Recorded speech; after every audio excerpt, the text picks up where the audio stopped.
Back on the record in the Simpson matter. Mr. Simpson is again present before the court with his counsel, Mr. Shapiro, Mr. Cochran, Mr. Douglas, Mr. Bailey, Mr. Blazier, people represented by Ms. Clark, and Mr. Kelberg. Jury is not present. Counsel, anything we need to take up before we take up the next witness? Yes, Your Honor.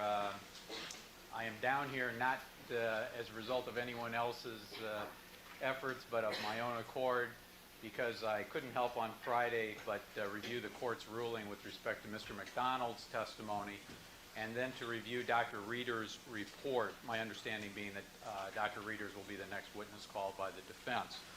And it struck me as ironic, if nothing else, that in the court's ruling regarding Mr. McDonald, the court on page 2 of its ruling noted near the end, just before the section dealing with discovery violations, the previous evidence code section 352 objection by the defense to phenolphthalein-based presumptive test for human blood is still well taken for all the reasons previously advanced. And what struck me from that in the court's order is Dr. Reeder's report concerning his analysis of the test results of Mr. Martz from the FBI, because on page 2 in the concluding paragraph of Dr. Reeder's report, he says, thus the finding of EDTA in a micro blood specimen such as in the present ones is consistent with, indicative of, and presumptive for the blood having originated from a specimen which has been placed into a usually lavender top blood collection and then handwritten in as EDTA tube, such as is commonly used to draw blood from a living person and keep it from coagulating. What I believe the evidence would show, Your Honor, with respect to the analysis by Dr. Reeder's is there can be among the 11 million organic compounds known in the universe, hundreds perhaps, that would give a reading, a pattern, to use a shorthand version, of findings consistent with what Dr. Reeder's in his report is only willing to say is a pattern which is consistent with, indicative of, and presumptive for EDTA. It seems to me that for all the reasons expressed by the defense to keep out phenolphthalein testing, because it's misleading, confusing to the jury of the real issues and so forth, the same applies with respect to Dr. Reeder's testimony, proposed testimony, with respect to the EDTA testing of the two blood stains.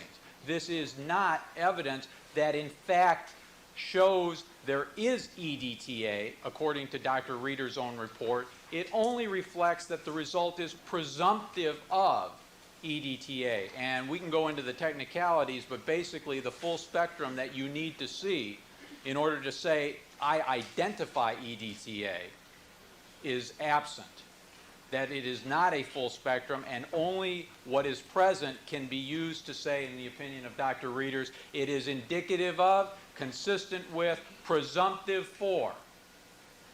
What's good for the goose, Your Honor, I submit, is good for the gander. Now, why is this important? Because if there is only one other compound in the universe which, besides EDTA, could give the pattern which is the pattern found in the stains from the gate and the socks, and from, I'll get into that, Ms. Clark, in just a moment. If there's only one other compound that could give that pattern, then the evidence may have far more probative value than if hundreds of other compounds could provide that result.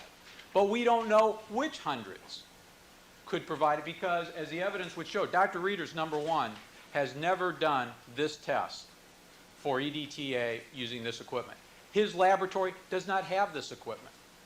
And the laboratory that he has to go to when he wants to use this kind of equipment does not have electrospray, which is, in fact, the process used by the FBI. But it's the FBI's report and analysis which Dr. Reeder's is going to come in here and talk about, supposedly. Now, I find it most curious that a man who's never done this testing for EDTA using this equipment, who doesn't have the equipment in his laboratory, and who has to go to a lab to do this kind of laboratory test but can't do it on that equipment because it's not specifically the same kind, is going to come in here and start talking about, is this EDTA or is this not EDTA? And what's important is all he's going to say, by his own admission, in his own report, is it's presumptive of. Let me give the court a further understanding of why I think it is so potentially misleading. And it is an example from Dr. Reeder's past, recent past. A very well-known case in the Southern California area, the Sconce, S-C-O-N-C-E case, oleander poisoning. The history, Your Honor. A gentleman was found dead in 1985, death attributed to cardiac arrest. A young man, a very overweight man, and a man in the funeral business, a competitor of Mr. Sconce's. There was an informant who in about 1990 suggested that Mr. Sconce, or that the victim, had been poisoned by oleander poisoning. As a result of which, the Ventura County District Attorney's Office retained the services of Dr. Reeder's to perform an analysis of various substances preserved from autopsy to determine the presence of something called oleandrin, which is part and parcel of the oleander plant and is a toxin. Let me read the court just very briefly Dr. Reeder's testimony at the preliminary hearing in 1990, October 4th, regarding his findings. In this case, 3 independent tests were done: thin layer chromatography, fluorescent spectrophotometry, and radioimmunoassay. These are physiochemically different things. The chances that a substance has all the properties in all 3 tests in common and is in actuality another substance, and his opinion was that these tests showed it was oleandrin, from experience are so extremely remote that one then has a very high degree of scientific certainty that if one says that this is oleandrin, in fact it is. 100% never. For 100% you go to the seminary, because that depends on faith. Science is never 100%. It is statistical, and it is reasonably certain the chances are remote. And if you want to go over into the area of, in that area, the hand of Almighty God can make anything happen, so possibilities, of course, are there. But it's a high degree of reasonable scientific certainty, and the operative word is reasonable. A scientist goes by reason and not by feeling. Well, the defense attorney for Mr. Sconce didn't think going by feeling was a very good way to go either. So he proposed having additional and more sophisticated tests performed, and guess what? The prosecution, which included Mr. Giss of our office as a specially designated prosecutor for Ventura County, agreed to split the $20,000 bill to have the sophisticated testing done using LC-MS equipment at Cornell University, incidentally, where Mr. McDonald, I believe, makes his headquarters, Cornell, New York. And that the testing was to be done to determine the presence or absence of oleandrin and another metabolite product. And guess what? Wasn't there. The testing by Dr. Henyon demonstrated that what Dr. Reeder's was willing to say to reasonable scientific certainty, not to 100% because he's not God, it wasn't there. And guess what happened? A man charged with a potential capital offense saw his case dismissed as a result of Dr. Henyon's findings.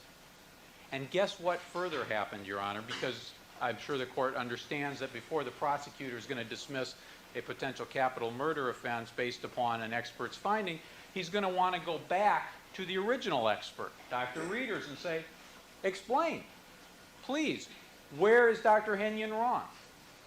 Tell us. Dr. Reeder's, I talked to Mr. Giss in Ms. Clark's office on Friday, basically gave a rambling, non-responsive answer, but a newspaper account of the story is succinct and to the point. From the April 4th, 1991 Los Angeles Times, Henyon reported last week that he had found no signs of oleandrin, but he said he was still looking for substances created when oleandrin breaks down in the body. After trial recessed Wednesday, Henyon telephoned with his results. No evidence of poison. Readers reached at his home near Philadelphia said he could not account for the difference between his finding and Henyon's. Quote, in science, unquote, Readers said, quote, nothing is unquestionable, unquote.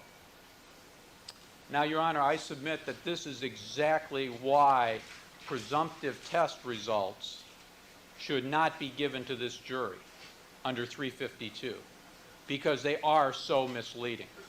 They are not probative. Dr. Readers cannot say what other compounds could produce the findings that the lab reports from Mr. Martz indicate.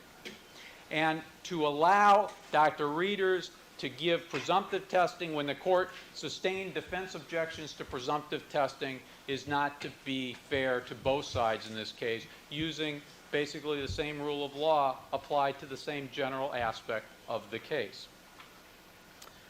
Now, as the court will recall, when I was last here arguing the admissibility of Mr. Simpson's statement on the exercise video, I argued something on the assumption the court may not accept my position that the statement was admissible. That is, I wanted the tape played to show the physical movement. I make the same statement now that I made then, Your Honor, that I believe this motion should be granted. But I also feel it incumbent on myself to raise additional points in the event the court feels that the motion is not well taken. Number one, the oleandrin incident is a clear mistake by Dr. Readers, which, using the rationale of the defense with respect to Dr. Golden, and of course that's really why I'm down here, because I have some familiarity with the evidentiary issues on this issue, where the issue is the competency of the expert witness, the court found that these specific examples of mistakes become admissible. And here, unlike Dr. Golden with gunshot wounds versus knife wounds, here we have the very same process taking place. Are we looking at something which is indicative of, consistent with, and presumptive for the chemical, or are we identifying the chemical in the substance? Big difference. And that's exactly what is at issue here, because I believe, I submit to the court, the evidence will show that in fact this is not EDTA. Agent Martz's unpreserved blood gave the same result as was found on the stains from the glove and from the gate. Not a quantitative result, but showing the same pattern, unpreserved. And that's a pretty interesting finding with respect to whether we carry EDTA in our systems, if it's EDTA, or whether there are some other compounds that give the same pattern. So number one, the issue of does he get cross-examined if he testifies about his mistake? I submit to the court, using parity of reason, he gets cross-examined. Number two, and I mentioned this to Ms. Clark, is really why I thought it important that I come down and argue this point, because the court will recall in cross-examining Dr. Golden, Mr. Shapiro wanted to cross-examine Dr. Lakshmanan, wanted to cross-examine Dr. Lakshmanan regarding the legal implications from the mistakes in the Gay Phillips case, which Dr. Golden acknowledged making. I think the court will recall that area of proposed cross-examination. And I objected to it on, among other grounds, that it's irrelevant. And that was because the issue for the mistake went to the competency of Dr. Golden. But I submit to the court that it is proper cross-examination of Dr. Readers to show the legal implications from his failure and refusal to acknowledge that he was wrong. Because now we're not talking about his competency, we are talking about his bias. Dr. Readers put his professional standing, his ability to get future business, his ability to retain his position as director of a laboratory above the liberty rights of Mr. Sconce, rather than acknowledge that Dr. Henyon's more sophisticated test proved that in fact there was no oleandrin poisoning. He takes the position in science, nothing is unquestionable. Goes to bias, the legal ramifications. So I submit to the court that if Dr. Readers gets to testify, he gets cross-examined not only about the mistake, but he gets cross-examined regarding his response to that mistake and the legal implications from his failure or refusal to acknowledge it as a mistake. because he needed to place his selfish interests above those of Mr. Sconce, the criminally charged defendant. So again, Your Honor, I raise these 2 points not because I believe our motion to preclude his testimony in its entirety is not well taken. I raise these points because I don't know how the court's going to rule, and I want to give the court the full picture of what I believe are issues related to Dr. Reeder's proposed testimony. All right. Thank you, counsel. May I have just one moment, Your Honor? Thank you, Your Honor. Mr. Blazier. Good morning, Your Honor. Good morning, counsel. Let me talk about the second issue first. I think it's just absolutely outrageous that Mr. Kellberg would come in and read from a newspaper and argue that there's been some determination that Dr. Reeder's made a mistake in the Sconce case. If we want to litigate the Sconce case, we can, but it's going to take us about a month. The testing that was done by Mr. Henyon was done on a 5-year-old autopsy, a different autopsy, different tissue than the testing done by Dr. Reeder's earlier. Dr. Henyon, in his reports, my understanding, acknowledges that perhaps what Dr. Reeder saw might have been there when he saw it, but because the second autopsy 5 years later might not show the same thing. The case was dismissed. There were other reasons for its dismissal. We can litigate that from here to Sunday, and it's absolutely ludicrous to say that they should be able to cross-examine him on that kind of a case where there's been no legal determination that any mistake was made. In fact, no mistake was made. These are contrary opinions on scientific evidence, which happens all the time. And the notion that Mr. Kellberg would come in and raise his voice because a scientist would say he's not certain about something is outrageous. No scientist is going to get up there and tell you he's absolutely positive about anything if he's a real scientist. So I make a motion that they not be allowed to cross-examine on that issue at all, on 352 grounds certainly, and a lack of showing that there's any legal basis to cross-examine. As to the first issue, on whether this is a presumptive test or not.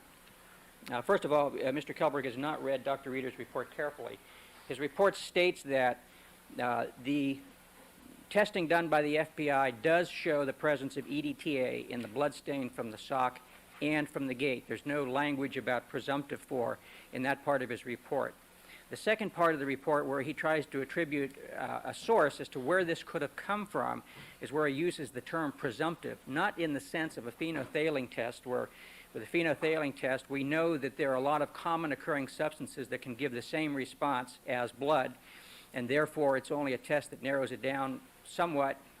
Could have been something else, so they have to do follow-up tests to confirm it. These are not presumptive tests. I find it fascinating that Mr. Kellberg would use Mr. Henyon's LC-MS-MS testing to prove that Dr. Reeder's made a mistake when he's claiming now that LC-MS-MS is just a presumptive test. That's the same testing that was done in this case.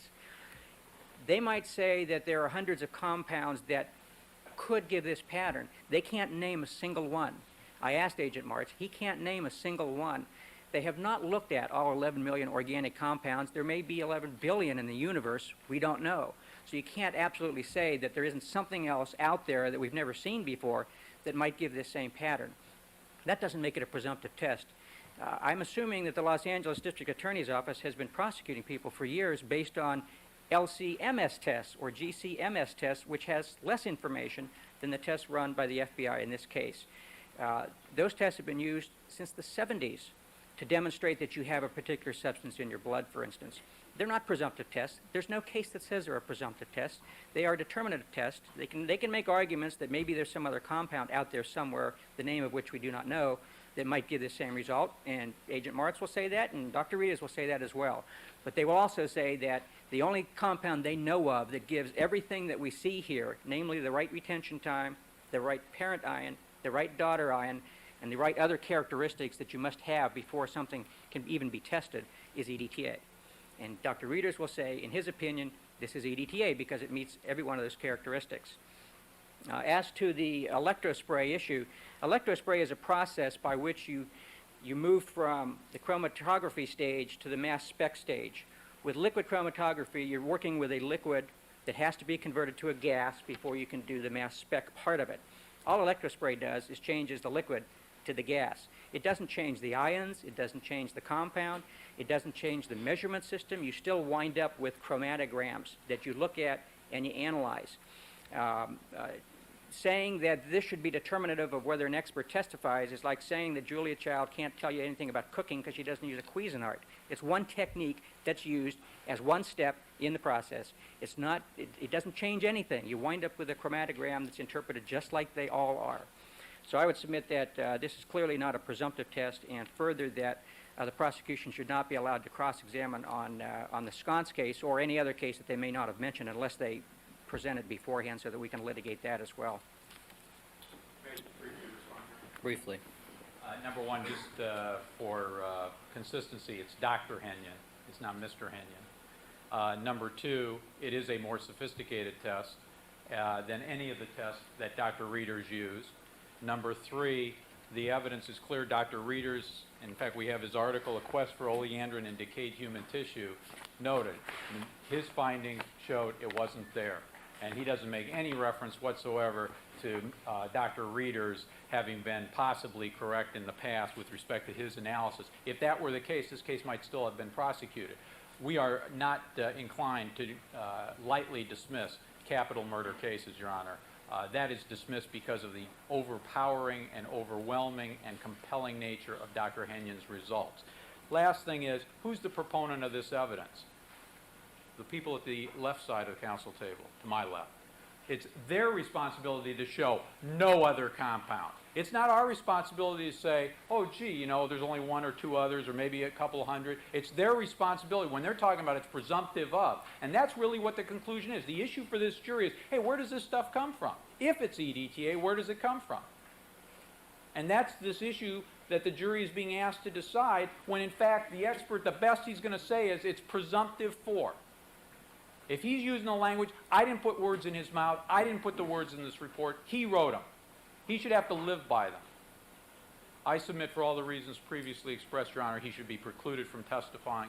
But if the court feels differently than I on this, that the two areas of inquiry that I've indicated are appropriate.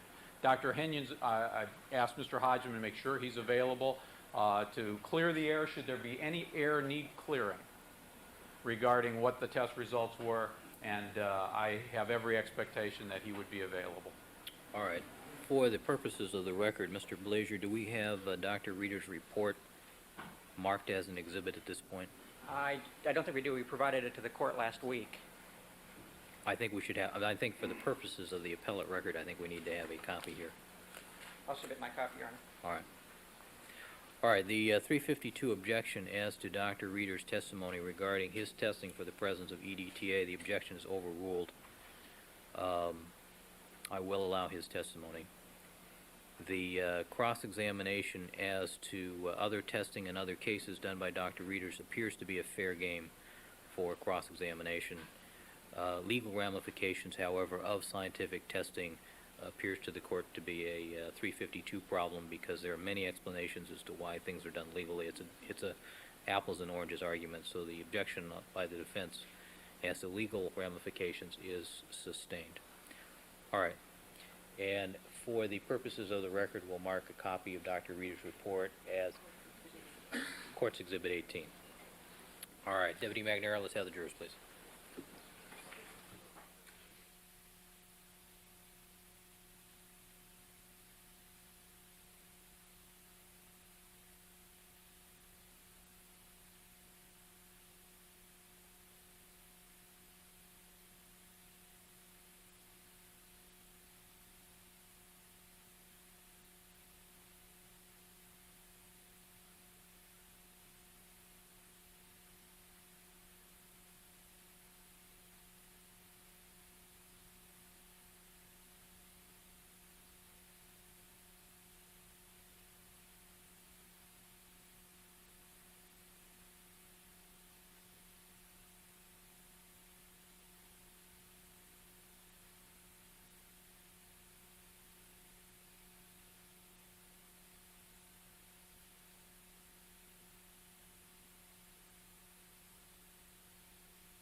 seated.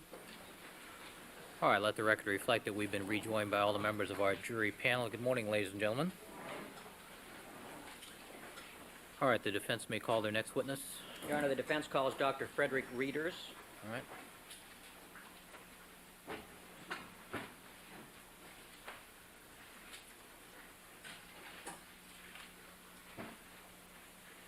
Can you please raise your right hand? Do you solemnly swear that the testimony you may give in the cause now pending before this court shall be the truth, the whole truth, and nothing but the truth, so help you God? I do. Please have a seat in the witness stand and state and spell your first and last names for the record. Good morning, Doctor.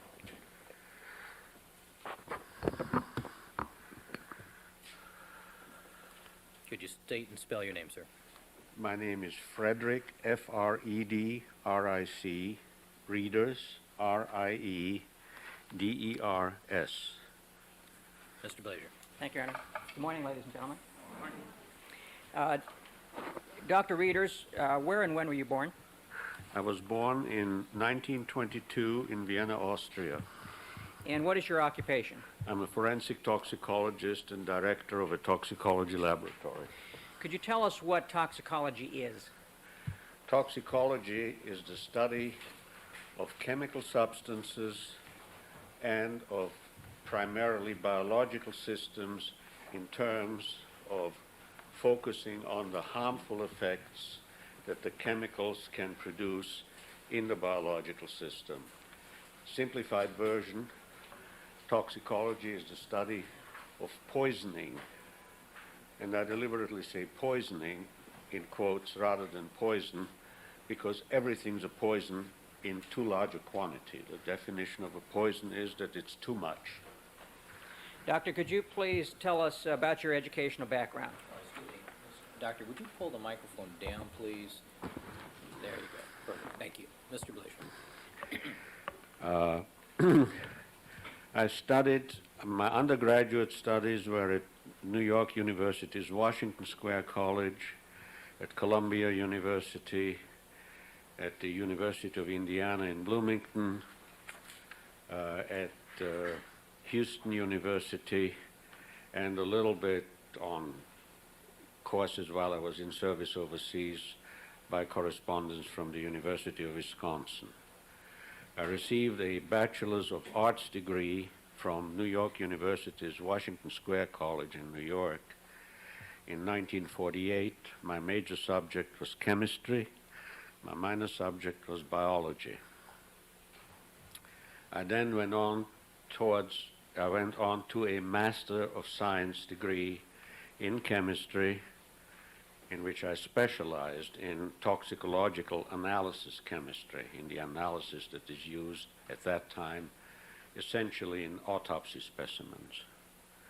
After I received a master's degree and became eligible to be a doctoral candidate at New York University, I was offered a special fellowship at the Jefferson Medical College of Philadelphia, which is part of Thomas Jefferson University in Philadelphia, in their School of Graduate Studies, not towards an MD degree, but towards a doctoral PhD degree. And there, during the following, 2 years of work and 1 year of this, that, and the other thing, I received the degree of Doctor of Philosophy, again, not medicine, a PhD degree. My major subject was pharmacology, toxicology, pharmacology being the study of the effects of chemical substances from no effect through toxicology to a lethal effect, as well as what the body does to the chemicals as it is in toxicology. And my minor subjects were pathology, the study of disease, and physiology, the study of the function of organisms, essentially the functions of the human organism of man. That was my formal education. Of course, I did research and presented a thesis on the toxicology of a substance called acrylonitrile, and I was granted the degree in 1952. For the court. Can you spell acrylonitrile for the court? acrylonitrile. Thank you. Could you describe your other academic experience and affiliations? Yes. While I was a graduate student at Jefferson, I was also a graduate assistant, and I did laboratory demonstrations in toxicology for the medical students. I did work for the clinic because I had some techniques from my previous work experience in lead determination in blood and other toxicological analyses, which were very rare at the time. Not many people had them, so I assisted in this sort of thing. I also participated in other research besides my own doctoral research. After I received a degree, I was appointed an instructor in the Department of Pharmacology and in industrial medicine as an assistant instructor. And I taught medical students, second-year medical students, toxicology, both in the laboratory and at lecture. I worked with other graduate students, and I conducted research in various areas of pharmacology and toxicology. And I lectured, of course, as I mentioned. This went on until 1956, at which time I had been promoted to assistant professor and had done research in pharmacology, toxicology, industrial medicine, and that incidentally included a lot of research with EDTA at the time, which had just come into use for the treatment of certain types of metal poisonings. In 1956, the city of Philadelphia changed from a coroner system to a medical examiner system. And the first medical examiner, Dr. Joseph Spellman, asked me to apply for the position of chief toxicologist upon the recommendation of my former chief, Dr. Alexander Gettler, who is sort of a granddaddy of American toxicologists, whom I had worked for at Bellevue. So I became an instructor, and then I left the employ of the city. I took an examination with several other people. I scored appropriately and was selected for the position of chief toxicologist for the city of Philadelphia and director of its, well, at that time, and starting a poison information center and directing it. Let me back up just a minute before we get into your employment history, if we could. Have you told us about all of your teaching experience or academic experience with respect to professorships? Well, only up until then. I remained on the faculty at Jefferson. I still am. I'm a full professor now. I became an associate professor and a full professor in the course of time. On a part-time basis, of course, and when the money crunch came, I agreed to forego my salary, which was minimal. It was a stipend, but I donated it to Jefferson, and I'm still on the faculty pro bono, which means I don't get paid for it. Now, for the last few years, I have not lectured to medical students, but I have worked with graduate students, continue to work with graduate students, and I'm starting a whole new course where I will start lecturing in the fall or in the spring. Now, before we get into your employment history, could you tell us whether you have any affiliations with professional associations? Yes. The first professional association which I joined was the American Chemical Society, of which I'm still a full member, as well as of several of its divisions, including the Division on Analytical Chemistry. Then later on, I joined several other societies that were particularly involved in pharmacology, American Society for Pharmacology and Experimental Therapeutics. I'm a full member of that. Some local societies, which since I no longer stayed active, I dropped from.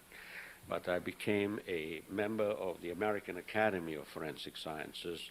I'm now a fellow, in particular of the section on toxicology, on forensic toxicology, of which I was was one of the chairmen for one of the sessions some years ago, and had various other official capacities in the academy since about 1958 or 59, since I've been a member there.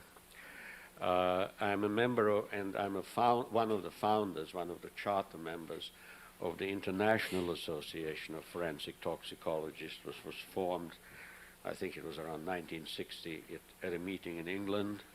I was the first editor of its bulletin, which is after finally somebody with a printing press made himself available. I ran on a Xerox machine for a couple of years. I'm a member of of several other organizations.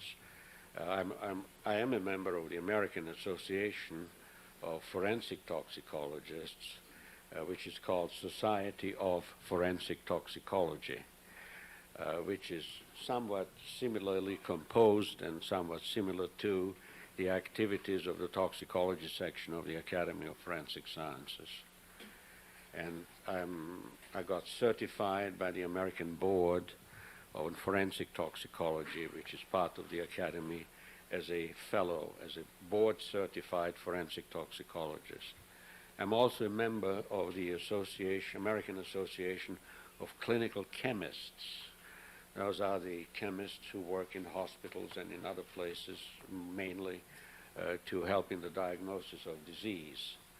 There is a section, an area in it, a specialty of toxicology, of toxicological chemistry. And I am board certified in toxicological chemistry by the American Association of Clinical Chemists.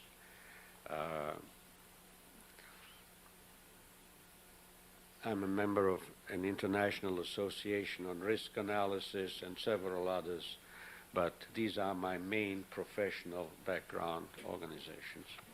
Now,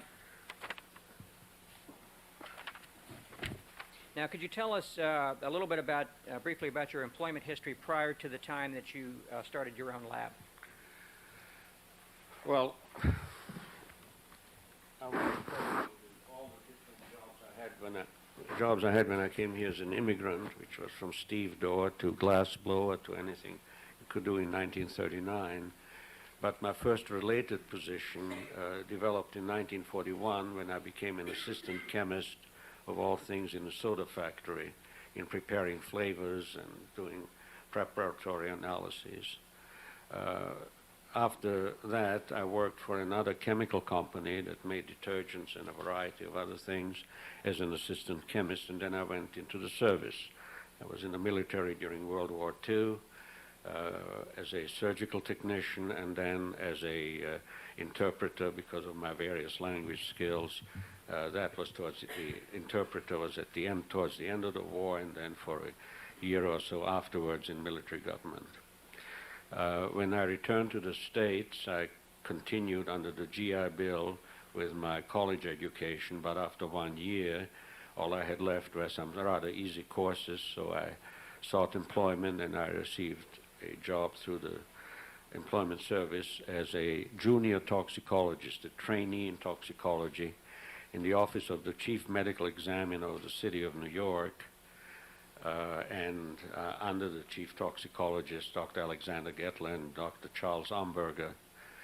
I was there for approximately 2.5 years, being trained there and actually performing service work, of course.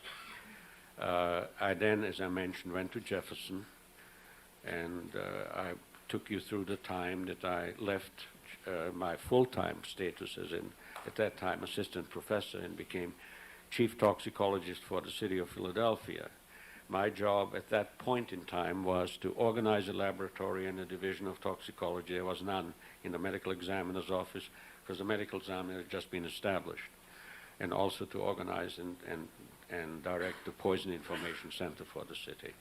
After that, what I did is the medical examiner's office was in the health department of the city. I conducted toxicological analyses on autopsy cases for the medical examiner, assisted hospitals in the differential diagnosis of poisoning. At that time, that's about the only source they had for laboratory work, is to avail themselves of the medical examiner's toxicologist. I did some consultative work for a variety of city agencies, and I started to train and conduct research in toxicology as well. I did that from 1956 when I became chief, and I I organized and directed the Poison Information Center. I did that until 1970 for 14 years, and Is the Office of the Medical Examiner, is that similar to what we call a coroner? very similar, yes.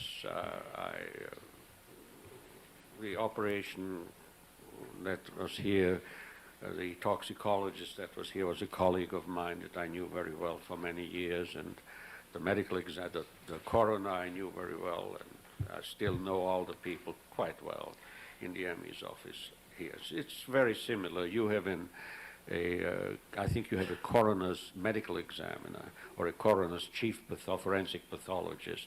So it adds up to the same thing. It's just politically different issue. The medical examiner is appointed upon examination and selection. This is not your employment history. Ask another question, please. Can you tell us from 1956 to 1970, when you were with the medical examiner's office, approximately how much of your work involved working with law enforcement agencies? Well, it all related to law enforcement agencies. We had a weekly conference with the chief of the DA's homicide division, with the chief homicide detective in the city of Philadelphia, going over all the homicide cases. But the office was independent of the law enforcement agencies as a very important part of its function, and that is to be an ombudsman in cases for the medical examiner, not the toxicologist, to determine the manner of death, whether or not criminality might be involved. Now, from 1970 to now, what's your employment been? Well, in 1970, I left the employment of the city and started an independent laboratory and consultative company, National Medical Services, in which at that time I continued to do a lot of post-mortem toxicology for the surrounding counties. I'll get into the specifics of that, but how large is National Medical Services now? Well, now it has 120 people in it. It's not my doing, that's my son's. And does that company do business with law enforcement agencies? Yes, indeed. Approximately what percentage of the work is done for law enforcement agencies? The forensic work that we do is perhaps as much as 20% of our work. Could you give me just a real rough list of some of the law enforcement agencies that you work for?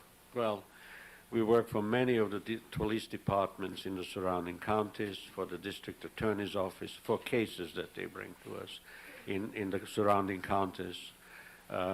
We occasionally work with the police department and the courts in the city of Philadelphia, too. We are outside the city.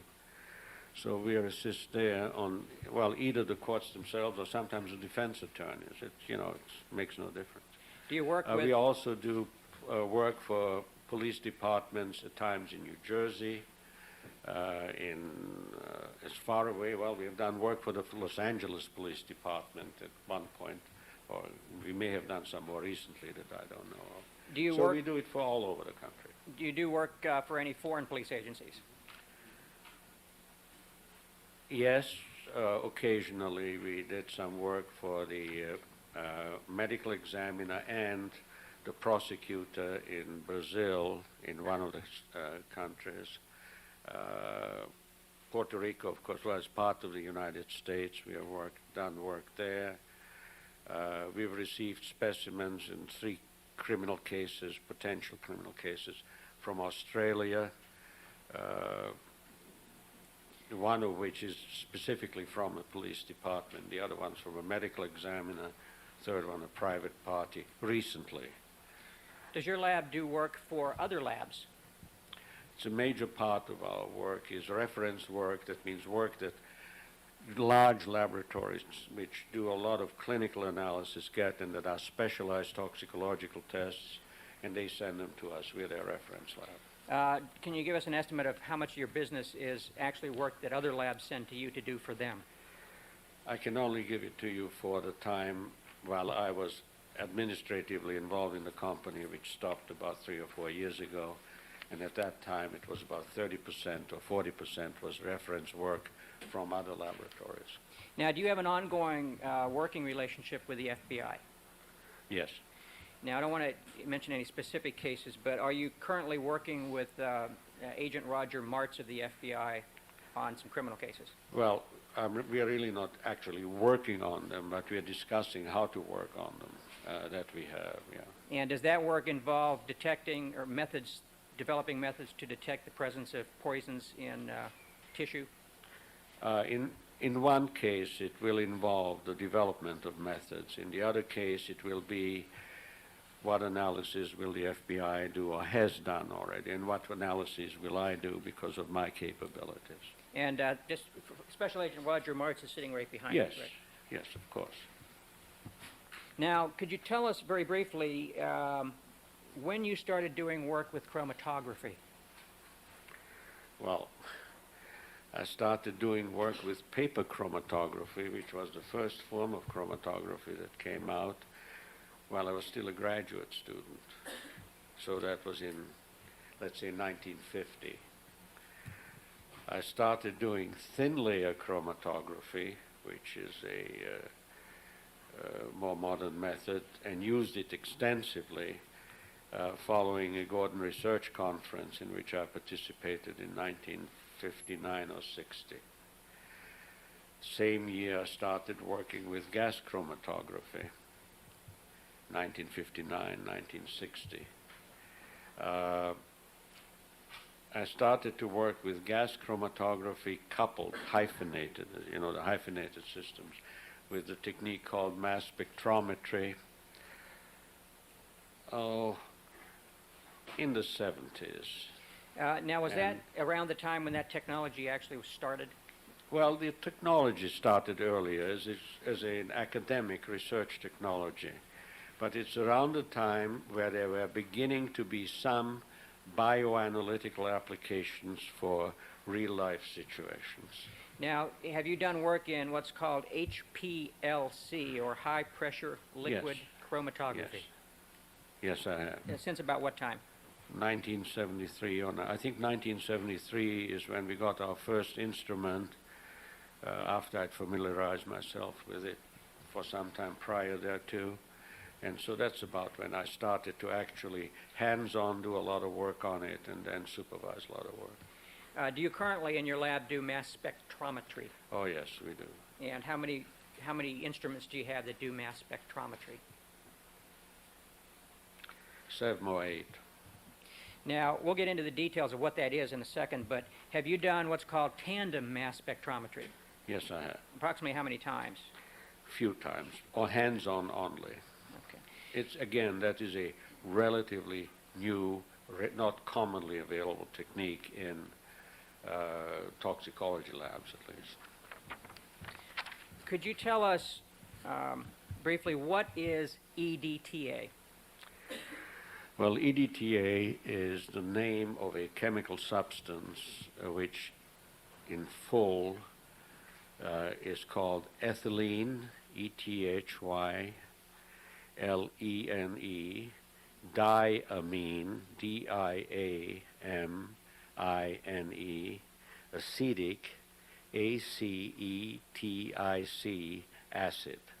Ethylene, diamine, tetraacetic acid. Put up slide number 1 in my...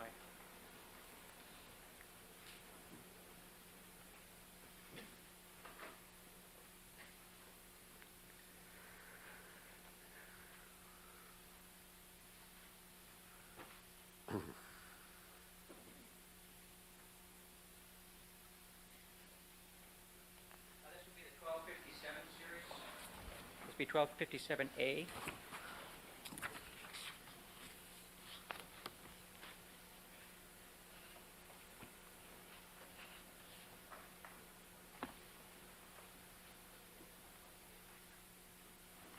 Doctor, can you see the monitor right there to your right? Yes. Is that is that what EDTA is, what you just Yes. spelled? Okay.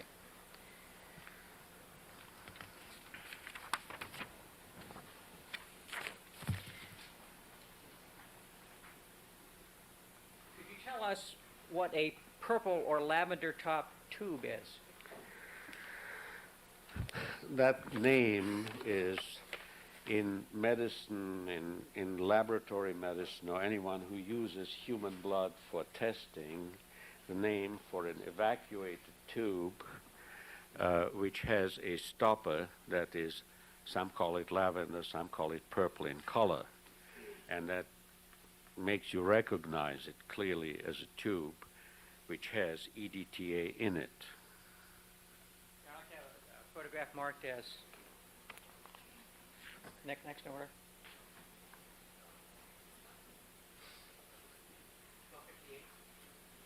All right.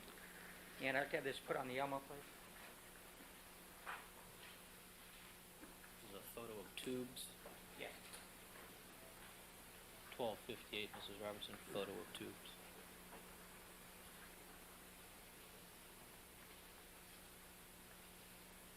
Doctor, could you look at your monitor and tell us if that appears to be two purple top tubes?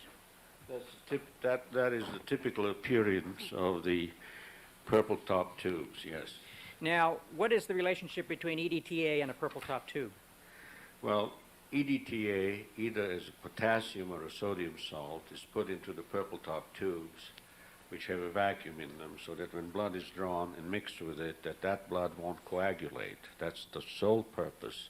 It has some preservative properties for certain types of cells and other things, but what the EDTA does, the EDTA is what's called in English a claw compound, like a lobster's claw, a chelating agent.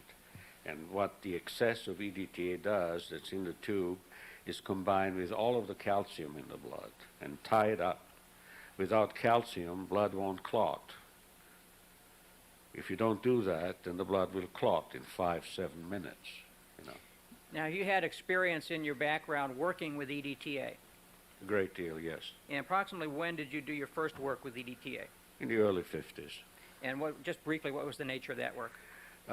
The first thing that I became involved in is to study its properties as to whether or not it could be used for treating acute lead poisoning in small children who were at the Jefferson Hospital.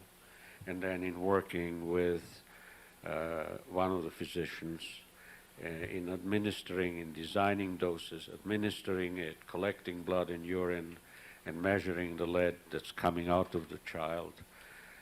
Then this was expanded to working with it in occupational employment cases where people are exposed to lead, battery workers and others, both in treating their kind of lead poisoning, which is different from what is in children, but also we developed a diagnostic test for whether to determine whether or not someone had an excessive body burden of lead and therefore should be treated even before they got really sick. So all that was published work.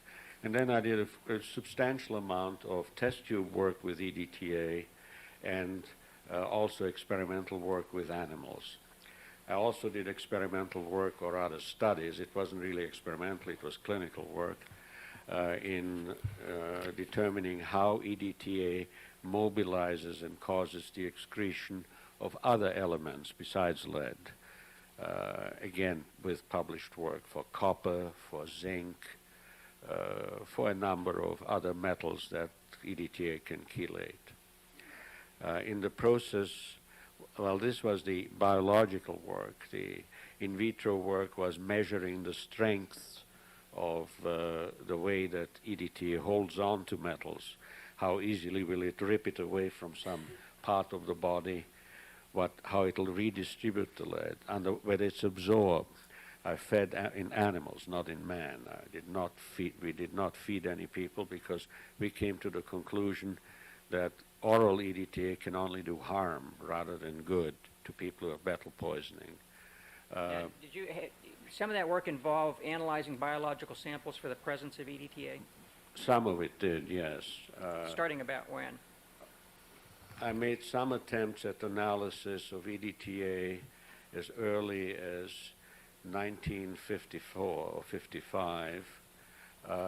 They were successful for a qualitative test in urine, but not for anything else. They were color tests of a sort. I did a lot of tests, not a lot, some testing for EDTA while I was toxicologist for the city, because ever so often I would receive a blood specimen and I needed to know what was the preservative and the pathologist couldn't help me. He didn't remember whether he had dumped in blood from reagents from a lavender top tube or from a gray top tube. A gray top tube has fluoride and oxalate in it, or whether he didn't put anything in. After death, blood stays fairly liquid. It clots, but then it liquefies again. So you can't really tell. If you get a tube of clotted blood, you know that's blood that has not been preserved with anything usually. That's why it clots quickly. Have you worked on chromatography techniques to detect the presence of EDTA? Yeah, that came later. And that started about when? Oh, I started to do some of that around 1976 or 77. But it isn't for detecting EDTA at ultra-trace levels. It's to determine whether a blood specimen is an EDTA specimen, has a lot of EDTA in it, or whether it's a fluoride oxalate specimen, whether it's been preserved with that. More recently, I am able to determine whether heparin was used. I couldn't do that until recently. Doctor, have you, I didn't ask you about your publications before. Have you published articles and made presentations in your area of expertise? Yes. Approximately how many? Over 100. And do you know approximately how many of those, how many of your articles are in peer-reviewed journals? What? How many of your articles appeared in peer-reviewed journals? I think well over half. And did some of those articles include articles about EDTA? Yes. And approximately how many? Dozen or so. Now, were you asked to review results of a study performed by the FBI to determine whether there was EDTA present on bloodstains found on a pair of socks found in Mr. Simpson's bedroom and from a bloodstain found on the back gate of Nicole Brown Simpson's condo? Yes. And have you examined test results produced by the FBI on those questions? Yes. Have you also examined a validation study that the FBI performed in February of this year? To the extent to which they were submitted, yes. Incidentally, at one point were you consulted by the Los Angeles Police Department during the course of this case about methods to detect EDTA in bloodstains? Yes. Do you remember who that was? Mr. Henkhaus, Henchaus. And did you provide him with some materials to assist them in developing a method to detect EDTA? Yes, of course. Now, do you have an opinion as to whether the method used by the FBI to detect the presence of EDTA in bloodstains is a valid method for detecting the presence of EDTA in blood?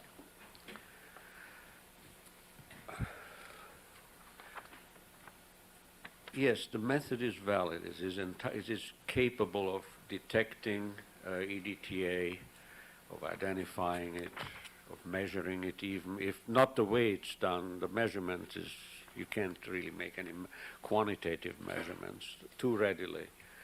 In terms of determining whether it's there or whether not. it is there and whether it is there in a range, a very wide range of amounts. Now, when we talk about amounts, do we use the term parts per million? No, that's concentration. Concentration, okay. That's a difference. And tell us briefly, what is, when you use the term parts per million, what does that mean? It means one part, in the case of EDTA, in 1 million parts of blood. This would mean, for instance, 1 microgram per milliliter, which is 1 gram, or 1 million micrograms of blood. That's 1 part per million.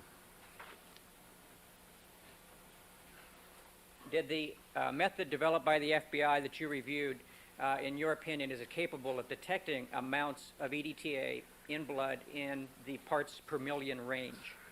Yeah, in a range of maybe 10 parts per million and higher, perhaps somewhat less than that, perhaps 5 parts per million and higher. Now, is parts per billion 1,000th of parts per million? Yep, it's 1 billionth, and a billion is 1,000 million. But if you're relating parts per million to parts per billion, you're talking about 1,000th as much of something in parts per billion. Yes. There are 1,000 parts per million in 1 part per, there are 1,000 parts per billion in 1 part per million.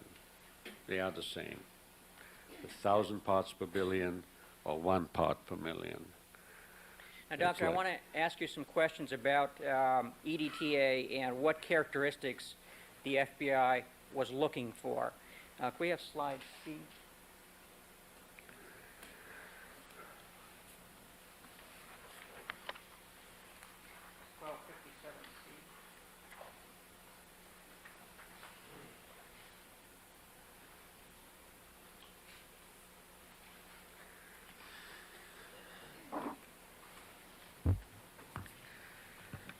Now, do chemical compounds like EDTA have what's called a molecular weight? Yes, sure. And is this isn't in pounds or ounces, is it? It's in units. The molecular weight is how many hydrogen atoms you can cram into a molecule to get the same weight. That's the unit. The weight of hydrogen is nominally 1. So something that has a molecular weight of 292, as we have here, and 292 is the molecular weight, is as big, weighs as much as 292 hydrogen atoms. So what is the molecular weight of EDTA? 292. And I assume different compounds have different molecular weights? Yes, there are other compounds with 292 weight, but they are not terribly many. Is 292 a relatively high molecular weight? Relatively high, yes. And as you go higher, fewer and fewer compounds will have exactly the same weight. Now, looking at the chart on the screen, the chart indicates adding a proton to 292 gives you what? 293. A And proton's the same as a hydrogen atom with a charge on it, positive charged hydrogen atom. And why do you need to have a charge on it? Well, you need a charge on an atom in order for the principle of mass spectrometry to measure it. The mass spectrometer measures charged atoms, measures the charges. And what it does, it gives you a number which is the ratio of the mass, the molecular weight, over the charge. In this case, it would be 293 over 1, so that the ion that you then have, which is EDTA with a positive charge hooked on its head, has a weight of 293, and the charge, that's the mass, 293, the charge is called Z, like zebra over 1. So it's 293. So is it fair to say that if you were looking for EDTA in a substance, one of the things you'd look for was whether you had something that weighed 293? Yes. And what's that called, 293? That's called the parent ion. It's the whole molecule plus a charge on it. So it's an ion. The whole molecule doesn't have a charge on it, but it gets a charge on it, and so it's called a parent ion, because from it can come fragments. Now, could we have the next slide, slide D? Now, Doctor, please look at your monitor, and the bottom part of that diagram indicates that the parent ion is broken into pieces. Is that correct? Yes, that is the function of the mass spectrometer. First thing it does, it weighs the ions that are there. It weighs the molecule. The molecule, in order to be weighed, has to have a charge. So it adds a proton and then weighs it. So it gets a 293, which is the molecule plus 1. The molecule, remember, is 292. Then it breaks that molecule into pieces, but not the way that you break a bottle of beer, but the way that a jeweler cuts a diamond. It breaks it along certain planes and not others, so that the pieces that result are somewhat predictable from the structure of the compound. If you apply energy to it, it'll break up into certain kinds of pieces. Now what it does, it weighs the pieces to see what weight do they have. In this case, one of the pieces, one of the daughters, you might say, of that 292 after it was broken up, has a weight of 160. And so that you now have two identifying characteristics. There is a substantial amount among all of the ions, over 293, enough so you can weigh it, and there is enough of the breakup product 160 so you can weigh that. I now want to talk a little bit about chromatography. Could we have slide F?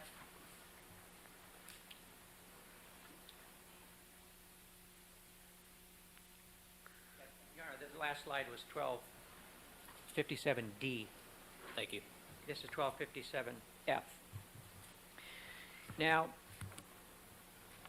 the process that was used by the FBI in this case involved a step called chromatography and then a step called mass spectrometry, correct?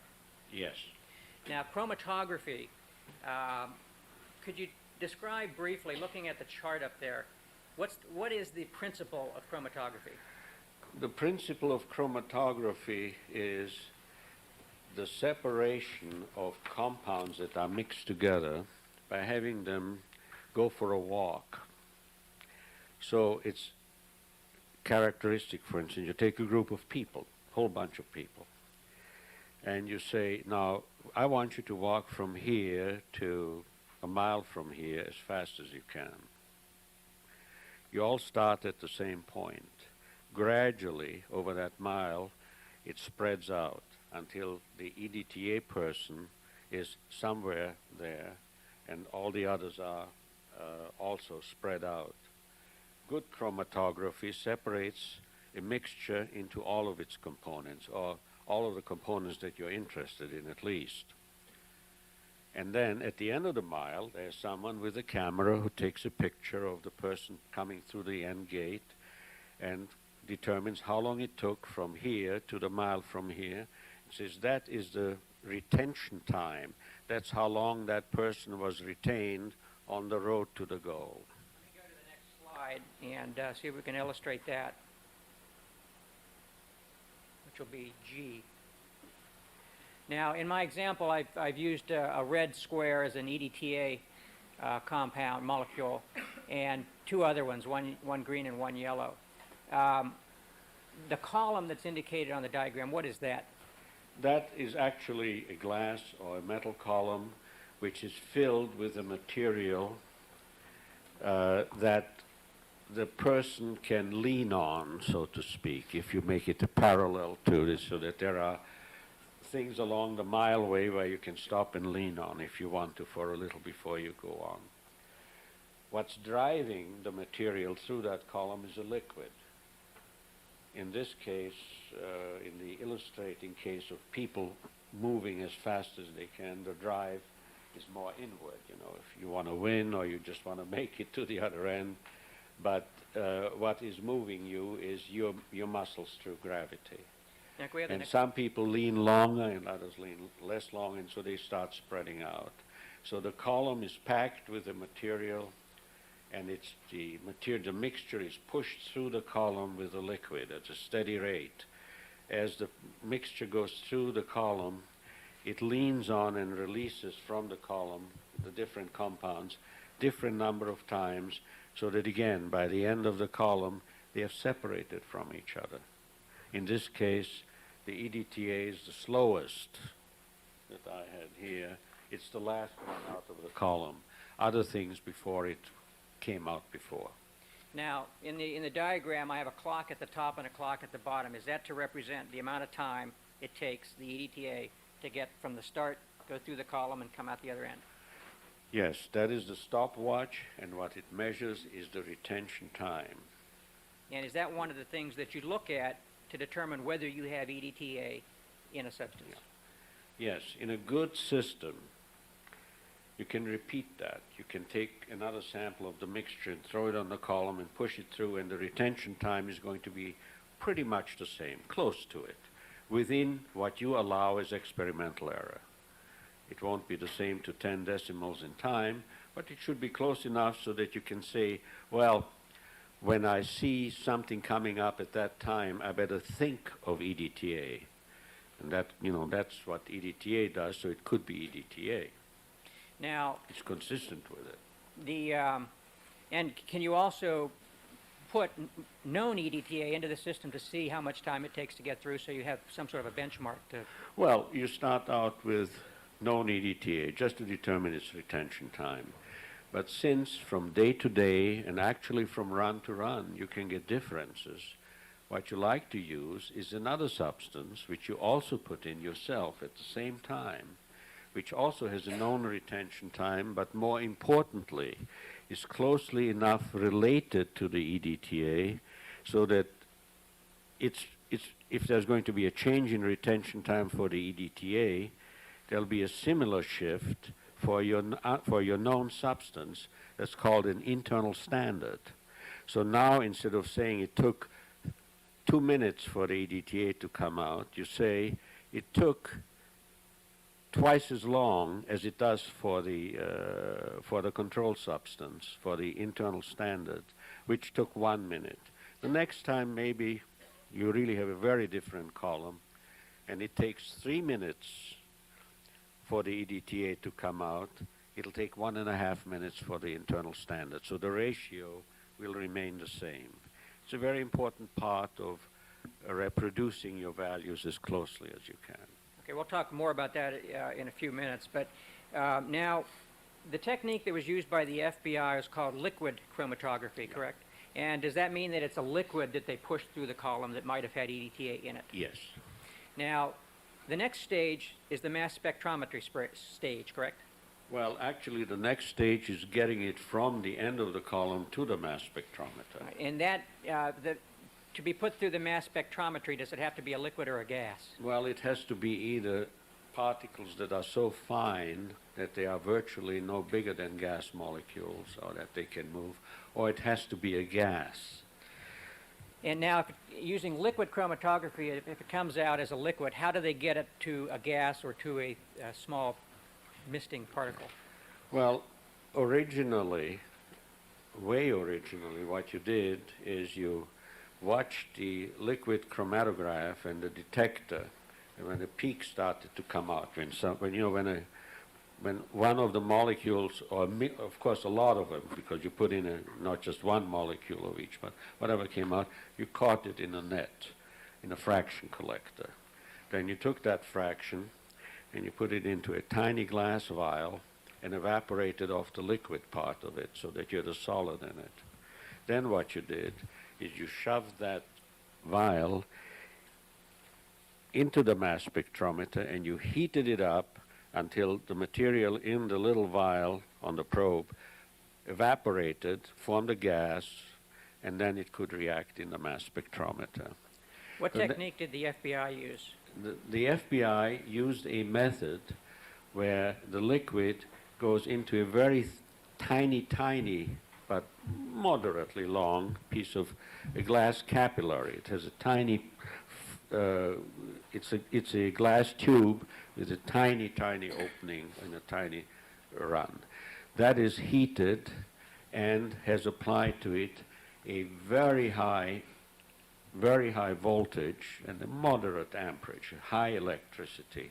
That's why it's called electrospray. At the same time, a gas passes over it, the sheathing gas and the separating gas. And what happens is that the liquid at the end of the capillary is sprayed out, and in minuscule form and dry form, the water is removed by the sheathing gas, goes into the mass spectrometer. So it's one way, and it's the most recent way, and one of the most efficient ways of getting the sample in there.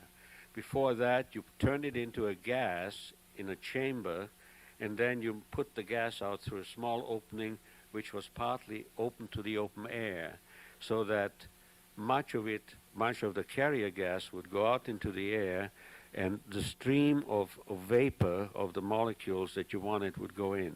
And that's a much less efficient way of transferring from the column to the mass spectrometer. And the electrospray process, does it change any of the ions? No, it doesn't. If it changed the ions, then you basically wouldn't know where you stand. Now, electrospray, is that do you use that technique in your lab? No. And is that a fairly expensive piece of equipment to use? Well, Yes, of course, all equipment's expensive. All of this type equipment is expensive, but it is of relatively recent origin. It's the most up-to-date transfer of molecules in the Hewlett-Packard instrument. And as a commercial laboratory, we have to wait until something has proven itself before we put out $750,000. So we are not the first ones, but also not the last ones to get it. And in time we will. Now I'd like to move on to slide I and get into the mass spectrometry part of this process. Now, does the mass spectrometer have a way of looking to see whether the 293 parent ion is there? Yes. And how does it, just very briefly, how does it do that? Well, basically what the mass spectrometer is a piece of equipment which, to characterize it, weighs the particles that are in there, sorts them out into groups, into 293s and others, and then weighs how many of those particles are there, what's the intensity of that ion. Then that's a regular mass spectrometer, single-stage mass spectrometer. Now, in the kind of testing that was done here is a filtering system set up so that only the 293 parent ion gets through. Well, then in this case, what you do is you set up a filter and you set it so that only the 293 will get through. That's done both in terms of the mass but also in terms of charge, and such a filter works quite nicely. So you isolate from the others the 293 ion. Now, what you can do is put it on a detector and say it's present, period. Or you can put it into a second mass spectrometer, but in fairly pure form. You just have 293 molecular ions there. All the other stuff that's in there is not going with it. Okay, let me put up slide J.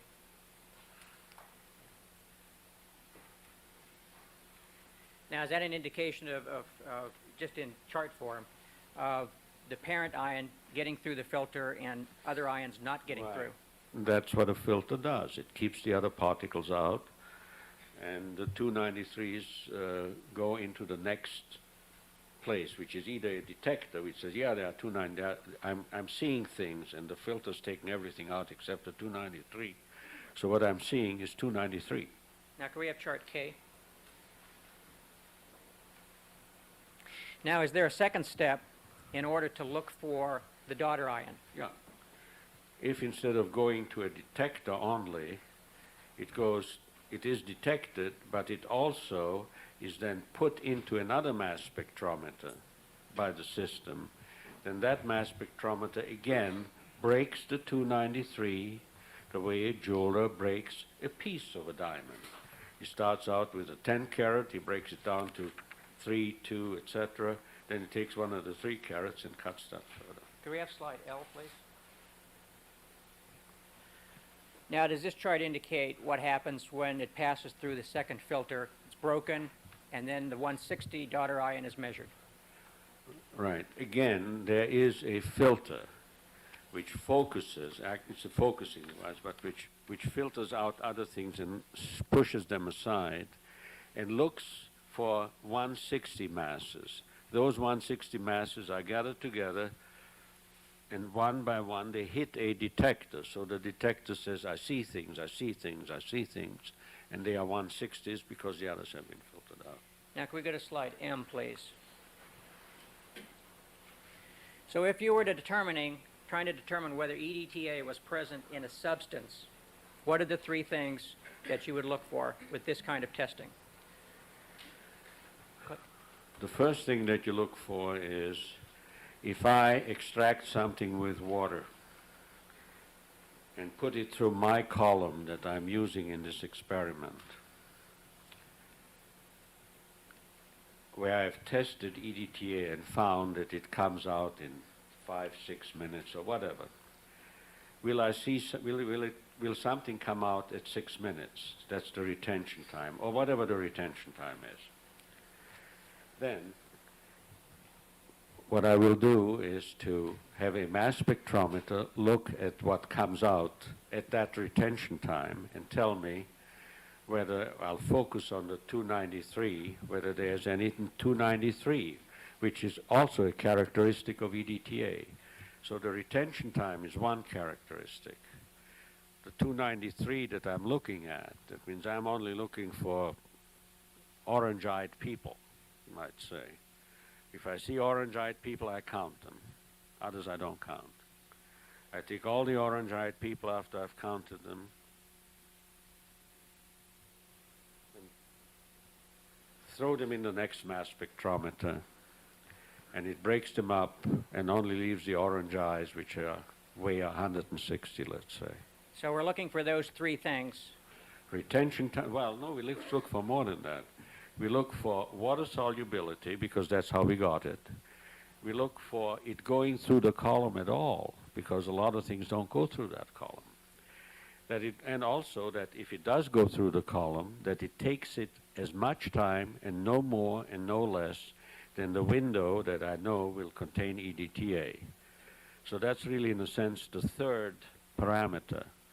Then comes the, does it contain enough molecular ions, 293 masses, you know, are there enough guys in there with, or gals with 293 on their shirts so that I can actually count them?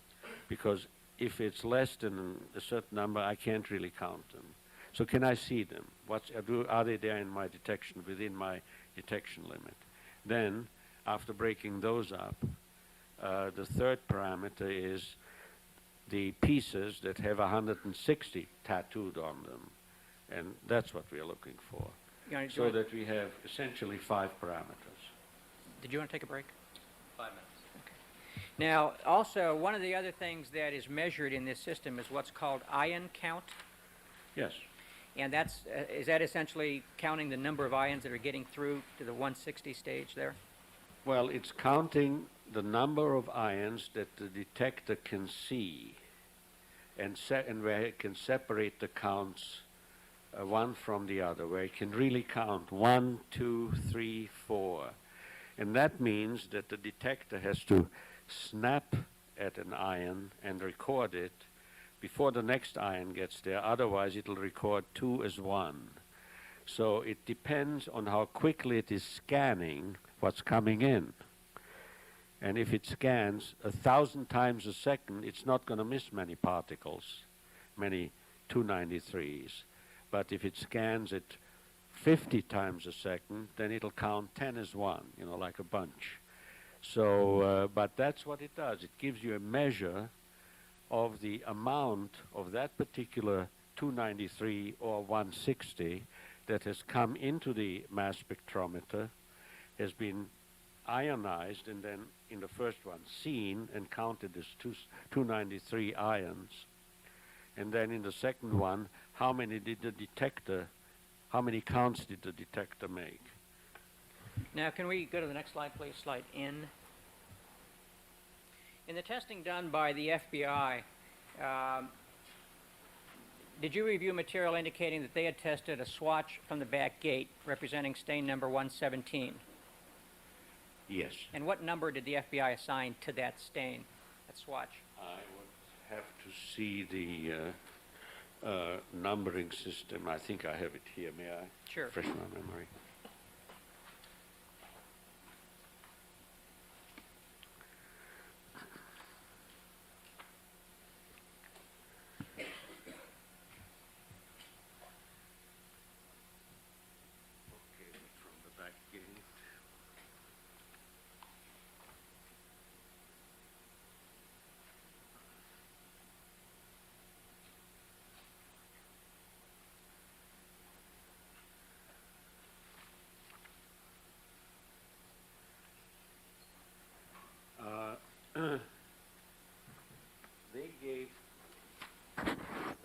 They gave that the number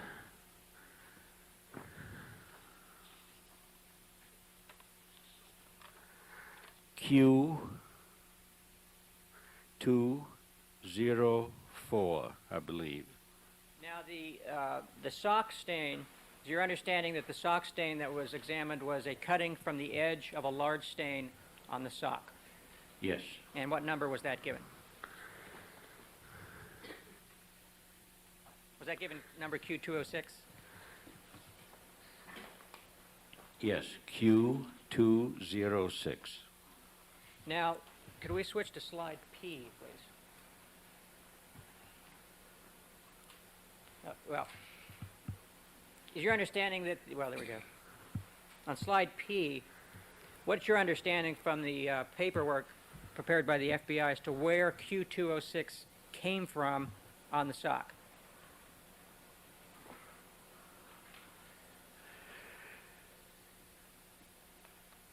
Q206 was cut from the edge of a stain.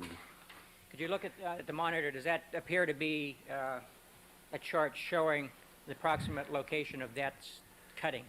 It's similar to what I had on a piece of paper, yes. It's a good representation. And the green area is represented, that's a large cutout on the sock, correct? Yes. That was presumably already there. And Q206 was a cutting taken from the edge Yes. of that larger cutting. Was there also a swatch submitted that had been taken from the large swatch that had been cut that was called Q207?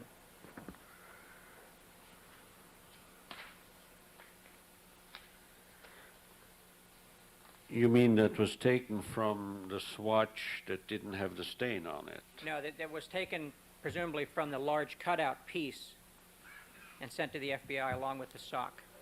Or are you aware of that? The 207? Yes. I don't think so. I don't see it in my papers here, the Q207. It may be. I would have to look through the pile. It's a big pile and it wasn't submitted in a good order, so I'd have to look through the whole thing. But I don't recall it.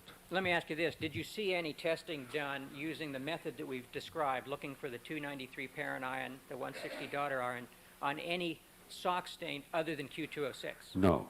Okay. All right, ladies and gentlemen, we're going to take our mid-morning recess at this time. Please remember all my admonitions to you. We'll stand in recess for about 15 minutes. Dr. Readers, you can step down. Come back in 15 minutes, please. Thank you. All right.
All right, the record to reflect that we've been rejoined by all the members of our jury panel, that Dr. Frederick Readers is on the witness stand undergoing direct examination by Mr. Blazier. And Mr. Blazier, you may continue.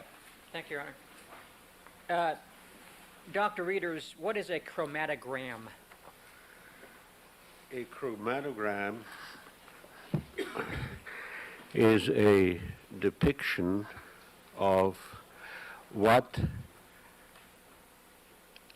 at various times is seen by a detector looking at the end of the column where the in this case, the liquid comes out, and where the liquid itself does not elicit a signal from the detector, but anything that comes out that is not the moving liquid, that is not the airstream, that is one of the people, anything that's one of the people walking down the road a mile comes out, the detector shows its presence and some measure of how much of it, how many molecules, or how large an amount, not concentration, but how large an amount is passing in front of the detector. And depicts that by a peak along a line, and every time something comes out, there's another peak, if it is seen by the detector. Can I have marked as a group exhibit two diagrams, two chromatograms? 1259. 1259 A and B.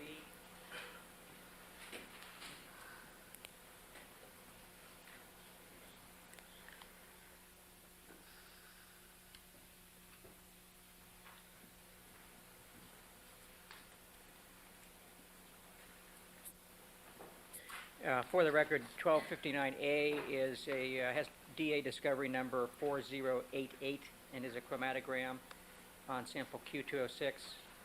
1259B is DA discovery number 4094 and is also a chromatogram of Q206. Right, Q206. Thank you. Doctor, let me show you 1259A and B. Can you tell me if those are chromatograms? Yes. Now, I'd like to, we've scanned those as well. Could we have 4088? Sir? We're going to show you something on the monitor, Doctor.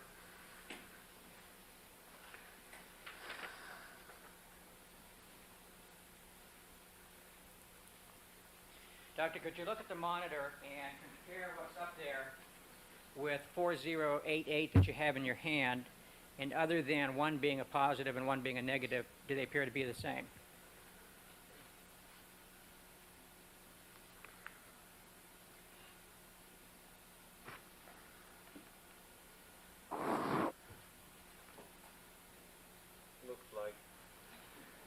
Looks like it is that what's on the monitor is from that same chromatogram. Now, that is a chromatogram produced by the FBI on the sock stain, correct? The Q206? That is correct. Now, I want to ask you about just a couple of things on this form. I'm going to zoom in a little bit up in this corner. Try to here, anyway. What does the 160 up in that corner there where the arrow is indicate?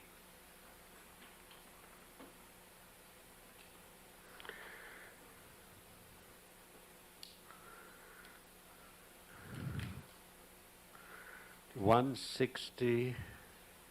Where's that, in the upper right corner? The upper left. Upper left, I'm sorry.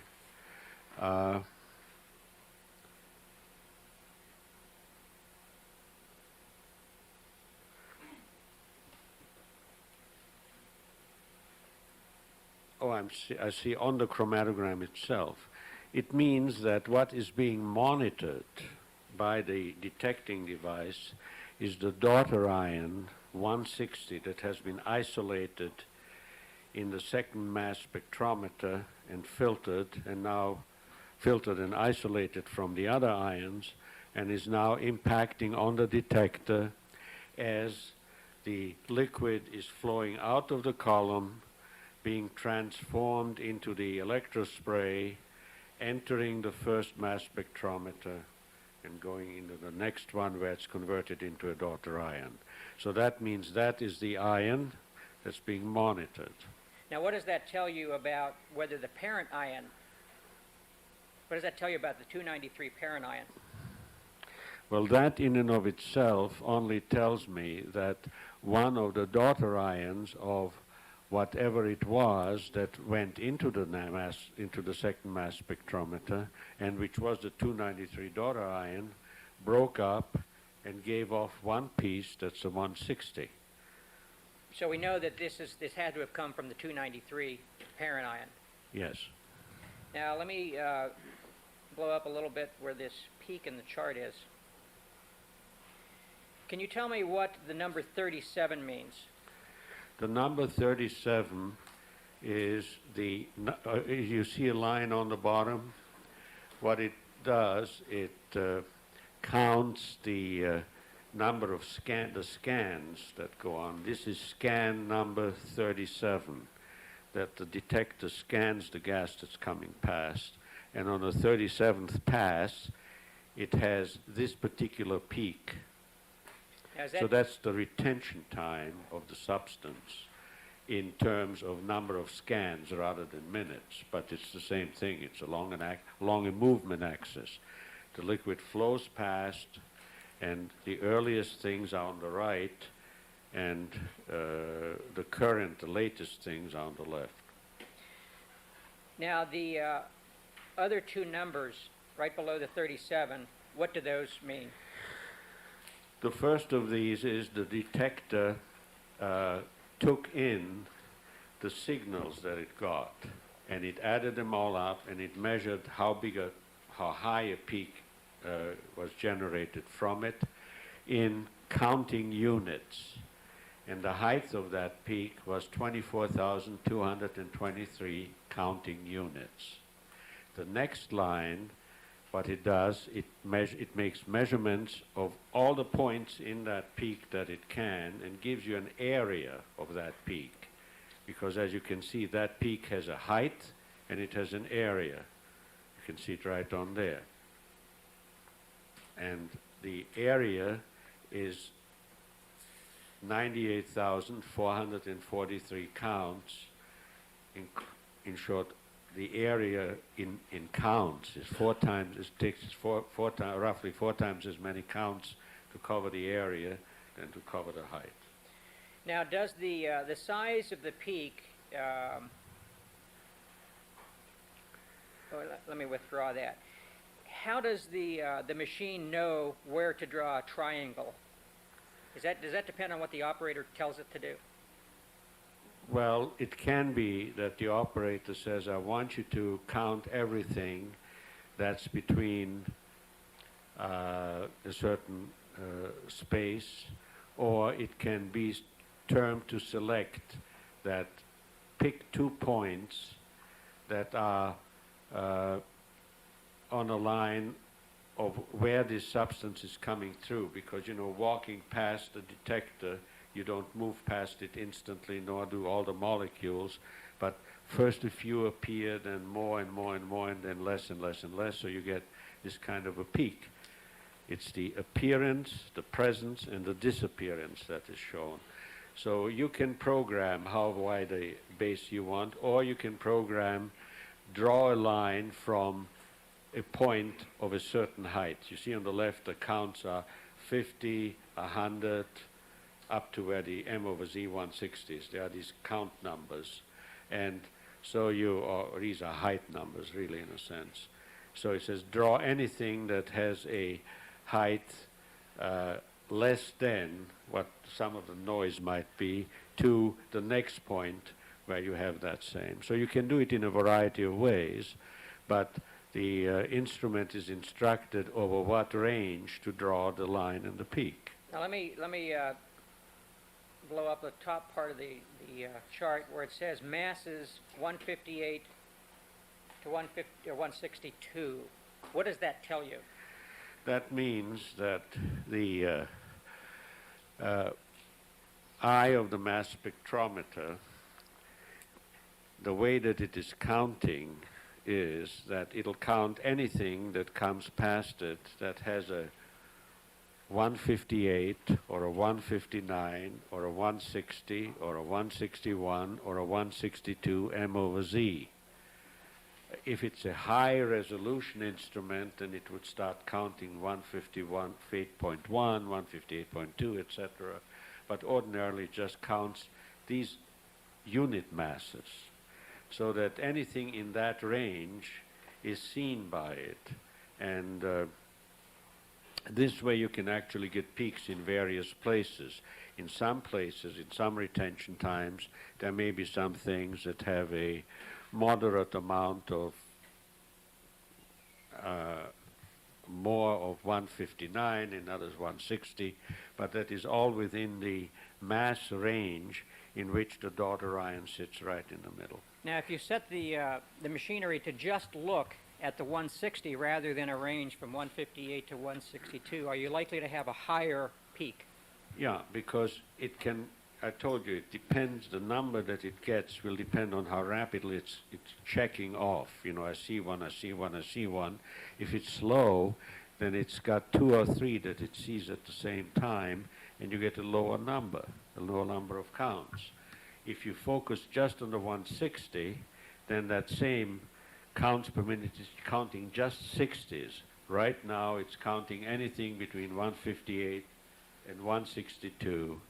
And so if they're stuck together, it just becomes one count rather than separate counts. Is it the same kind of thing that you might have if I was taking a picture of you with a video camera? If I was scanning it from the judge over to the bailiff, back and forth like this, you're going to be on the screen less time than if I just put it right on you. Right.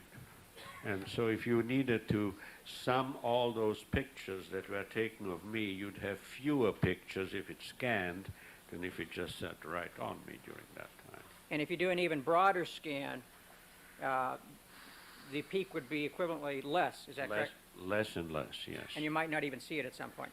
Yes.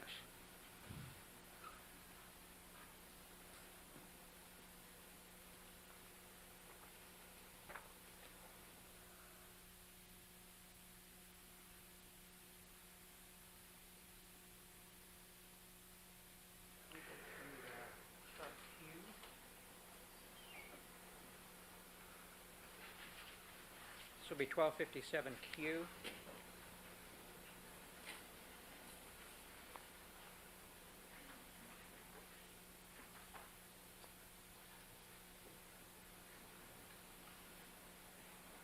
Now, Doctor,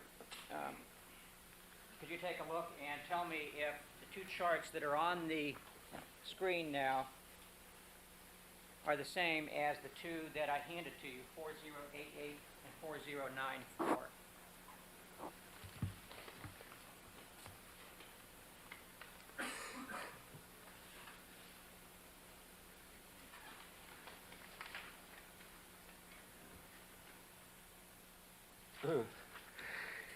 Yes, they are what appears to be an accurate reproduction of what I have in front of me. And are those 2 different tests that the FBI ran on Q206, the sock stain?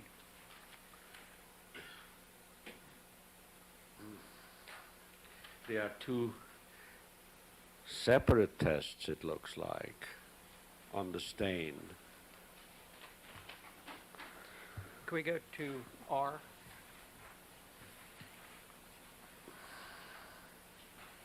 Now, Doctor, I've highlighted the peaks on those 2 charts. Does the chart up on the screen there correlate to the peaks that appear on those 2 chromatograms? Yes. Now, is the retention time on those 2 charts consistent with the retention time that the FBI determined you would have with EDTA? Yes.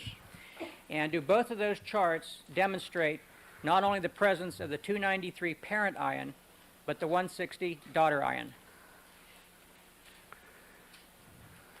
Yes. Do you have an opinion as to whether, based on those chromatograms from the FBI, whether the presence of EDTA has been demonstrated on the blood stain from the sock, Q206? Just on the basis of the 160 or the entire picture? The entire picture. On the basis of the entire picture, this has been, at these concentrations, presented as strongly as it can with present technology. As what? As EDTA. Now, EDTA is what's called an organic compound, correct? Yes, it has carbon in it, therefore it's organic.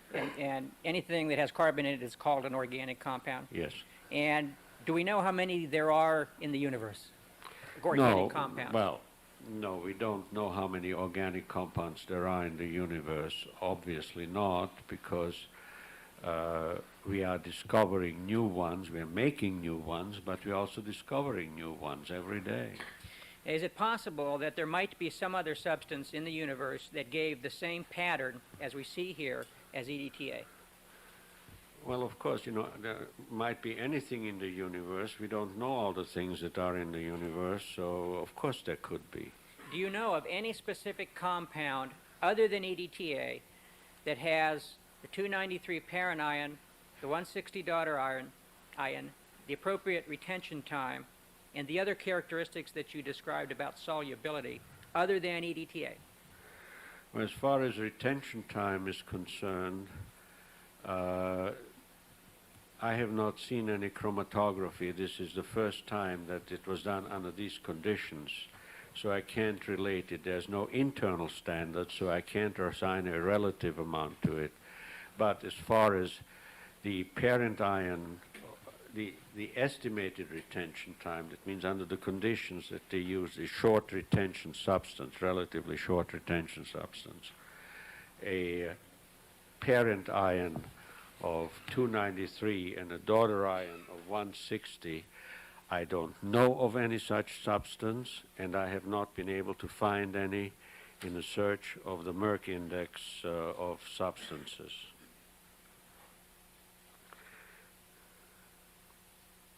So I've looked and I haven't found any. I have another document marked, actually, let's make it C of that last series because it goes together. Should be 1259C. All right. Doctor, take a look at this first, then we'll put it on the Elmo. Does this appear to be what's called a full daughter ion scan chromatogram for Q206? Yes, it scans all the masses from 130, which I think is one of the lowest daughter ions of the 293 ion, all the way up to 295, which is the molecular ion +3. Now, can I take it that what this is, it's looking for the other pieces in addition to the 160? That is correct. Can you put this on the Elmo, please?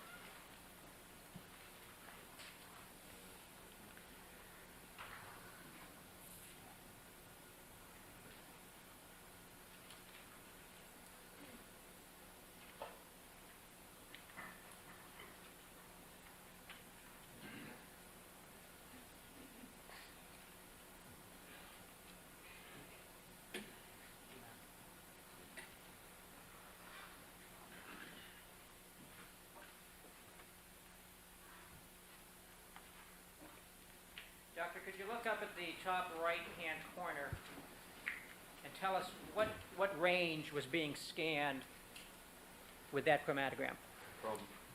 From mass 130, which is one of the breakup pieces of the parent ion, when that breaks up, it gives rise to 130 among others, all the way up to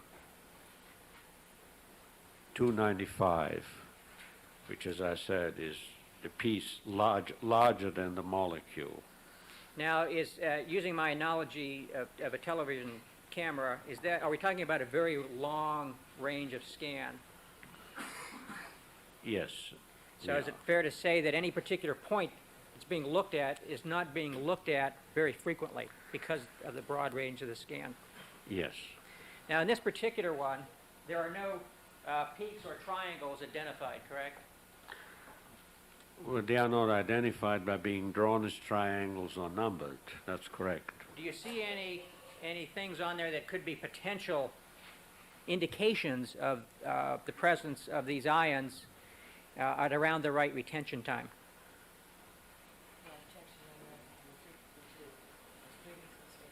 Oral. Oral. Yes, indeed. We have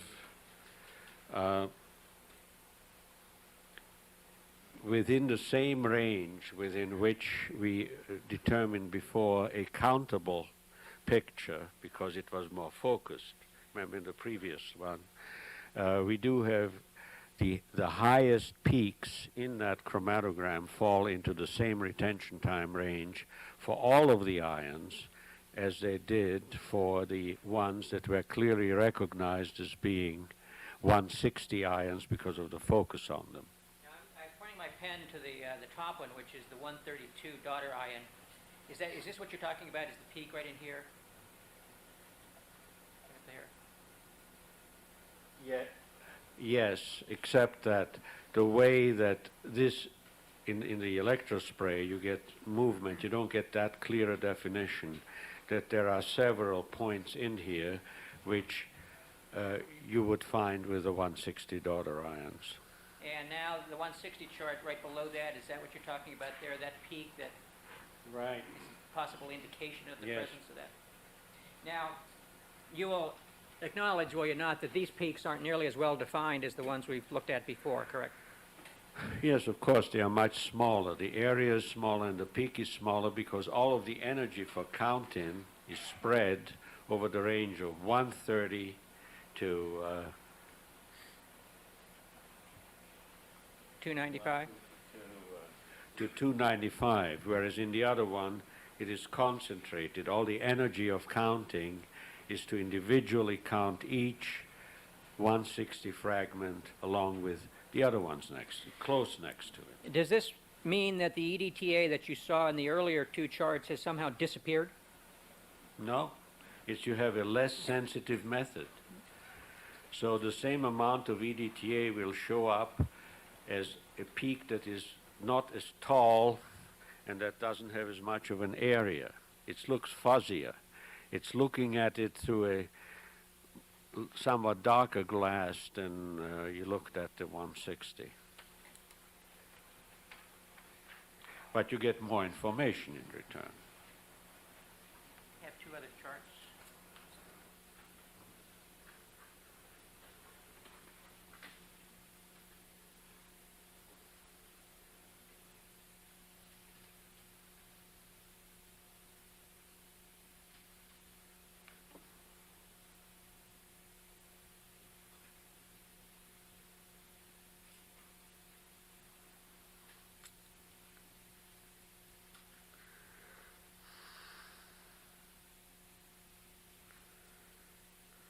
Could we have these marked as next in order A and B?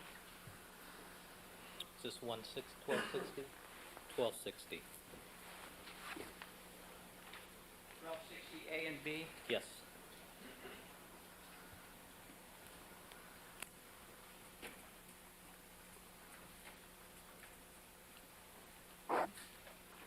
And for the record, 1260A has DA discovery number 4084 and is a chromatogram from a testing from Q204, the stain from the back gate.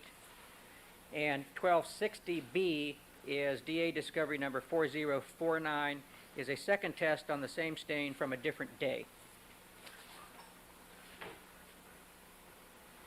Dr. Readers, let me show you 1260A and 1260B. Does this appear to be two chromatograms from two different tests on two different days of the stain from the back gate in Nicole Brown Simpson's condominium? Well, I can't see the dates. They are at different times, but the date is not apparent. Now, Is that what you have on the side? 222 and 228, is that the date? yes. Yes. Incidentally, when you were provided with the materials from the FBI the first time, were you able to tell what dates the tests were done on? On these papers? Yes. No. And why was that? They weren't shown. They were cut off or they weren't shown. Were they in the order in which the tests had been run? No.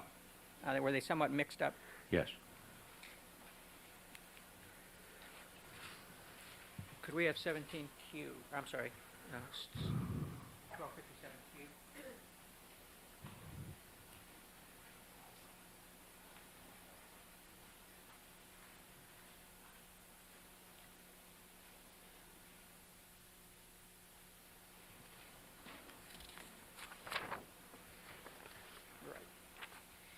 Let me show you what's 1257S. Does this appear to be an accurate depiction of both the chromatograms 4049, 4084, two tests on the back gate stain on 2 different days? Yes. Next slide, please.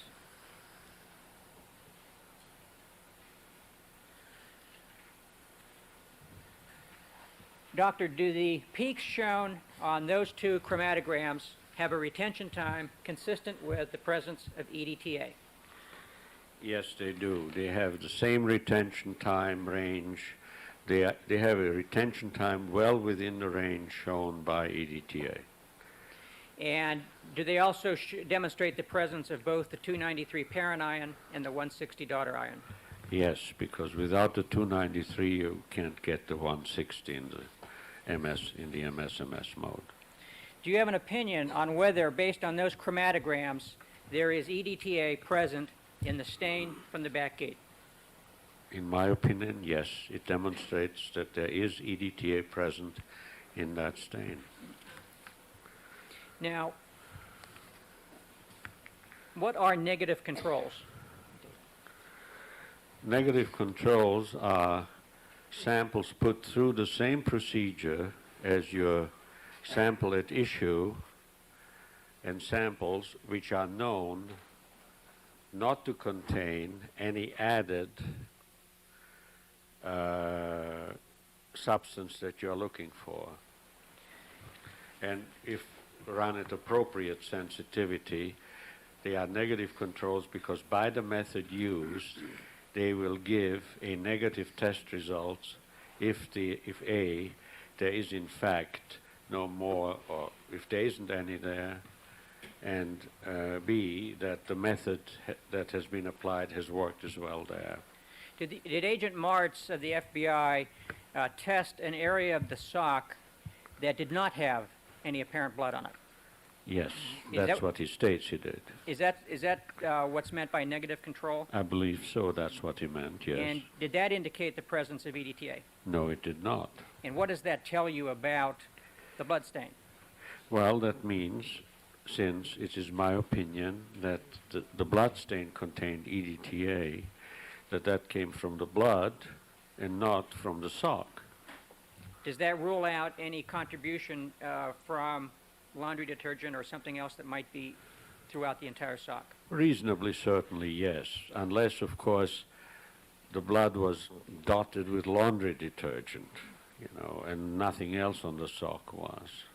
Now, as to the back gate, did Agent Martz run any negative controls on the back gate? Yes, And were those from a swatch taken from an area just away from the blood, but no blood on it? yes. And how many of those negative controls did he run? I recall 4. And what was the results of his testing on those 4? 3 were negative and 1 was positive. When you get a mixture like that, what's the interpretation? Well, the interpretation is that you better run 4 more or do something like that because you have something there which doesn't make sense. But the fact that you have 3 negative controls coming back negative, what does that indicate? Well, if you want to put it on a majority basis, that there's a 75% probability that it's truly negative and that the 4th one is something that happened, either contamination, an accident, or, something happened to that sample, or that got mixed up. I can't tell you what, obviously, but... Does the fact that 3 of the negative controls are negative indicate that there was no EDTA on the control swatch taken from the gate but not from the blood? Oh, yes, it does.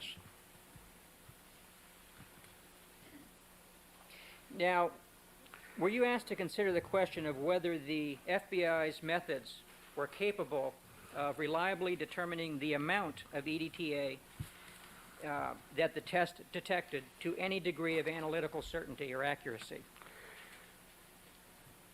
The amount...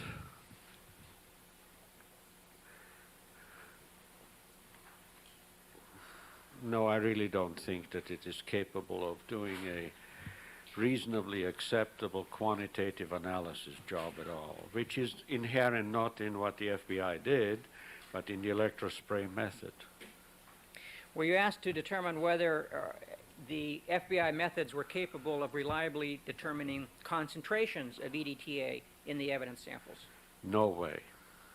And not only because of what I said before, but in order to do concentrations, you'd really have to know how much sample was in that swatch that you analyzed, how much got wiped off there, how much blood was in there that you have. And there's no way that you can really tell that from the tests that were done. Now, again, by concentrations, we're talking about parts per million Or parts per billion or whatever, yeah. Was the FBI's testing methodology capable of determining parts per billion, in your opinion? Well, no, it was not. Not at all.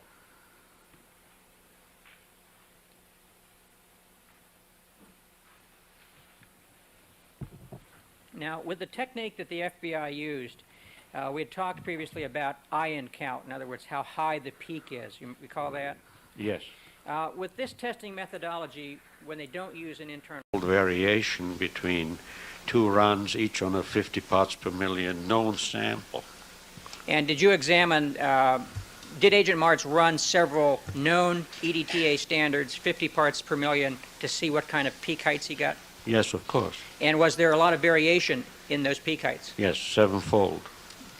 And does that indicate anything to you as to whether you can use peak height to accurately determine concentration? Not individual peak heights, no.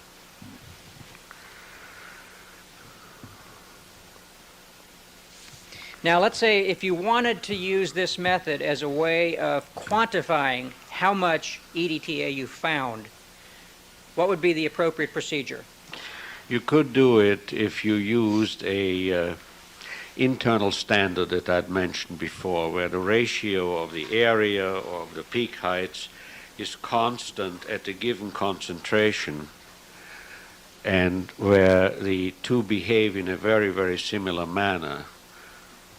Now, with an internal standard, is that a substance that's very close to the EDTA but enough different so that you can tell the difference? That's the ideal, that you can tell the difference, but that otherwise the behavior is not significantly different. The properties are sufficiently different so you can separate them either with the liquid chromatograph or with the mass spectrometer. And are those kinds of compounds available commercially? Yes, sure. Now, when you would use an internal standard, do you actually put the internal standard with the evidence that you're testing, or do you do it in a different run? No, you do it right in the sample. The ideal thing is to, if you have a swatch like he had, is to put the internal standard on the swatch, known amount, and then extract it. Really, put it on the swatch, let it dry, let it age a while because you didn't just prepare it, it's been around a while, and then extract it. You know how much you should find from that. Now, of course, you run also controls where you just put neatly the internal standard into the machine and see the amount that I'm going to put on the swatch would show up if I get 100% of it back at a certain height in a certain area. And then I put it on the swatch, then I put it in the water, and so that eventually you end up with a chromatogram like this with two peaks, close to each other but far enough apart so that you can tell one from the other. And does that allow you, since you know how much of the internal standard you put in there, does that allow you to then quantify how much was in the evidence? Yes, by taking the ratio of the, let's say, the height of the known over the height of the unknown or vice versa, and comparing that with the standard, because that ratio is going to be reasonably constant. Did Agent Martz use an internal standard in his testing? No. Is using an internal standard very common practice when running mass spec tests? It is a standard procedure wherever you have one available, not only for quantitation but also for retention time characterization. If one moves to a different retention time, so does the other. So again, that relative retention time is kept much tighter that way. It's almost become a requirement of chromatography, in quotes, of course. Now, let's assume hypothetically that the stain from the back gate was put there using blood from a reference tube that had EDTA in it. And let's assume also hypothetically that the stain in the sock was placed there using blood with EDTA in it. Were you asked to consider the question of how much EDTA you would expect to find if you then tested those blood stains 8 months later? Yes, I was asked. Now, is it important when you're running a sample, if you want to determine how much of something like EDTA is present, that you know how much you start with? How much sample you start with? Yes. Yes, of course. Now, if you had a blood swatch, let's say from the back gate or a piece of the sock, from the sock that appeared to have blood in it, can you tell how much blood is there by just looking at it? I can't.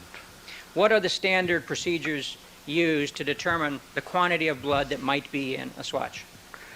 Well, you bring it into a water solution, preferably with a little ammonia because old stains are hard to get out. And you read that in a spectrophotometer for the hemoglobin content or for the hematine content, which is a fairly selective method, or else for the Sorey band absorbing proteins, as you call them. That's one way. It's a simple way because you don't do anything to the sample. You can handle it afterwards, do anything you want to with it. You just put it in a light spectrophotometer and you get the spectrum, and at a certain wavelength against standards you determine how much hemoglobin is, which is what really the blood has most of, or if you're dealing with serum or plasma, how much protein based on the Sorey band, which is also an absorption in the ultraviolet region. There is. Are there any other way? There are other ways of doing it. I mean, you know more about this probably than I do because you've been so well educated in this. You can determine the amount of DNA in it, and that tells you how much blood there was, because blood has a fairly known amount of DNA in it. You can also determine other substances in there that are characteristic of blood.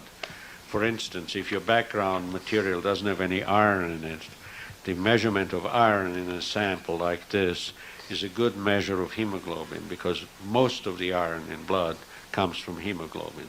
Now again, assuming that this is blood, not serum or plasma, you can, what I usually do is spectrophotometry and or iron determination and or copper and zinc.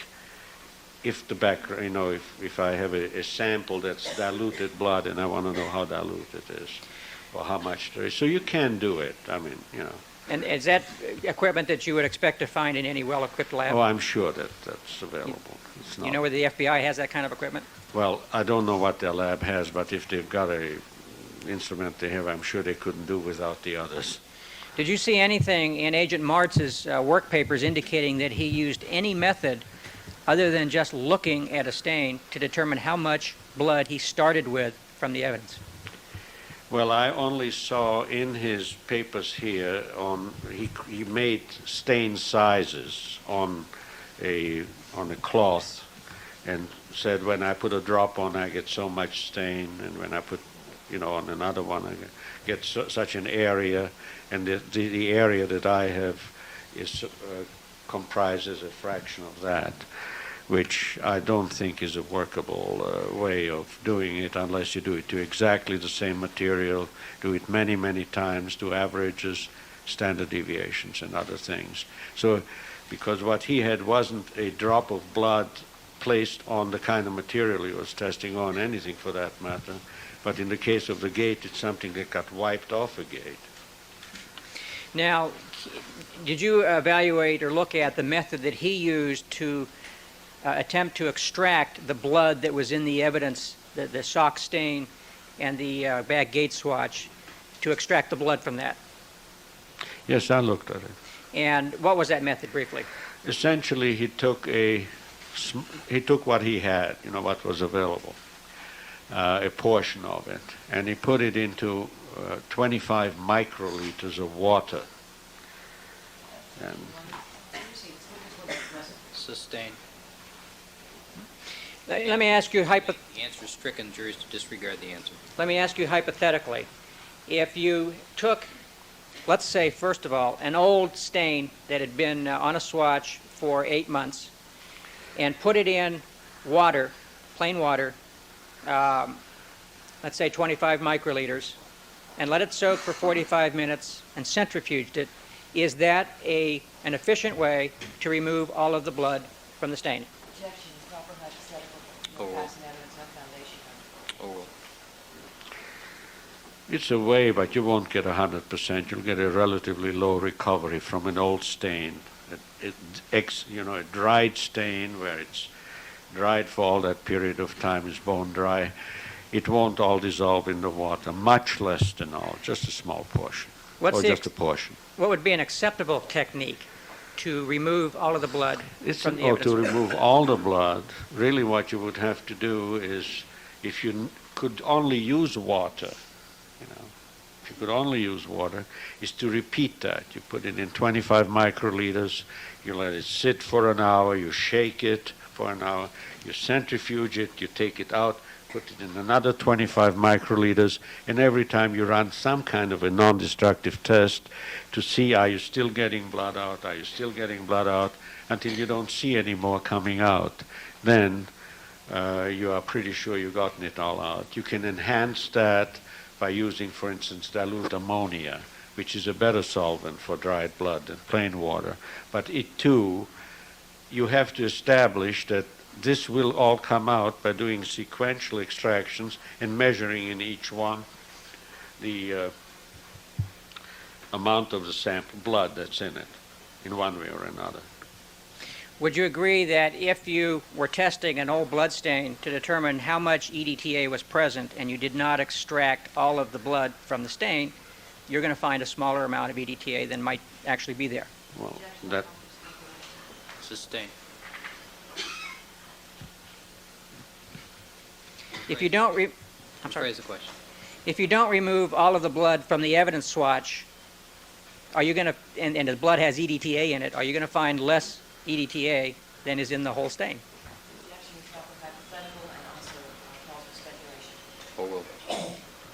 Of course. I mean, that's very self-evident. If you don't get it all, you have less than if you get it all, whatever it is. Now, incidentally, are you aware of any other case or any published literature on the issue of determining levels of EDTA in blood stains in forensic cases? No, I'm not. I don't think there's anything published. I've asked around. I don't know of anyone who's done it.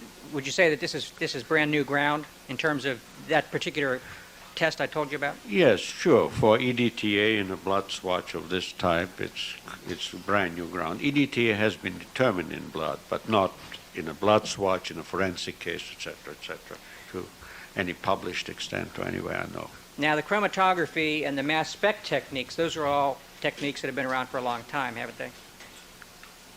Yes, they've been, the mass spectrometry and chromatography is fairly old. Did you see anything in the paperwork that you reviewed indicating that the FBI did any studies to determine the differences between extracting blood from an old stain versus a new stain? No, I did not.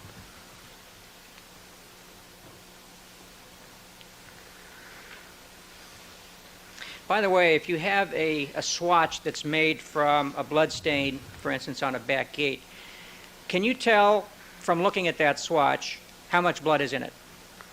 I can't, no. Can that vary from one swatch to the next? I'm sure it will, greatly. Objection, that calls for speculation as well. Overruled. Now, in the context of the testing done by the FBI, what is a positive control? A positive control in that context, as in any other context, is one to which the substance at issue has been added in a known quantity, and preferably not only in a known quantity, but to a known concentration. That means a situation where you know how much sample you have and how much you're adding. That's concentration. If you don't know how much sample you have and you put on it a microgram, then you know you've put 1 microgram in, but you don't know what the concentration is because you don't know 1 microgram per watt.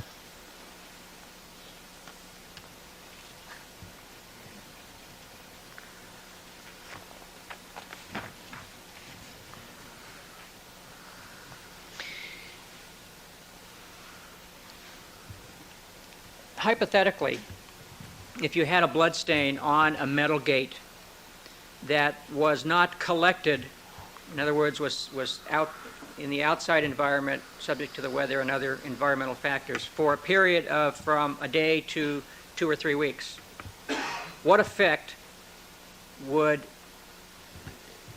those conditions have on the presence of EDTA in the blood? Assuming that the original stain had been EDTA. You put a wet stain on and you let it sit there dry and be exposed for a day or more. With EDTA blood, yes. With EDTA blood.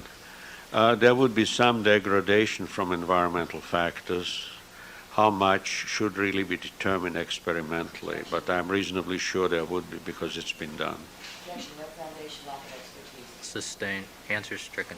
Have you reviewed literature on a study that determined what's called the photodegradation of EDTA? Yes. And what did that article tell you? Well, basically that article tells you that if you have EDTA in solution, in this case, the EDTA in a German river called the Neckar, Neckar, and if you sample that with EDTA in it on a sunny day in Germany, that the amount of EDTA that's in that solution is going to break down, half of it's going to break down in less than 10 minutes from the sunshine itself. So that's photodegradation. It's because of the energy of the sun rays interacting with the EDTA in the water.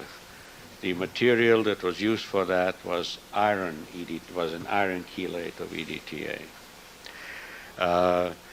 Degradation of EDTA is described for sludge. It's described in the literature for bacterial degradation, so-called biotic by living organisms, and abiotic by the presence of oxygen and absence of oxygen. So it's known it degrades. If you take a sample of EDTA in blood and freeze it, it'll stay there. Objection, Congress is outside the scope of Sustained. expertise. Also, the articles are relevant. Proceed. If you were trying to determine how much the EDTA you would have in an EDTA blood stain that had been subjected to 1 day to 2 or 3 weeks outside environment on a particular type of metal fence, how would you determine that? Well, I've done things like this, and in this case it's obvious. You get a material which is as alike as possible to the metal fence, maybe a piece of the metal fence, and you put 10 dots of EDTA blood on it, and you put on it 10 dots of blood in other places of blood that doesn't have any EDTA in it. That's not in an EDTA tube, but it's normal human blood, which normally contains virtually no EDTA. Then what you do is you analyze a control, or more than one control. It means you take a little bit of an area where there's no blood, and you take that and try to know how much you have and analyze it. Then you wash off one of the spots that has EDTA, another spot that doesn't have EDTA. You analyze all three, and you repeat that every day for a week or something like that, for a portion of the time. If it's just for a few hours that you're interested in, then you repeat it during a period of several hours. You analyze it and you see whether it's broken down. You know, whether the one that was put there an hour ago has less in it than the one that you took off right away and analyzed, or the one that was there for a week. And if during that whole period there's no breakdown, then you say, well, I don't know whether it would break down in 8 months, like, or 8 weeks or whatever, but at least I know that during that period it's stable. Usually in a substance, my experience is that substance that does break down, within a week you'll be able to tell that it does. Then carefully you can extrapolate, say that in 8 months there's going to be nothing there, or I think there may be some there, but that then becomes somewhat speculative. Now, is that what you've described as possible methods to determine that? Is that part of what should be a validation study on the method? Well, that's what I would call a validation of the Did method you for see- this purpose. Did you see anything in the paperwork from the FBI indicating that they did any test at all to determine how much EDTA would have been lost under the conditions that we described? No, I did not. Now, let me ask you about the sock. Let's assume hypothetically that EDTA blood was put on the sock at some point in time. And let's assume further that between the time that blood was put on there and the time it was analyzed by the FBI, it was examined several times using high-intensity lights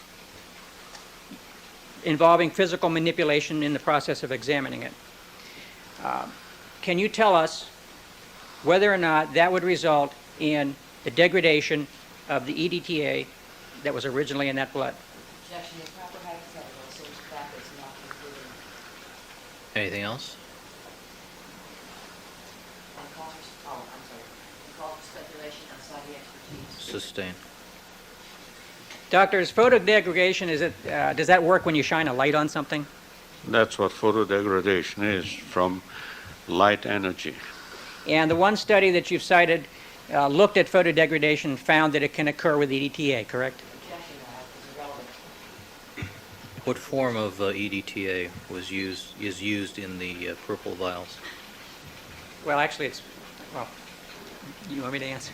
Yes, I'd like to know. It can be there in several forms: iron EDTA, calcium EDTA, several others. What was used here? I don't know. I mean, it picks up iron, is what it does. I understand that. But the one article you have talks about the water quality in the Neckar Valley River. A delightful place, that's why the Germans call it the romantic highway, but doesn't tell me a lot about this case. Let me ask a different question. All right, let me approach with a sidebar with Corporal, please.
right, ladies and gentlemen, I wasn't paying attention to the clock, otherwise I would have taken a recess right at that point.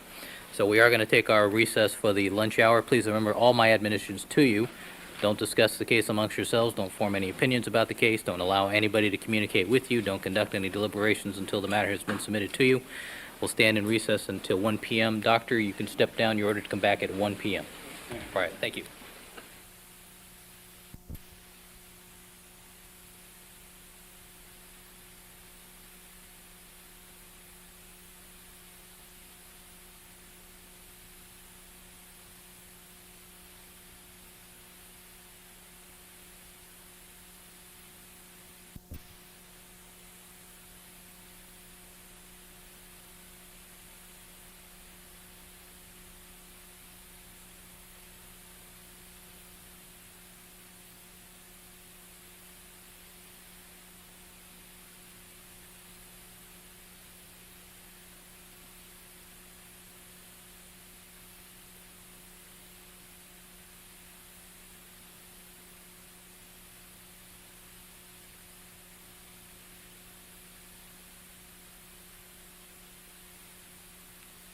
There was that study of water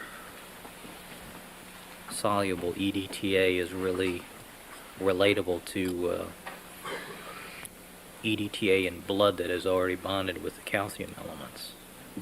Actually, Agent Martz's first series of tests that he did were looking for iron EDTA, and he found substantial, enough to measure, certainly. So it's there in the presence of the reference bloods. My only point about this particular article is, it's no question it's a limited article, limited circumstances. I'm not going to use this to have him express an opinion on how much degradation there would be with the sock, for instance. What I'm going to elicit from him is that in order to make the determination of what you might lose from the sock, you need to do testing on conditions similar to the sock, that you would not rely on this study to make an assessment as to whether you're going to lose any EDTA from the sock. But aren't you asking the jurors to form an opinion by then bringing out the exposure to the infrared light and the microscope and high-intensity lights? I'm going to bring out the fact that those are things that conceivably could result in some loss of EDTA, and they were never, that was never checked. And that's another way of showing that the testing that was done here is not adequate to show you how much you should have there. But if we only have one study that tests photodegradation in water, in river water, as nice a river as it is, it's not really relatable to blood. Well, it's iron EDTA, which is, we know is present in this blood. It was in solution at some time. It photodegrades. I mean, that's the only information we have, is that EDTA photodegrades under certain conditions. We don't have any studies that say it doesn't under other conditions. Our position is that this is something that would have been part of a validation study had it been I done think properly. it's clearly enough for a scientist to be curious. But to say that EDTA under these conditions in blood photodegrades. Oh no, I don't intend to have. I intend to have him say exactly what you just said. That this is something that should have been checked. I heard it a little more conclusory than that. Oh well, I'll clean that up. All right. Well, I want you to know I'm concerned. No, I understand that. And I'll do that first thing. All right. Ms. Clark? Yeah, the problem that I have is that the manner in which the questions and answers have been going is that the deliberate impression is being left that EDTA will degrade. Not only is that Photodegrade. Photodegrade. Photodegrade. Photodegrade, correct. I'm sorry, will photodegrade. And the problem with that is that it is not proven to be the case at all. And the testimony runs contrary to what we know about the stability of EDTA as a compound. And in the absence of this doctor having some experiment or expertise in that determination, then that's not shown. So instead of just bringing out the fact that, and I think it's improper to cause a jury to speculate on that as well, there is no known literature or experimentation to document whether EDTA, especially in a dried stain, will photodegrade. And to cause the jury to speculate on that possibility when there's no showing of that, I mean, let's not forget something here. There's no proof that the blood was planted, period.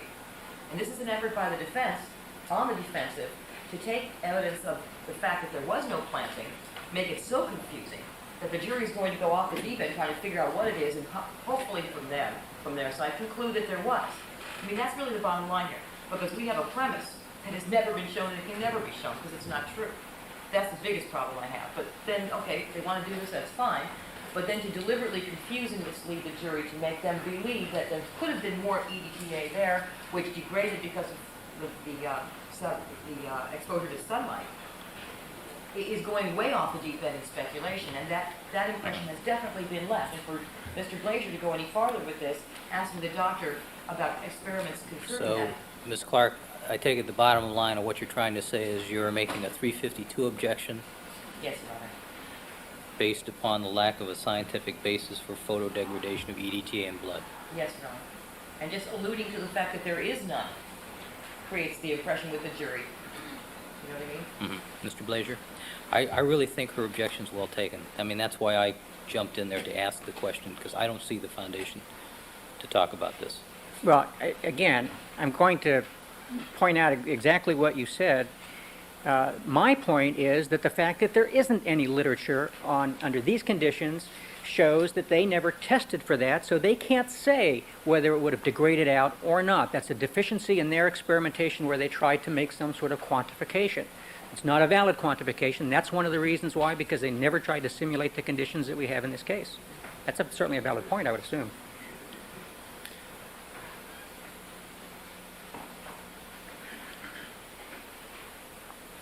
That point is addressed by the fact that we have results on the socks. The results on the socks and on the gate, number one, do not give the full daughter spectrum. So to even call it EDTA is going out on a limb. But Do we have any way to compare the results sock to the gate? yes, And what's the relative comparison? the I'm sorry, gate's a little higher than the sock. But they're both dramatically lower, like by a magnitude of 100 times below the preserved lead. But yes, that's right, the result does not support the defense contention of photodegradation. I don't know how she can say that. They didn't test for that. All right. Assuming that what the defense wants to say is true, that there is such a thing as photodegradation, the gate should then be lower than the sock, because the sock was not out in the sunlight for nearly as long. Now, the gate is a completely different set of circumstances, which also should have been tested for and weren't. It's on metal, it's outside, it's subject to dust, to fertilizer, to other things that can also chelate with EDTA. They're different circumstances, and the levels of ionization that we're talking about, you can't quantify. Their 50 parts per million test on the same run has a 7-fold difference from one run to the next. I mean, you cannot use these ion counts as a way to say there's 5 parts per million versus 6. No, It's we're just talking not. about the basis of the doctor giving opinions regarding photodegradation of EDTA. That's what we're talking about. I find it's not sufficient. I'll sustain the objection. All right, let's have the jurors, Well, please. may I point of clarification? I asked him about the lack of any literature on photodegradation. You can ask him if there's anything in the literature about that, Okay? other than this one article that we've already talked about. Okay. That's always been done, hasn't it, Your Honor? It has. In that case, it would be asked and answered. And counsel's just trying to highlight the very point that the court has ruled 352. That's true. It's already in the record. So we'll proceed.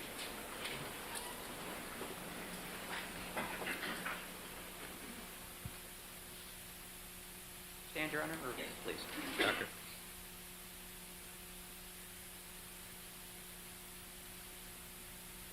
All right.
All right, let the record reflect we've been rejoined by all the members of our jury panel. Good afternoon, ladies and gentlemen.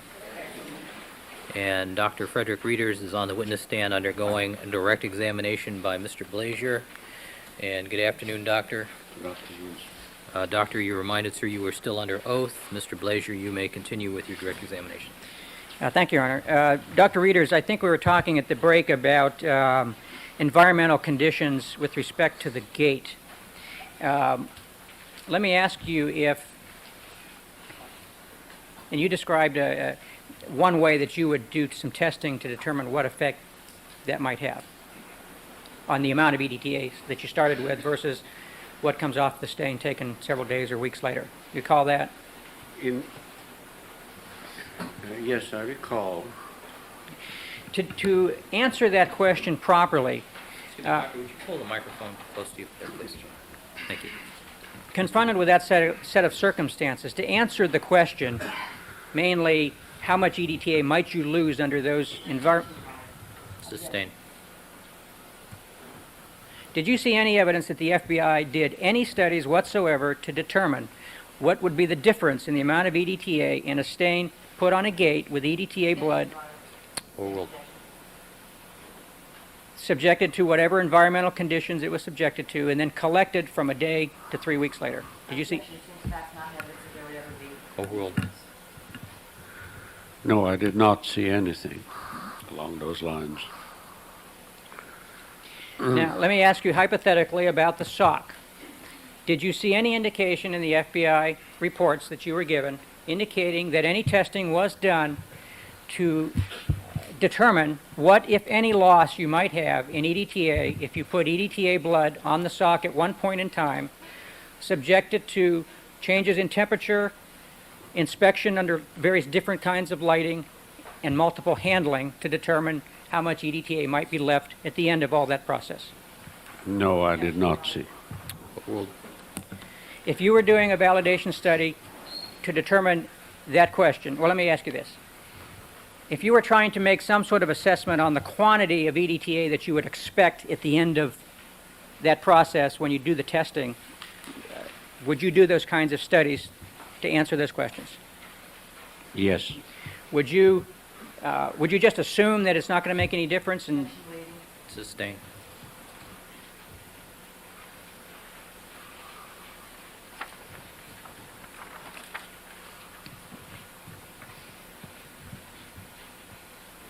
did you see anything in the FBI reports indicating whether they did any studies whatsoever to determine whether there might be any oxygen or bacterial degradation of EDTA?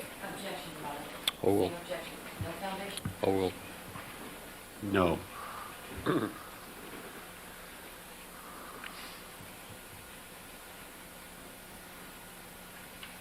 Did you see anything in the FBI paperwork indicating that they looked at the question of what might happen to the amount of EDTA in a stain if some EDTA blood was mixed in with some non-EDTA blood? Sustained.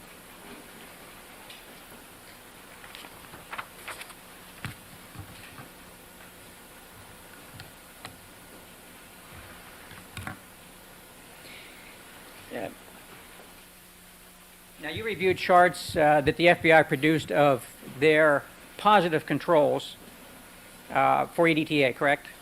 Yes. And what's your understanding of how those positive controls were made? The positive controls were made by taking the material, for example, on a swatch, or just taking plain blood and adding to it EDTA, or taking known EDTA blood and see how it behaves.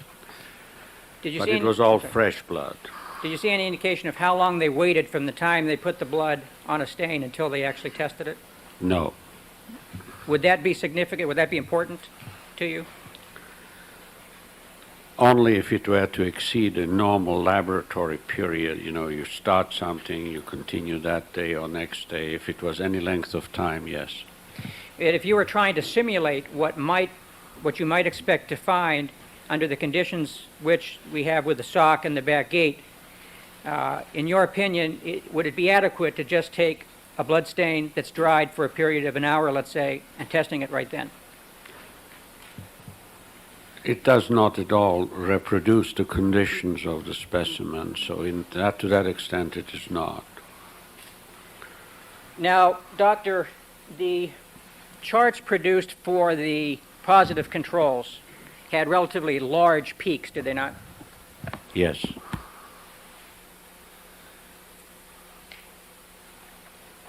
And I'd like to have a chart mark, please.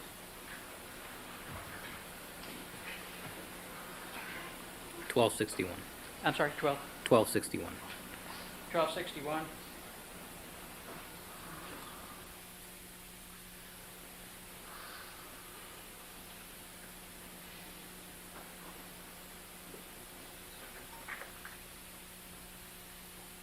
Let me show you what's been marked as 1261.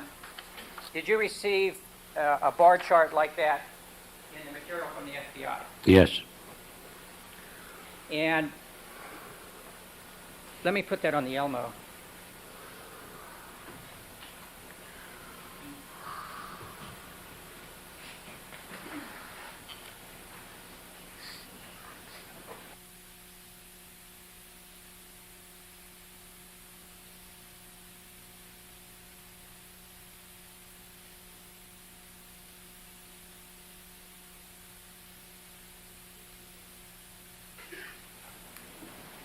Now, Doctor, does this appear to be a bar chart produced in the FBI paperwork? Can you see it? I'm trying to read the one next to the large number. Yes, I received that. And the up and down axis, the left axis there is the ion count, correct? Yes. And the various different bars indicate EDT or what matches EDTA found from various samples, correct? Yes. Now, does that particular chart in representing ion counts let me rephrase this. Did they run positive controls more than just those 2 times?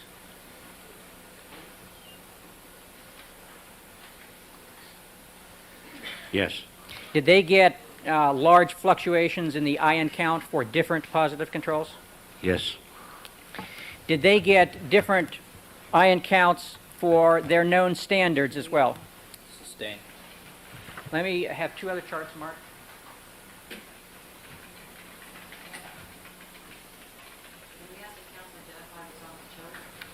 It's his examination counsel.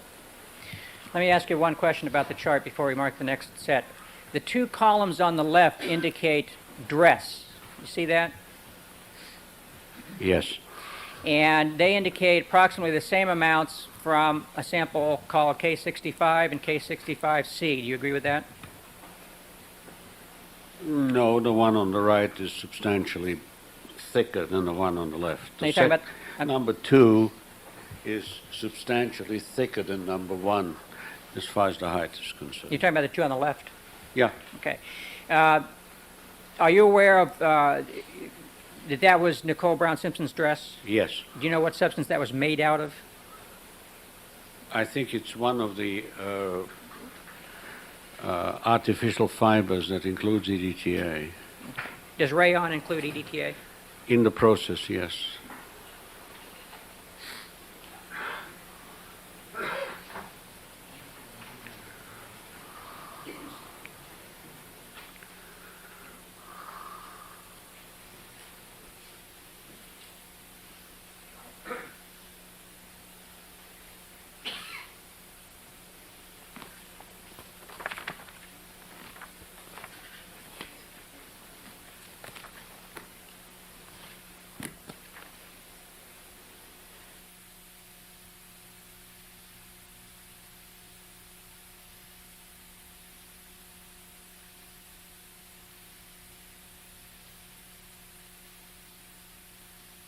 Let me have 2 other charts marked 1262 is next in order. 1262 A and B.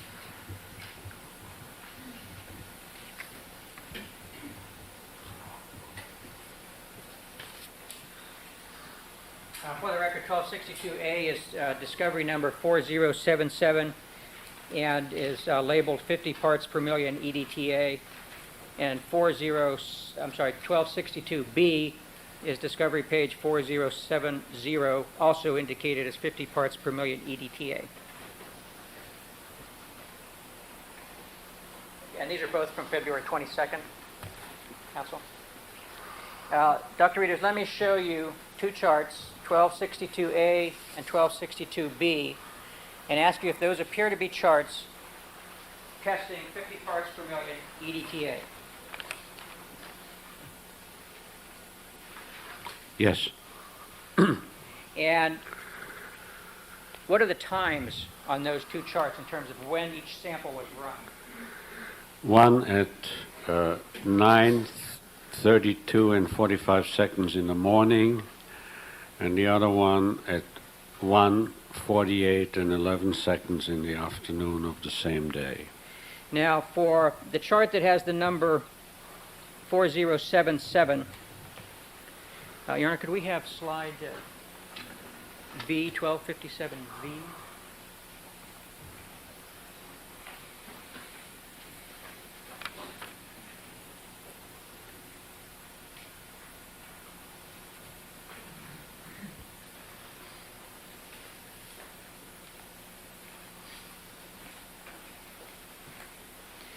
Doctor, could you tell us for chart number 4077, what was the ion count for 50 parts per million on that particular run? For the area, is that what you want? No, the peak height. The peak height, 319,561. Now, look at chart 4070, the same standard, the same amount, run later that day.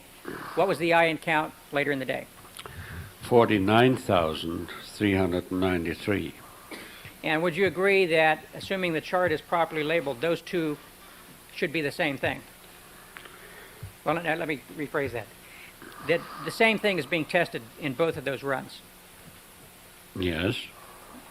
And do you find it unusual at all that the ion counts would change so much from one test to the next on the same day?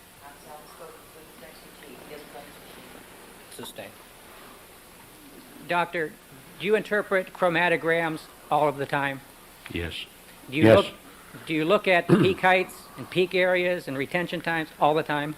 Yes. Do you have an opinion on whether ion counts under the conditions of the FBI's experiments can vary that much as shown in the chart, from run to run in the same day? Foundation, see the scope of expertise. Yes, I have an opinion. What's your opinion? Easily, because with the electrospray system, you get numbers that go pretty much all over. Okay. So that's consistent with electrospray analysis. Now, is this if you ran an internal standard with each of those, what if the equipment is working properly, what would you find? Well, you'd find that the ratio would be the same if it's the same sample. Mind you, if it's a different sample, it could be, different blood, different thing. But if it's the same sample or the same batch for the analysis, then you would find the ratio is similar, provided everything went all right, even though the numbers are greatly different. Now, have I asked you to take that off?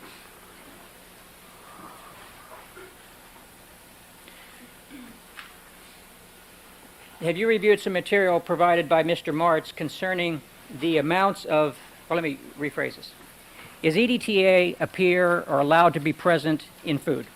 In food, yes. What kinds of foods is it allowed to be in? In some of the dried vegetable type things, like in peas and beans, according to the one FDA release that I have, in pickles, in a variety of foods. I don't recall any what you call basic foods that are eaten in huge amounts, like bread or something, but it might be, I don't know. Have you reviewed the federal requirements in terms of the maximum amounts of EDTA that can be put into various foods? I looked at them, yes.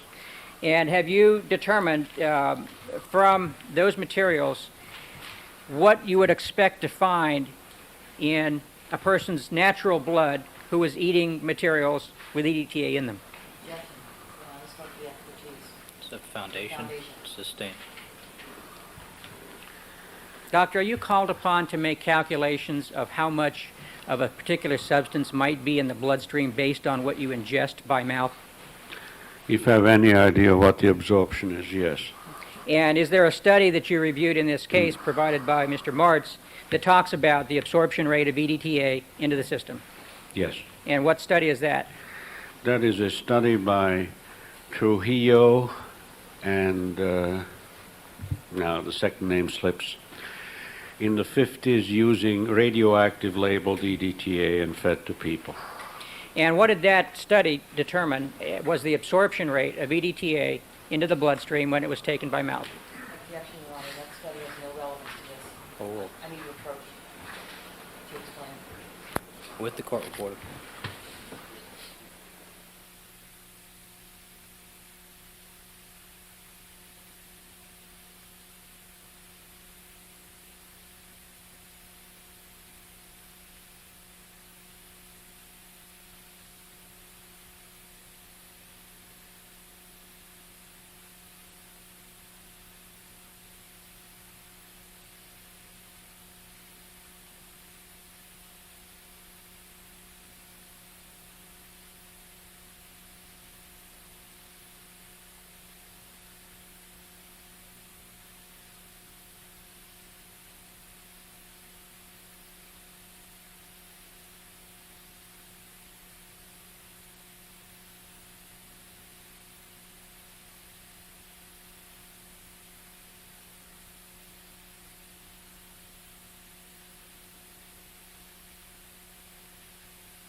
right, let me ask the jury to step back into the jury room, please.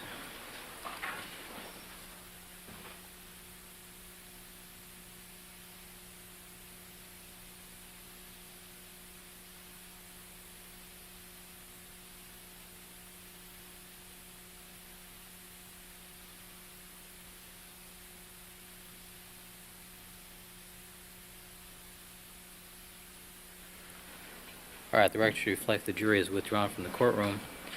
Mr. Blazer, tell me about this report.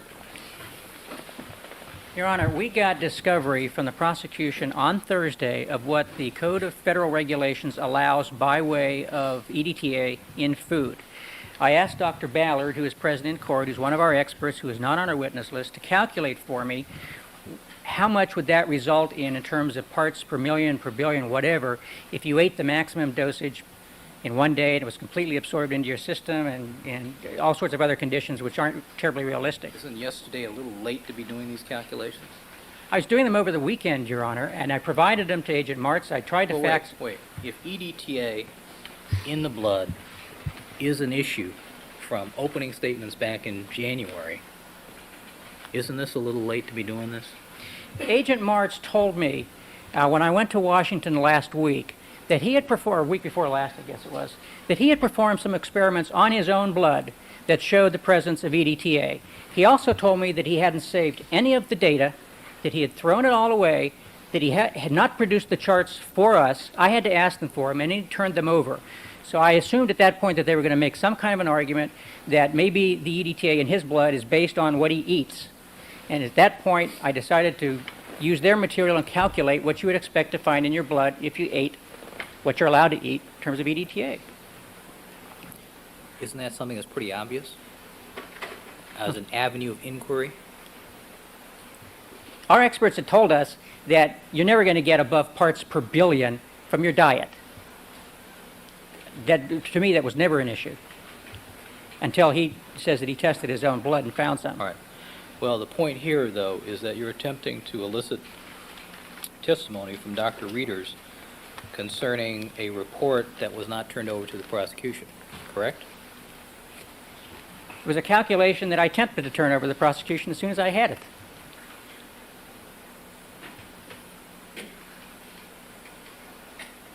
They didn't have their machine on yesterday. I gave it to Agent Martz last night. I told him, if you talk to Marcia, please give him this stuff because I couldn't get it through on their fax. As far as I know, our fax machine is always on. I've got the proof in my file if you want it. I mean, this is the first I've heard of this calculation. I don't know. That's why I was attempting to confer with Agent Martz now to figure out what they did. Well, I must say that the issue, I mean, it does pique one's curiosity since we know that EDTA is allowed in certain foodstuffs. It does sort of pique your interest whether or not it's naturally occurring in the blood. I mean, that's an inquiry that, you know, either side should have made a long time ago. And We know that all the literature tells us that if it's there, it's going to be in the parts per billion range. That's what the literature says.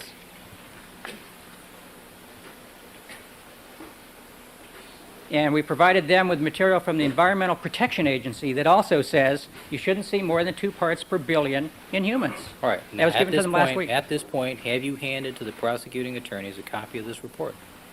No. All right. The objection sustained. All Your right, Honor, let's can have I the jury, refer please. to the Environmental Protection Agency material that I gave them last week? It's in the public record, correct? Yes. Yes. Thank you. Let's have the jurors, please.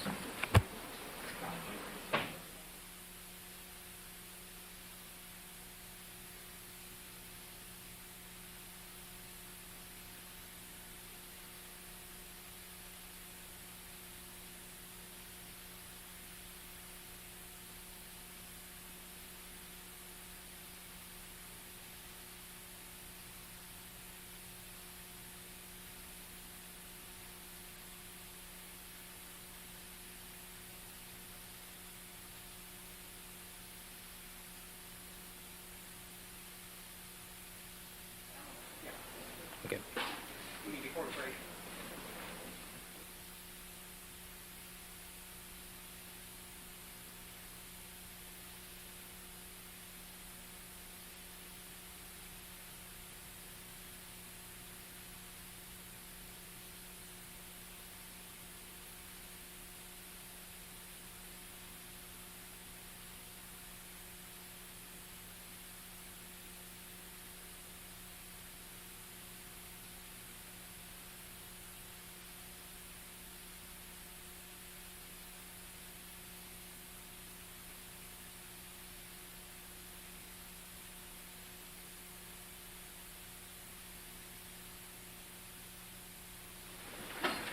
All right, let the record reflect that we've been rejoined by all the members of our jury panel. Mr. Blazier. Thank you, Your Honor. Dr. Reeders, have you reviewed materials from the Environmental Protection Agency with respect to how much EDTA you can expect to find in human blood from diet? Yes. And what is the range that would be in the human blood from diet? Overruled. Overruled. For the EPA records, from FDA records that are in the public, part of the public record he can testify to. What range are we talking about for EDTA in the blood from diet? Normally, in normal individuals, not more than 4 parts per billion. Now, the amounts of EDTA found on the sock and the back gate, what range are they? It's in the parts per million, so 1,000 times more. Do you have an opinion on whether the EDTA found in the sock and the back gate could have come from food? From food eaten by the person whose blood it is Yes. that it? No. In my opinion, that is so unlikely that I wouldn't even consider it. Now, what other sources of EDTA in blood could there be? Well, Let me qualify that a little bit. In the amounts shown in the back gate and the sock.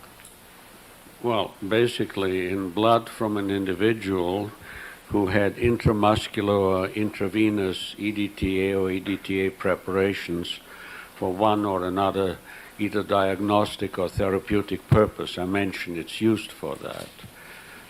Within a short time, because within a day or two after such an administration, all the EDTA is out of the body. It's 90% in a couple of hours that it leaves the body. Did you see any indication in the FBI paperwork that either Nicole Brown Simpson or O.J. Simpson had EDTA injected into their systems on June 12th? No.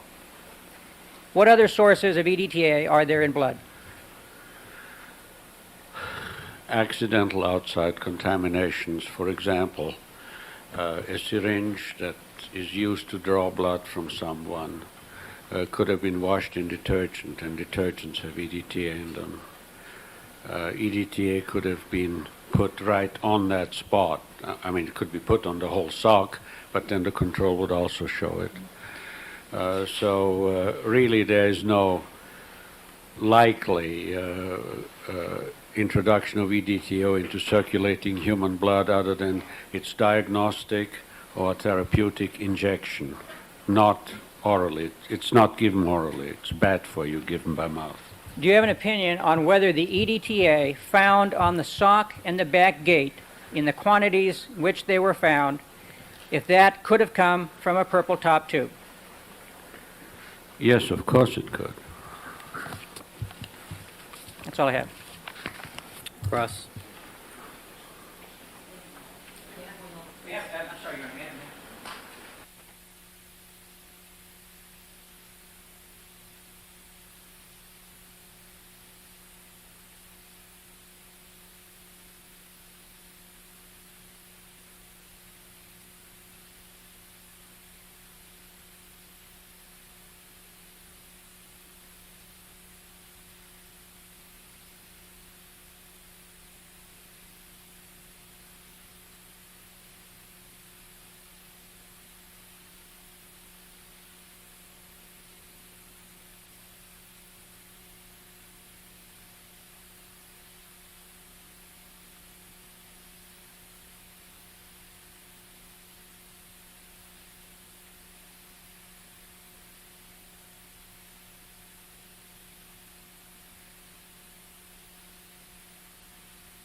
Thank you, Your Honor. Dr. Reeders, good afternoon. Good afternoon. Now, you just testified, sir, that according to you, your reading of an EPA report, that normally you will find no more than 2 or 4 parts per billion EDTA in a normal person's blood. Is that what you just said, sir? Yes, that the normal is no more than 4 parts per billion. No, right. Okay, no more than. In other words, you're saying that the maximum amount of EDTA that you will find in a normal person's blood is no more than 4 parts per billion, correct? That's what the EPA says, and I accept that. And I you have nothing better. And that's based on a report that you had, is that correct, sir? It's an EPA publication, the OMTADs, which is one of their publications. Now, if what that, strike that. In the evidence stain, sir, you said you found EDTA in the levels of parts per million, correct? I didn't find it. Mr. Martz did, and I agree that they are in the parts per million based on his analysis. So the amount of EDTA found in the evidence stains on the gate and the sock were in parts per million, is that right? Yes, because you cannot detect anything that is less than parts per million in any of the samples that he prepared or tested. His detection limit is in the parts per million. The answer is yes. The amount that was found in the gate and the sock were in parts per million, correct? Yes, And the amount that should be found, the maximum amount that could be found in a person, a normal healthy person's blood, is in parts per billion, correct? yes, according to the best available information. And if that information is incorrect, and the actual information is in parts per million, then the amount found in the gate and the sock are a normal person's maximum allowable amount. Wouldn't that be true, sir?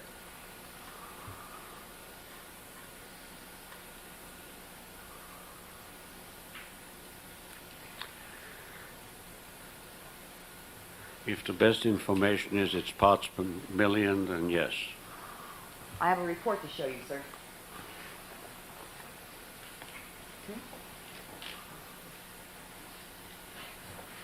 You can see the report. I'm showing to council now. I'd ask it to be marked People's next in order. I'm sorry? 534.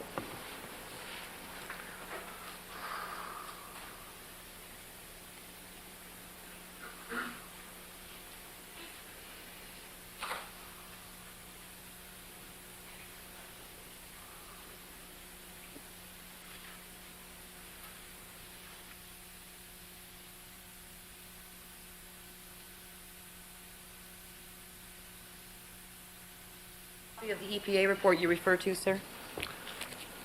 Do you have it with you? No, I furnished a copy to you and to Mr. Martz. I mean, I furnished copies. Let me see what I have.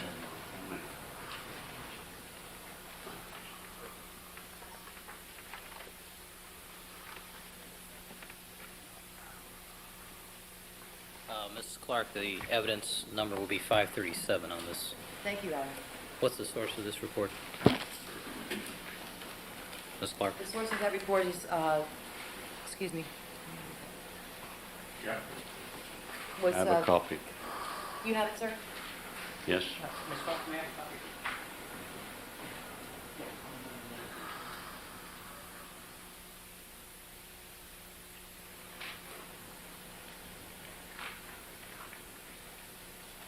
The source of this is EPA, Your Honor. I'm going to show you what's now been marked as People's 537, and then I'm going to ask if we can have it copied for council, so they can keep it with them. How many pages is that? 1 page.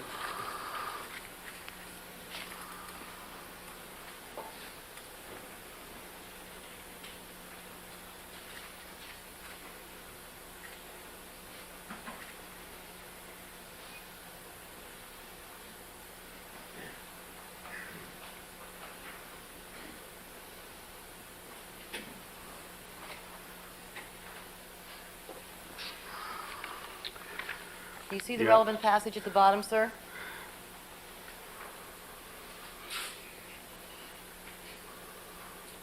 Yes, I see the problem.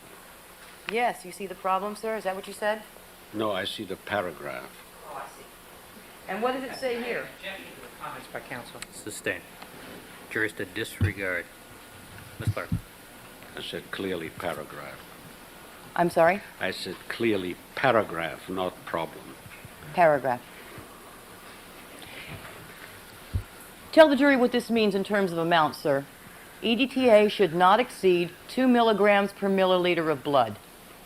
What does that translate to in terms of either parts per million or parts per billion? Well, What that is, it should not be less than 2,000 parts per million. That's the same amount that you find in EDTA blood.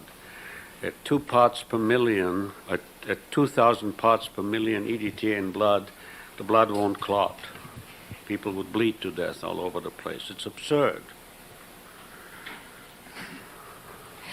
It's absurd. This is the basis for the EPA report that you referred to, sir. This absurd thing here. Excuse me, counsel. is Let that me a show you. question? I beg your pardon. Wait. Is that a question, Ms. Clark? It was foundational to a question. I wanted to show him the report. Be careful, Ms. Clark. Let me show you another report.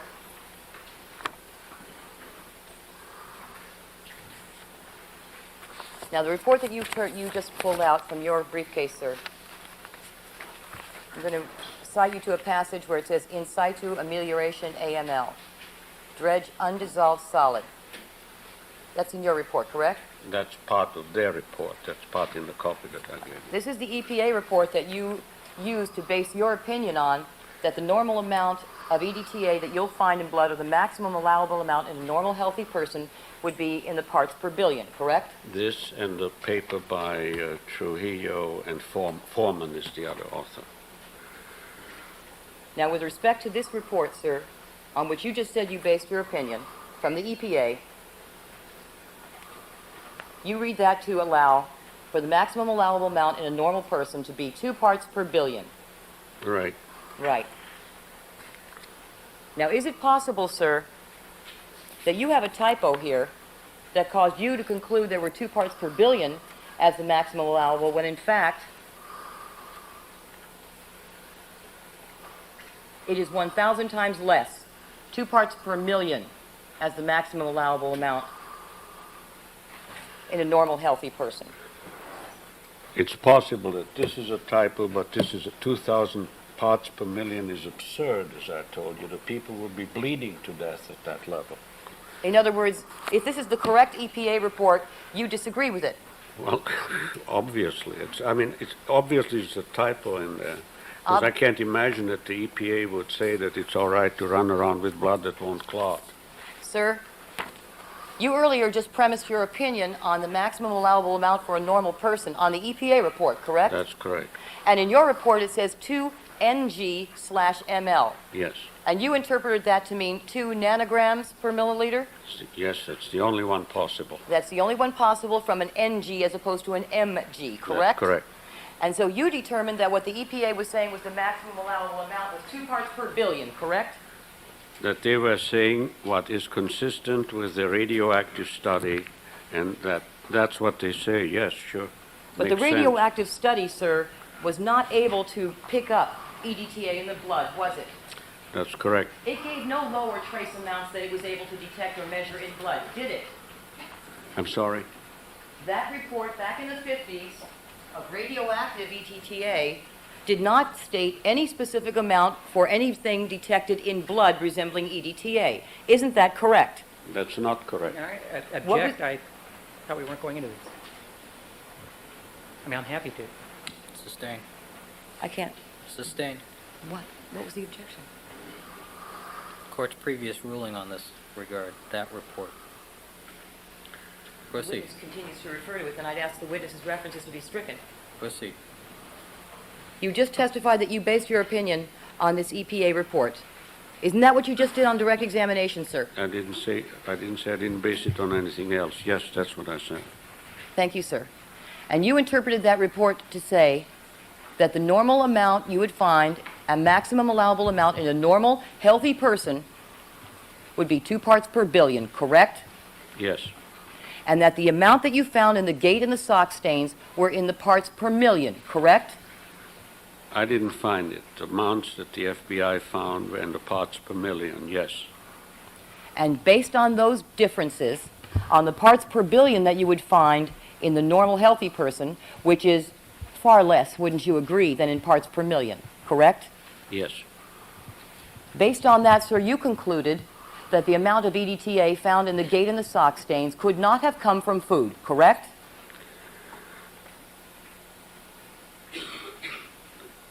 It is reasonably certain that they did not come from food. And that is based on the maximum allowable amount that you determine. Counsel, you need to allow the doctor to finish his answer.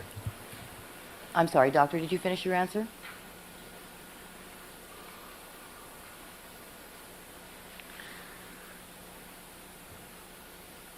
Question was regarding whether or not the EDTA and the gate and sock stains could have come from food.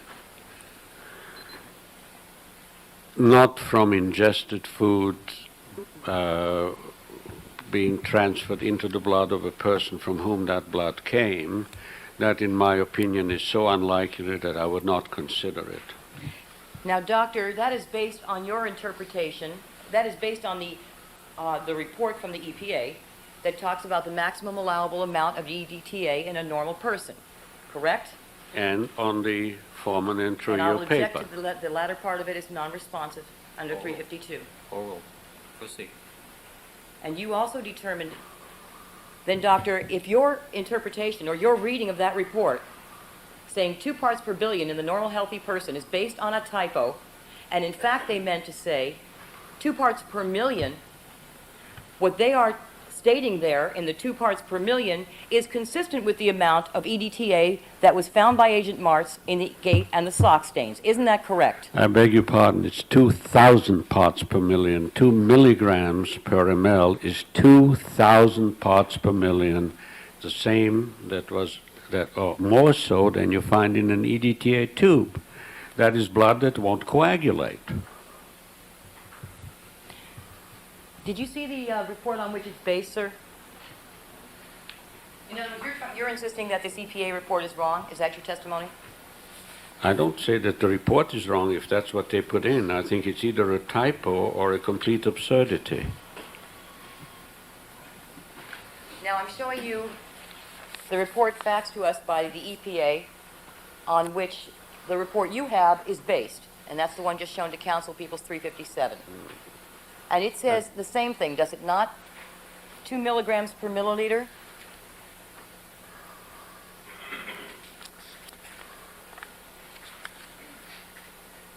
Isn't that correct? You know, we still have a copy of this. Could we have a copy of this, please? It describes the content of a paper. It is not a report. It says that observation on the effect of the concentration of EDTA on the packed cell volume of various domestic animals confirm that in man the concentration of EDTA should not exceed 2 milligrams per milliliter of blood. The citation is the British Veterinary Journal. So I don't quite understand it if this is on animals or why this applies to man.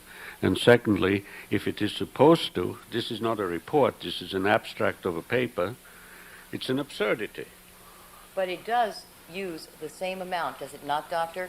You see, so you have 2 ng/ml, they have 2 mg/ml, and we have a report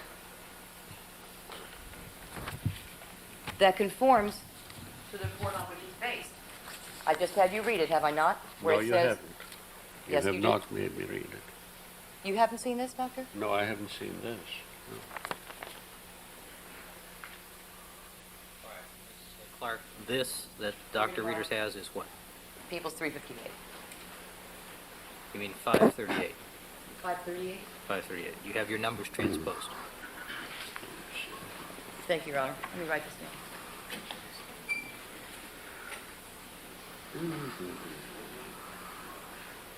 Don't you recall us just reading this together, Dr. Readers?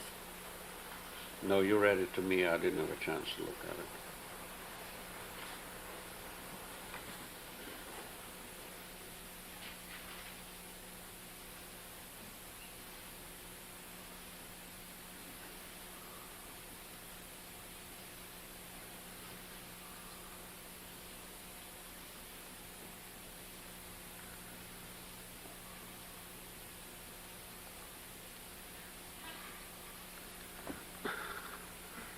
This, Right. Ms. Clark? Have you read it, sir? yeah, I've read it. All right. So in my copy, it says It's not 2 mgml, doesn't it? For the same your passage? copy of something else. This is not the same. You will just please note that these are different references from another base than what I have. Yes, but the paragraph that it applies to is word for word the same as yours, isn't it, Doctor? Except for that, that's correct. Except for that. All right, so it's referring to the same thing, isn't it, Doctor? I expect so, but I don't know that. Well, you just read it. Well, I don't know that it refers to the same thing, but... Let's read it together, Doctor. Tell me when the words differ, all They right? don't differ except for that one little thing that's absurd that's in here. All right. All right, here it says 2 mgml. Yeah, Okay, the paper on which it's based that was sent to us from the EPA, People's 537, says the same thing, 2 The mgml, correct? excuse me, the paper does not say that. Their abstract says that. All right, the abstract says that, correct, Doctor? Yeah. All right. Now, these are based on animal studies, are they not? That's what the paragraph says. I don't know that paper. I'd have to read it to give you an opinion on it. Yet, Doctor, you were willing to base your opinion on the parts per billion that you thought was actually written there earlier on direct testimony, correct? Because all it did is corroborate what the radioactivity study showed, that they couldn't find any, and their detection limit is about 1 part per billion. And, Doctor, in those radioactivity studies, there is no amount shown. Isn't But that it's correct? clearly there. It's not written out, but it's clearly there. They used radioactively active labeled EDTA that they gave people by mouth. They could not detect it. They show you how many DPMs they can count at the various levels. And what is not detected is it's no more than 1 to 2 parts per billion. Doctor, If it's more than that, it's detected. Doctor, what kind of equipment or facilities did they have for testing back then? Did they have the did they have the liquid chromatograph tandem mass spectrometer back then? Oh, this has nothing to do with it. This is radioactive material fed to people, which is much more sensitive than any instruments that we have nowadays. Well, let me You ask you just something. can't feed it to people anymore. Doctor, let me ask you this. Have you done any studies to take blood from normal people that is not preserved and tested for trace levels of EDTA? Have you done that? I have done no such experiments. No. Now, you wrote your report on July 17th of this year? I guess so. I'll have to look at the date. It's the date that's on the report, whatever that is. July 17th. And you got Agent Martz's reports back in the end of February, beginning of March, correct? Which report? The graphs and the notes by Agent Martz? I don't remember the exact date, but probably in March sometime, I think. I'm And not you even didn't- sure I got them in March, but never mind. I got them quite a while ago. And you didn't write a report documenting your findings until July 17th, correct? That's when I was asked to write one, yes. Otherwise, you wouldn't have written one at all? I only write reports if I'm asked to write them. It's customary. It's customary for you to do as you are instructed by the defense counsel that hire you, correct? Only instructed in terms of what he wants me to do and what we want me to give him. That's his prerogative. Okay, and when you wrote that report on July 17th, you had not yet spoken to Agent Martz about his testing, correct? You had just Right. read what he had done, is that right? Most of it, not all. I received some after that. And after you wrote that report, you discovered that Agent Martz tested his own normal blood, unpreserved, for the presence of EDTA, and found EDTA. Did he not?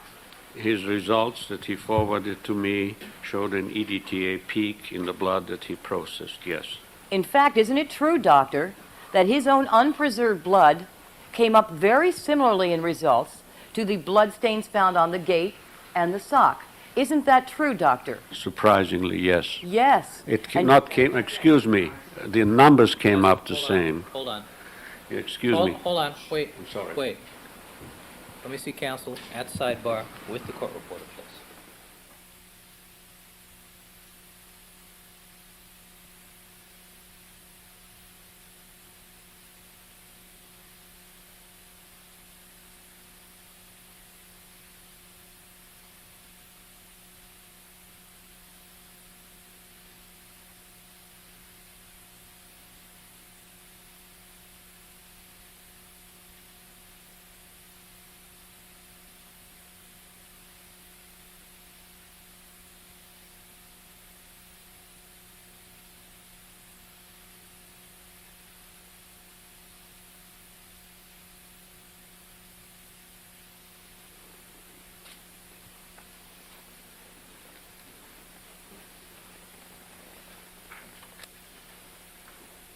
Thank you, counsel. Proceed. Ms. Clark, 230.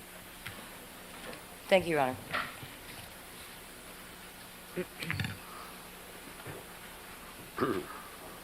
Now, Doctor, as you've indicated, you are interpreting Agent Martz's work. Is that correct? His results, yes. You did His not- results, yes. You did not do any testing yourself, isn't that correct? None whatever. As a matter of fact, your lab doesn't even have this equipment, does it? We don't have the equipment that Roger Marks has, that's correct. Not yet. Do you even have the liquid chromatograph tandem mass spectrometer? No. Let alone one that has the electrospray.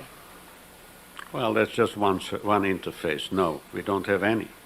As a matter of fact, The only one that we do have is the ability to collect fractions and analyze them separately by the mass spectrometer, something which I've done. you yourself have never operated the electrospray, isn't that correct? That's correct.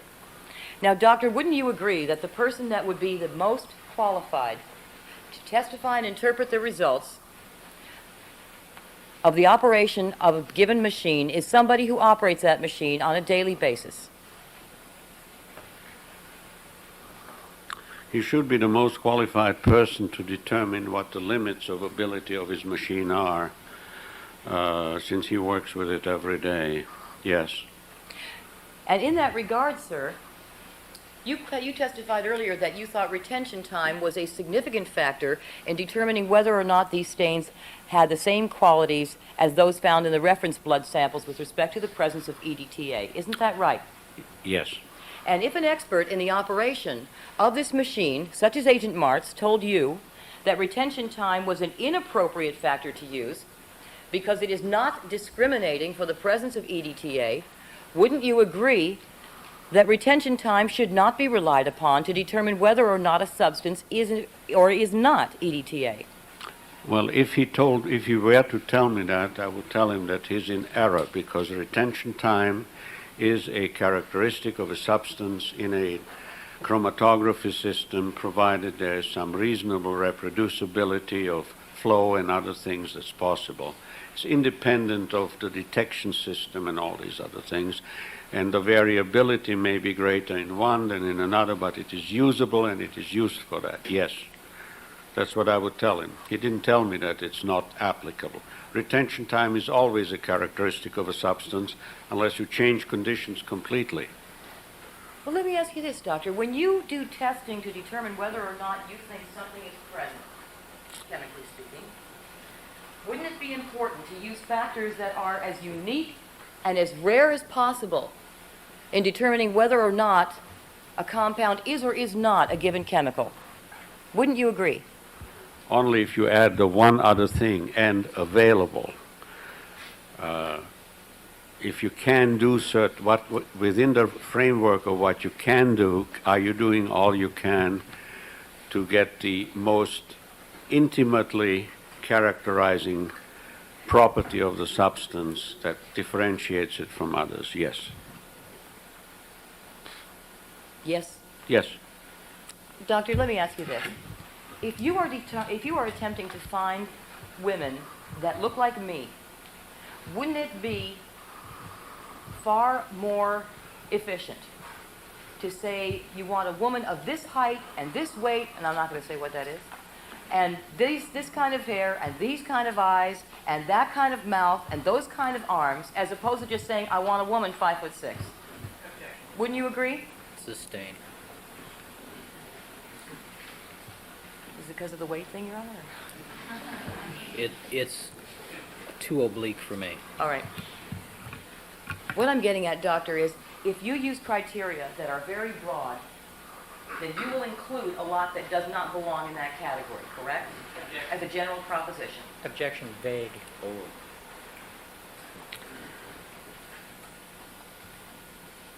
I will use all available criteria, broad, narrow, microscopic, and assign to each one a probative value for what a scientist does, and that is applying what is called a null hypothesis. All right, Doctor. Let me ask you this. If you assign probative value, if an expert in the operation of this machine, who uses it every day like Agent Martz, were to tell you that retention time has very little probative value because all chemicals seem to pass through at almost the same time, or within a minute, would you agree, Doctor, that that is not a factor that should be given great probative value in your determination as to whether or not a compound is or is not ETTA? Well, if you were to tell me that, I would tell him that you are grossly mistaken, and if you earnestly believe that all compounds would pass through in a short time when you have a column, you don't know what you're talking about. But, Doctor, you would agree, would you not, that someone who runs that machine every day would be a better expert, better able to determine what are the probative factors and are not, than someone like yourself who has never operated it. Wouldn't you agree, Doctor? Oh, well. He should be, but if he says that, he isn't. Doctor, isn't it true that most compounds will pass through this particular, the electrospray in particular, in about 1 minute? They'll pass through the electrospray in 1 minute, but the separation occurs in the chromatography column. That's right. And in the column, sir, how long does it take, if you know, do you even know how long it takes most compounds to pass through the column in the LC tandem MS? That'll depend on what column and what flow you use. He doesn't say how much time it takes. He has everything down in terms of scan numbers. So I can tell you, it's a few minutes between runs, and that rather surprised me that so little separation time is allowed. And but that's all. I can't tell you a thing about it. If he knows what he's doing, then he's using a column to separate substances. As far as I know, he knows what he's doing, and that's what he's doing, so he separates them. Doctor, he conferred with you on at least one occasion, correct? We talked about this on at least one occasion, yes. Okay. And as a matter of fact, you've had his reports or his notes and the graphs for months, correct? That's correct. Was there anyone who prevented you from picking up a phone to ask him about these questions, sir? Yes. Who? It's not customary for me to do that. I ask the attorneys to get me additional information or to suggest that I call him up and talk to him on the phone. I got additional information, not all that I asked for, but I did not get their okay to call him.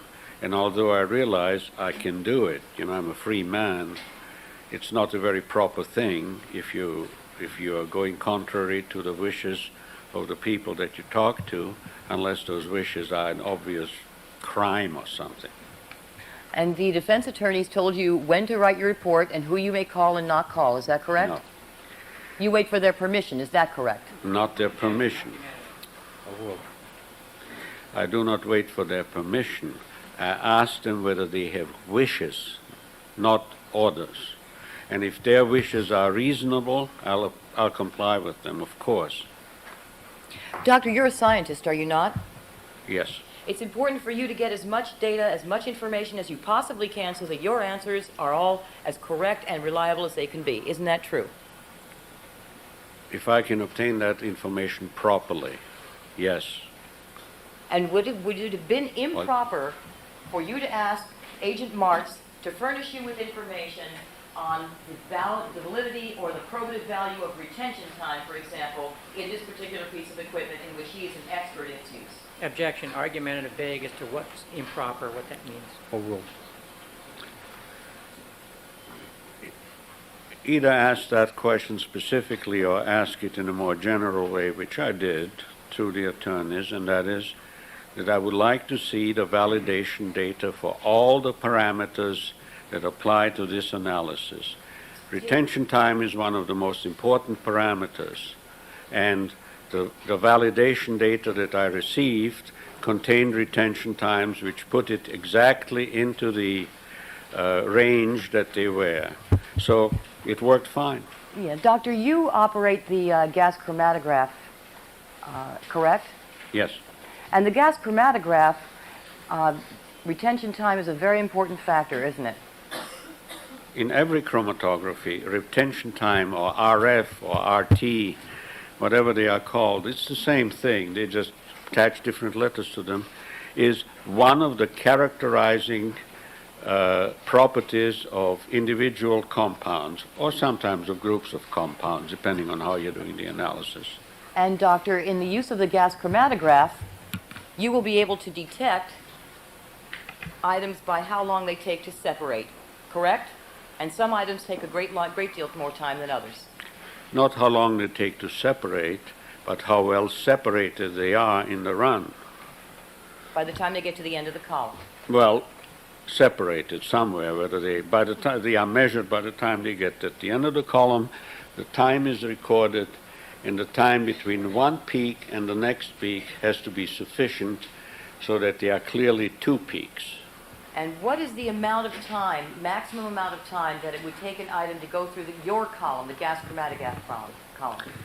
That is so variable. I have substances that go through the column, through one column in less than a minute.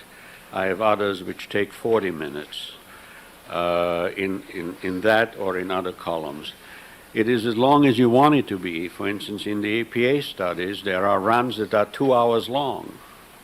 So, you know, it's what you're looking for and what you're doing. As long as you know what you're doing, you're all right. All right, doctor, in your experience then with the gas chromatograph that you routinely operate, you can have items that run through the column for as long as 40 minutes, correct?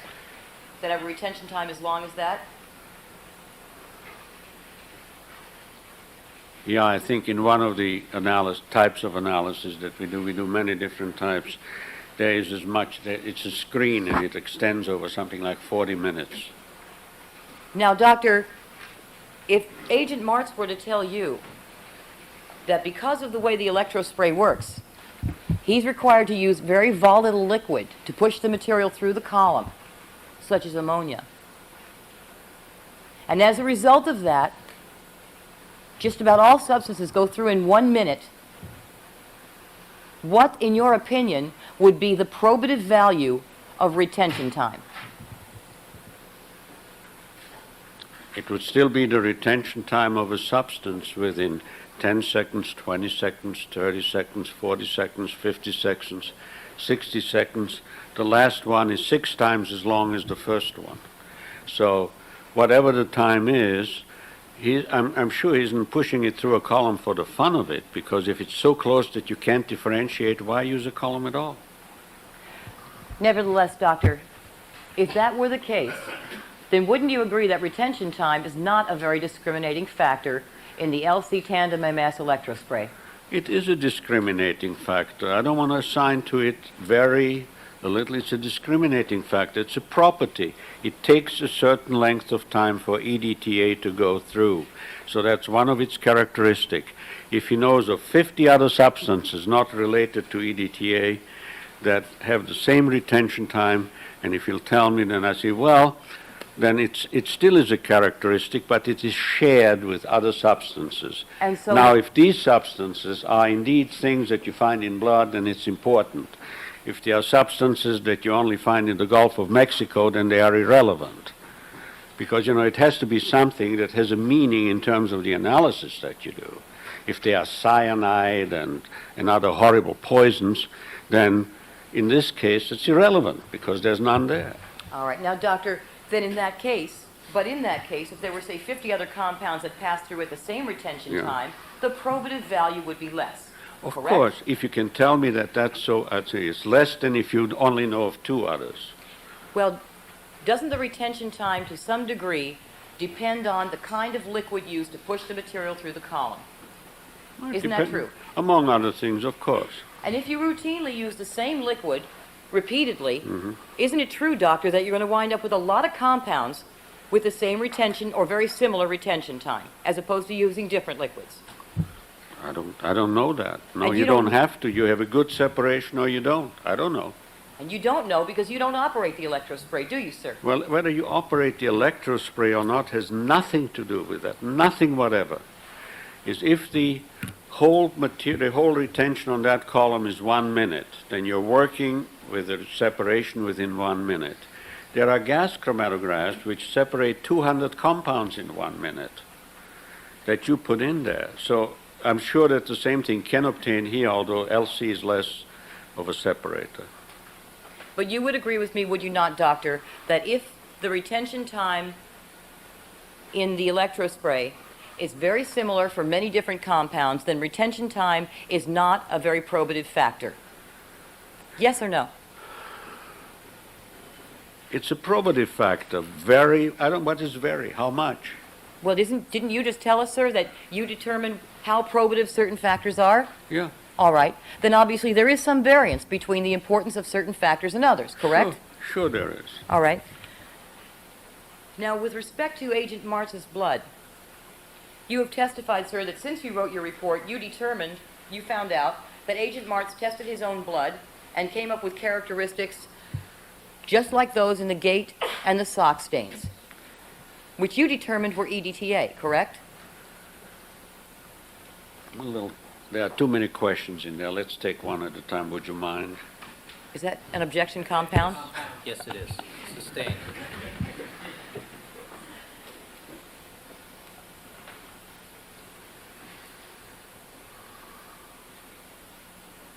Well, let me just show you a chart, sir.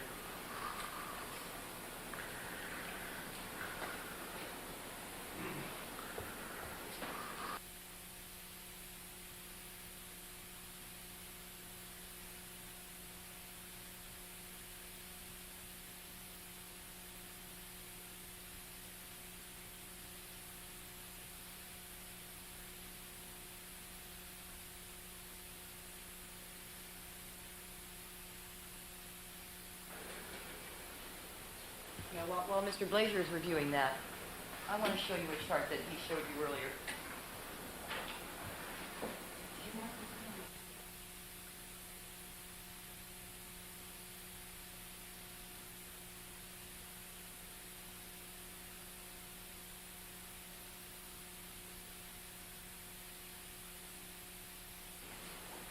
I'm putting up defense. Mr. Blazer will tell me in a moment. 1257. C. 1257C. No, I'm sorry, D. D. All right, you were speaking earlier, sir, of the fact that EDTA is comprised of the parent ion 292 and one proton is added, correct? Yes. And by the way, I think you indicated to counsel that the process of electrospray does not alter the ions. Didn't you say that, sir? It doesn't change one chemical to another. Testimony. So that's Was whether they changed them. Oh. Didn't you testify to that, sir? Tell me. I testified that electrospray does not change one chemical into another. That includes ions of one chemical into ions of another chemical. Okay, but the ions are changed in some respect, are they They not? can be. They not all are. The main thing about electrospray is that it is capable of driving otherwise neutral molecules, large neutral molecules, readily into the mass spectrometer. That's its great advantage. Now, when you do the gas chromatograph, in the work that you've done, you measure the straight weight, correct? The straight weight of the ion with no additions. No. At positive, I also use M+1, which is the molecular weight plus 1. That's what you get. And that's what you do here, do you not? You're adding one to the molecular weight. Yeah, you're adding a proton, it's a positively charged hydrogen atom. All right, now you've testified, sir, that the parent ion 293 is one characteristic of the EDTA, correct? Yes, And that there is a daughter ion 160, correct? yes. But that is not the full daughter spectrum that you see there, isn't that correct? Not here. The full daughter spectrum is all the daughters. And the other daughter, which is not shown on this chart, is 132. That's one other daughter. And that other daughter ion, 132, was not present on the gate and the sock stains. Isn't that correct? Oh, no, that's not correct. Remember that Mr. Blazer showed me a chromatogram which included the all three, the 293, the 160, and I think the 130 or whatever it was, and all three of them were there, although not in high concentrations. They were below the concentration at which the instrument prints out retention time, peak height, and number. It is below what is called the reporting limit of the instrument, the way it's set.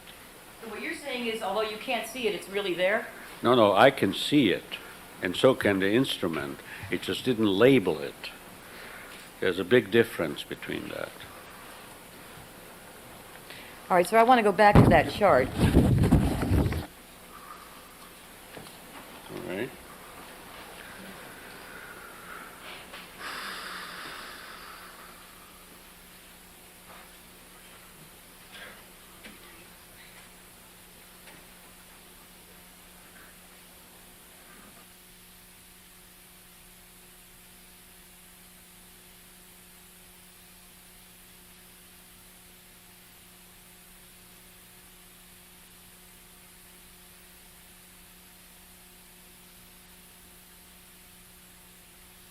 All right, before we get to that chart, sir, we're going to try and locate that. Are you familiar with the term noise? Yes. And are you familiar with the maxim that a scientist requires 3 times the signal-to-noise ratio before saying that something could even exist? Have you heard that? I've heard some people claim that, others 5, others 2, others 10. It depends on the circumstances. This is not from Olympus.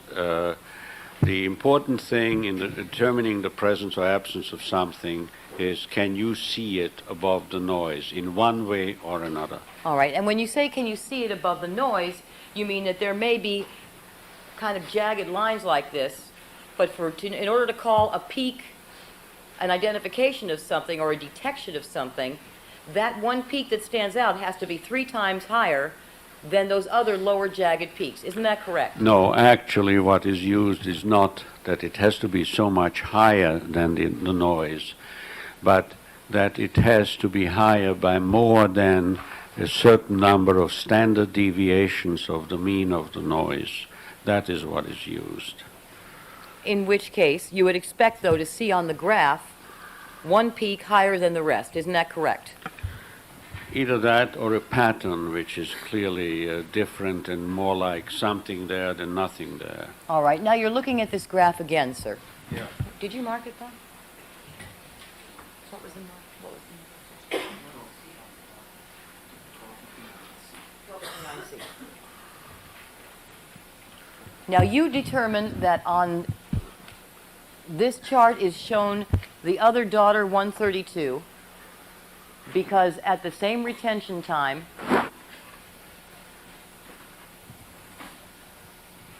move over.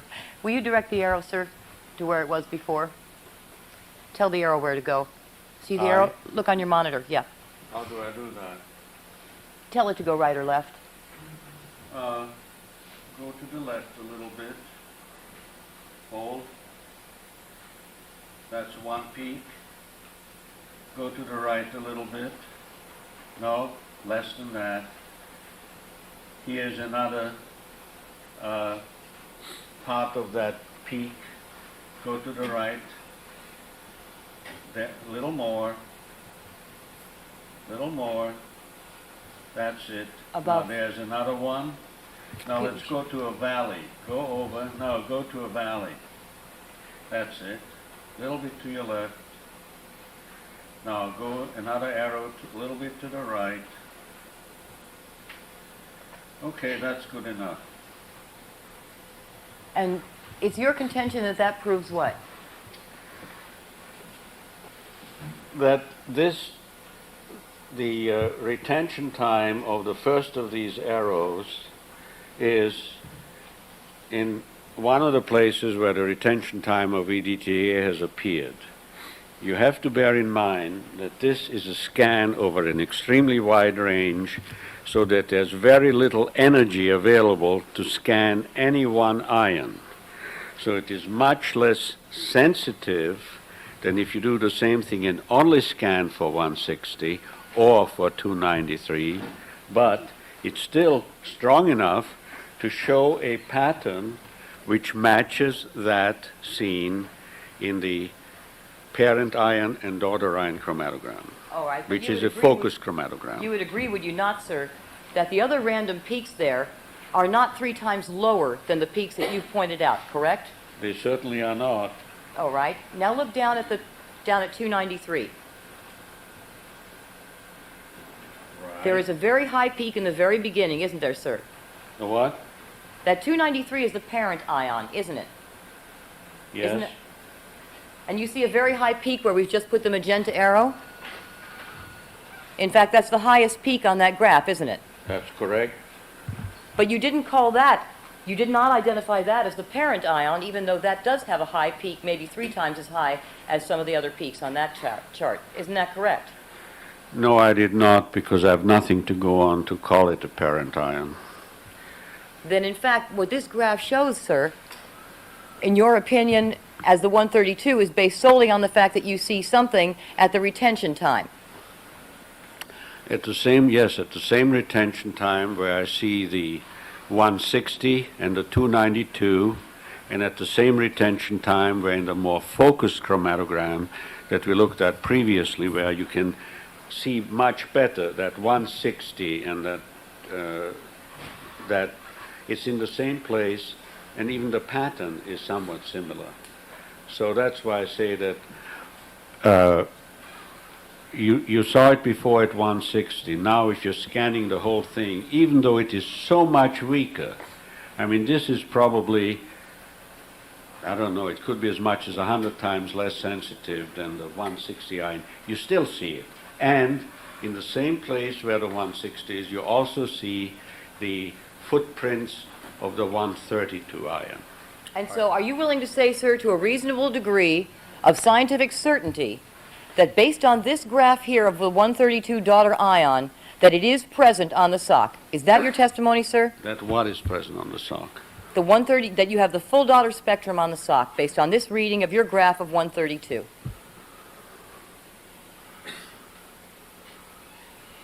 This is the full daughter spectrum on the sock, unless there are other smaller ones, unless there are other little pieces around which are not looked here. And that's, in general, is the weakest, the least sensitive of the methods that he could use, but at the same time, it's more specific. You're trading off one for the other. All right, Ms. So Clark, is it- we're going to take a recess at this point. All right, ladies and gentlemen, please remember all my admonitions to you. We'll take about 15 minutes for a break, and Doctor, you can step down.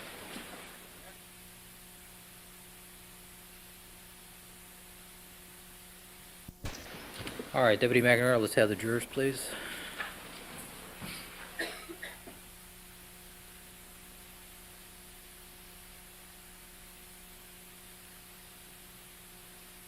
Going to break today at Deputy Jackson. 3:45. Can't squeeze 4 o'clock? You sure? Positive. Even if I call? Even if Deirdre calls?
All right, Ms. Clark, you may resume your cross-examination of Dr. Reeders. Thank you, Your Honor.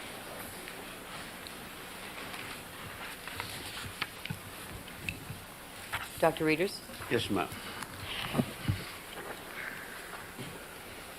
Now, Dr. Reeders, it is true, sir, isn't it, that there is no known study that documents precisely how much EDTA would be present in a normal and healthy person's blood on an average. Isn't that correct? On an average of how many people? The number of patients in the Foreman and Trujillo study on the whole had less than a couple of parts per billion. No, doctor. First of all, in that article, it says nothing about parts per billion. Isn't that correct? It doesn't Isn't that say correct? parts per billion, but it shows you it's less than parts per billion. With the strength of the radioactivity used, the detection limit is a couple of parts per billion, and they have negative bloods. Doctor, that is not my question. Could you listen to my question, please? To your knowledge, is there any study in which they take the blood of normal, healthy people and test it for amounts of EDTA present? In other words, what would be present in an average person on an average day? Is there any such study? A study with that title, I don't know of any in the literature. Blood EDTA determinations have been done in the course of other studies I've seen and none found, but they were not designed to do what you ask.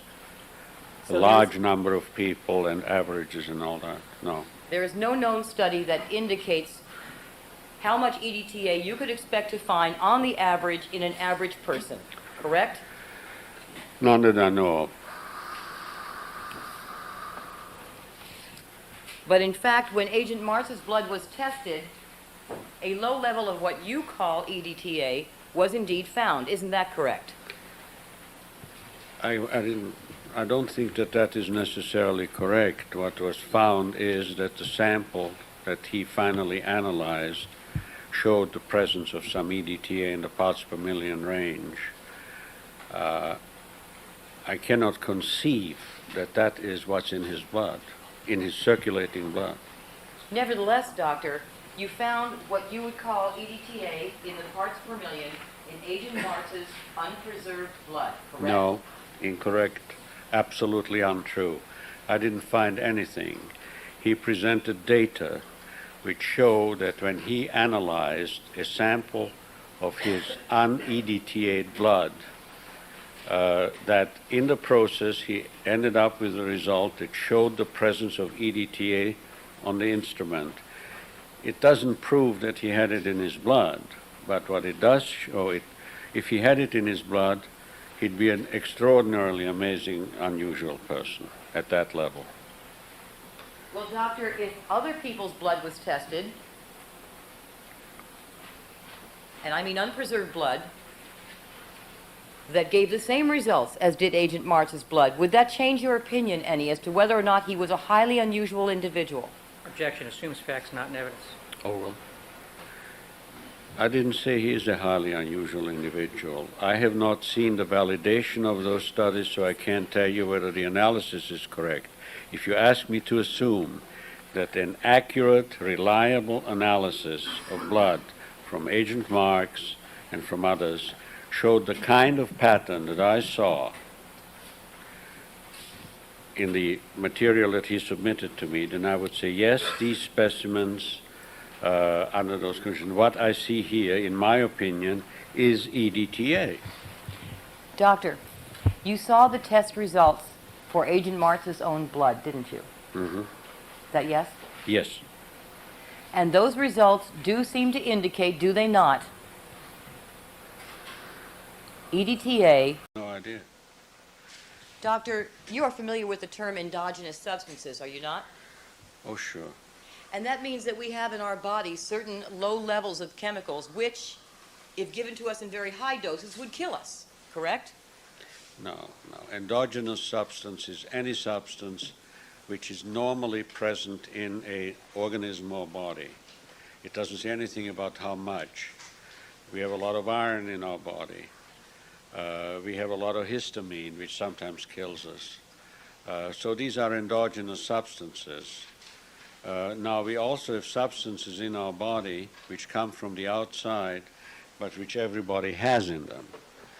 Just about everybody has a little bit of nicotine in them. It's not made by the body. It's from the environmental nicotine and other things.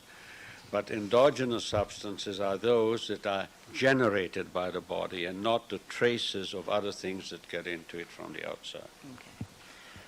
And those endogenous substances have certain normal levels in our bodies, do they not? Levels that we can live with, correct? Well, that holds for everything. There are levels we can live with anything. All right. Yeah. I'm talking about the ones that naturally occur in our bodies. Yeah. All right. And then there are, for example, cyanide. Isn't there a certain level of cyanide that we all live with on a daily basis? We don't live with it. We make it. Without it, we wouldn't have any vitamin B12 in our body. Right. And if Cyanide is produced and destroyed by the body on a regular basis. It's a normal biological endogenous substance at very low levels, yes. yes. And yet, if administered in high doses, it will kill you, correct? Cyanide poisoning. Sure, anything will. And what about ethyl alcohol, doctor? Don't we all have a certain low level of alcohol in our bodies at all times? Whether we drink or not. Yeah, that is something which the toxicologists have been kicking back and forth for nary 100 years. And it still is disputed by some that it is not present, but it's formed in the course of the analysis. So a true ethyl alcohol, I'd suspect that there is a little bit there, sure. Naturally. And if you drink alcohol, you will become inebriated, correct? You will. I won't. I won't drink that much.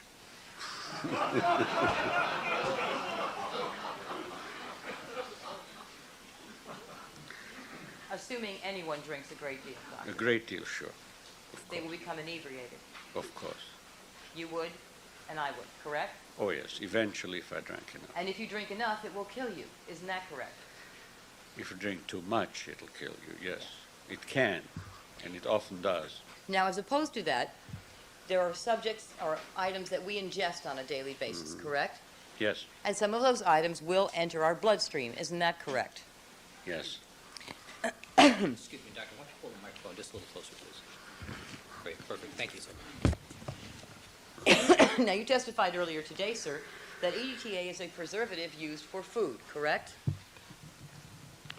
Not so much a preservative as a substance to safekeep color of food, flavor of food, some degree of preservation, but most of its uses in food are for aesthetic purposes.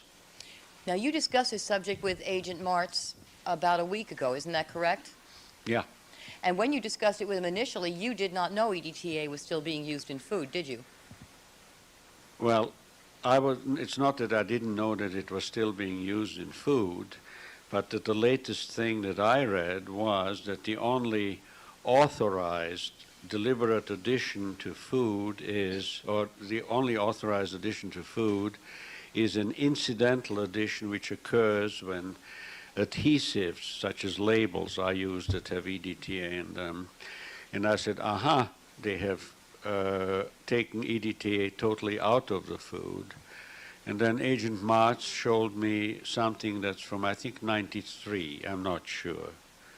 That means the actual regulation is from 1993, which gave a list of substances. As a matter of fact, I told him I think it's still used in pickles.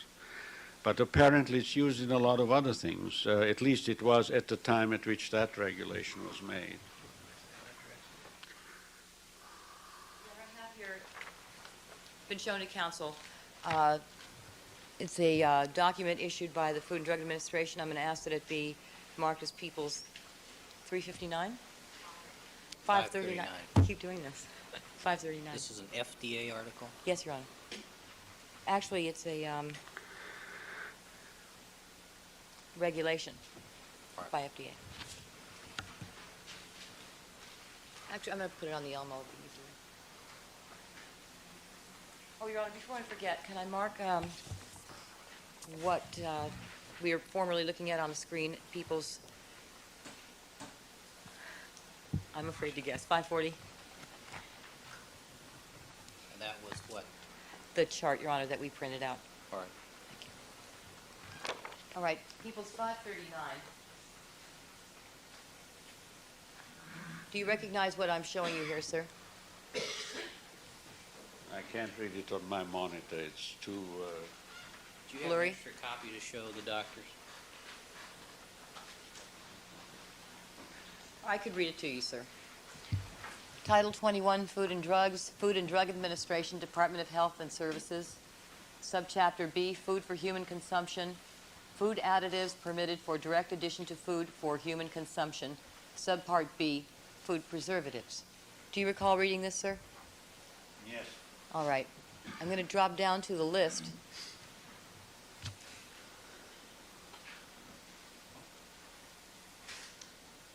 And do you recognize seeing the items listed here? Yes. Yes. And these are items in which there's a certain maximum level of EDTA permitted. Yes. All right. And you have things such as canned carbonated soft drinks, Yes. and you have, move down a bit more. French dressing and mayonnaise at the bottom of the list, sir. Yes. And you have dressings non-standardized in the middle there with the number 75 after it. Yes. Next page.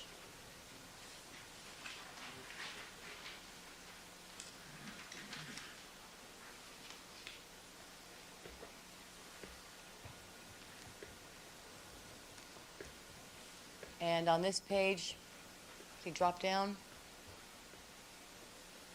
you see mayonnaise, salad dressing, and sandwich spread there. I can see the names, but I not don't the see numbers. the PPMs.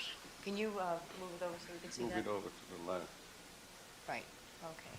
Yes. And that shows how many parts per million are allowed as a maximum in those items, correct? Yes.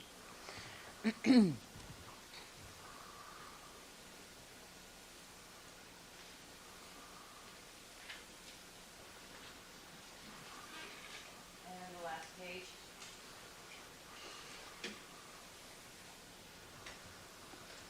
And on this it has dressings, non-standardized French dressing, and frozen white potatoes, including cut potatoes. Do you see that item, sir?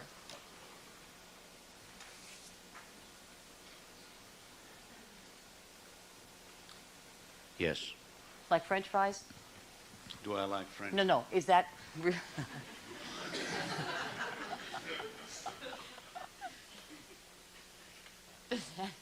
Look, I don't know whether it's French fries. Cut potatoes could be cubes or anything. It may be. You mean whether it's cut into strips? Right, I frozen? I don't know. they have frozen white potatoes, including cut potatoes. Does that seem to refer to what could be French fries, sir? Could be. I'm not an expert. I really don't know. All right, and we have here mayonnaise, salad dressing, sandwich spread, and sauces. Right. Whole lot of things there. And ready-to-eat cereal products. Right. All right, so people can potentially be eating EDTA every day. Probably they are, and I know they have been for many years. I thought it was taken out of the food for some reason. I haven't followed that story, but that was my impression from what I saw in one of the National Library of Medicine publications. Mm-hmm. And are you aware that it has been estimated that people ingest as much as 50 milligrams a day of EDTA in the food we eat?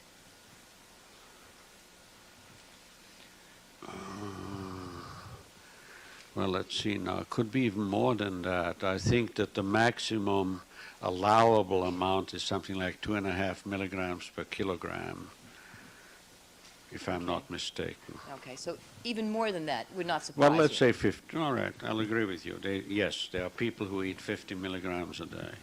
Okay, and that would not be unusual. I have no idea All whether right. it would be unusual or not. Well, Doctor, I don't know where on the curve it is, I don't know. not all of the EDTA that we ingest is going to completely pass out of the body, correct? Some is going to go into the blood. Well, it'll go about no more than 5% is absorbed of EDTA from the gut of a dose. And as soon as it's excreted more rapidly than absorbed, because about 70% is excreted in 1 hour. But up to 5% of a substance is absorbed from the gut, from its gastrointestinal contents, over a period of time of something like, I think, 2 or 3 days. If you Now- swallow something, by the time it works its way through, there's, a total of about no more than 5% absorbed. All right. Now, we don't have any studies that tell us precisely how much, on an average basis, a normal person has in his blood on any given day, correct? I think No. we asked that question now It's about 5 times. foundational, Your Honor. Do you recall agreeing with that, Doctor, earlier? There's been, I know of no study, not that we don't have any, I know of no study that did a large number of people to get that figure, no.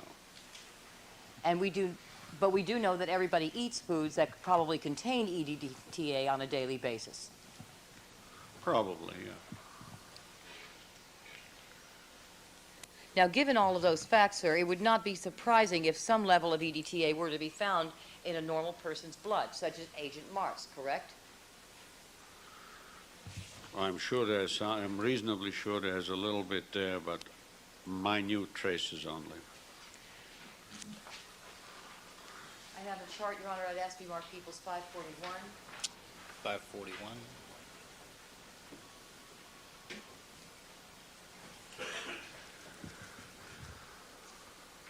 Showing you this chart, sir. You could, can you get the graph?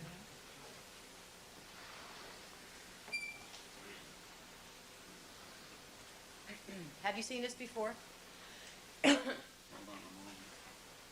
you need to back out just a little for the...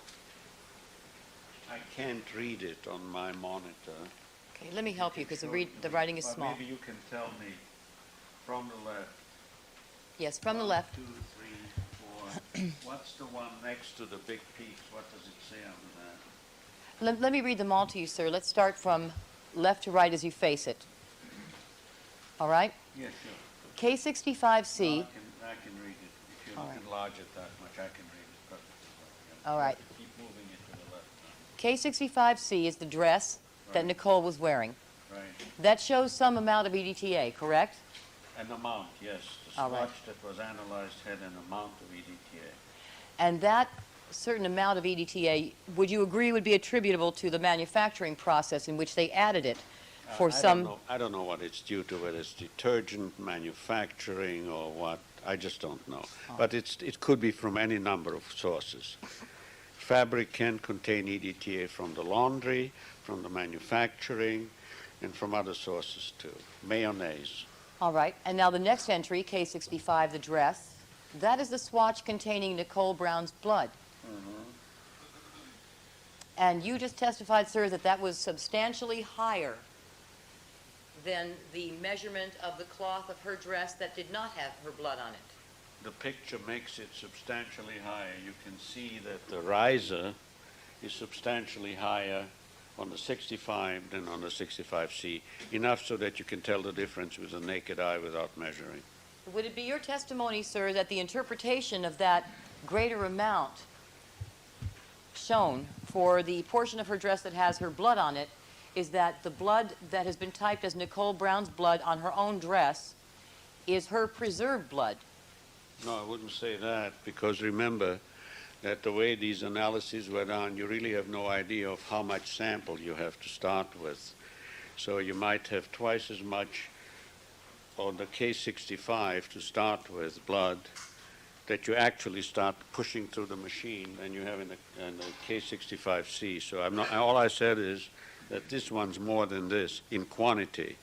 I don't think you can say anything about concentration because you don't know how much blood was used to start with for the analysis. There's no way of telling. Let's pull it out. Show the whole chart. All right. After the two dress items, you have the gate, the sock, and Agent Martz's own unpreserved blood. That's You correct. see those? Mm-hmm. Then the two big blocks on the right-hand side of the screen as you face it are the reference blood samples of the defendant and Nicole Brown. You're aware of that?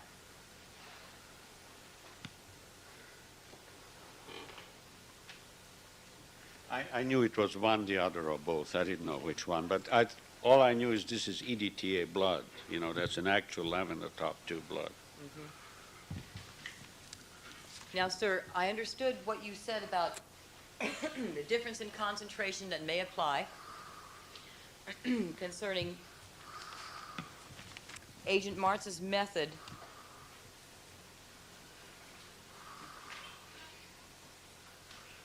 of cutting the samples in this testing that he did.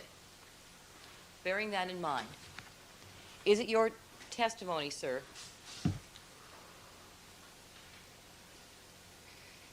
we'll strike that.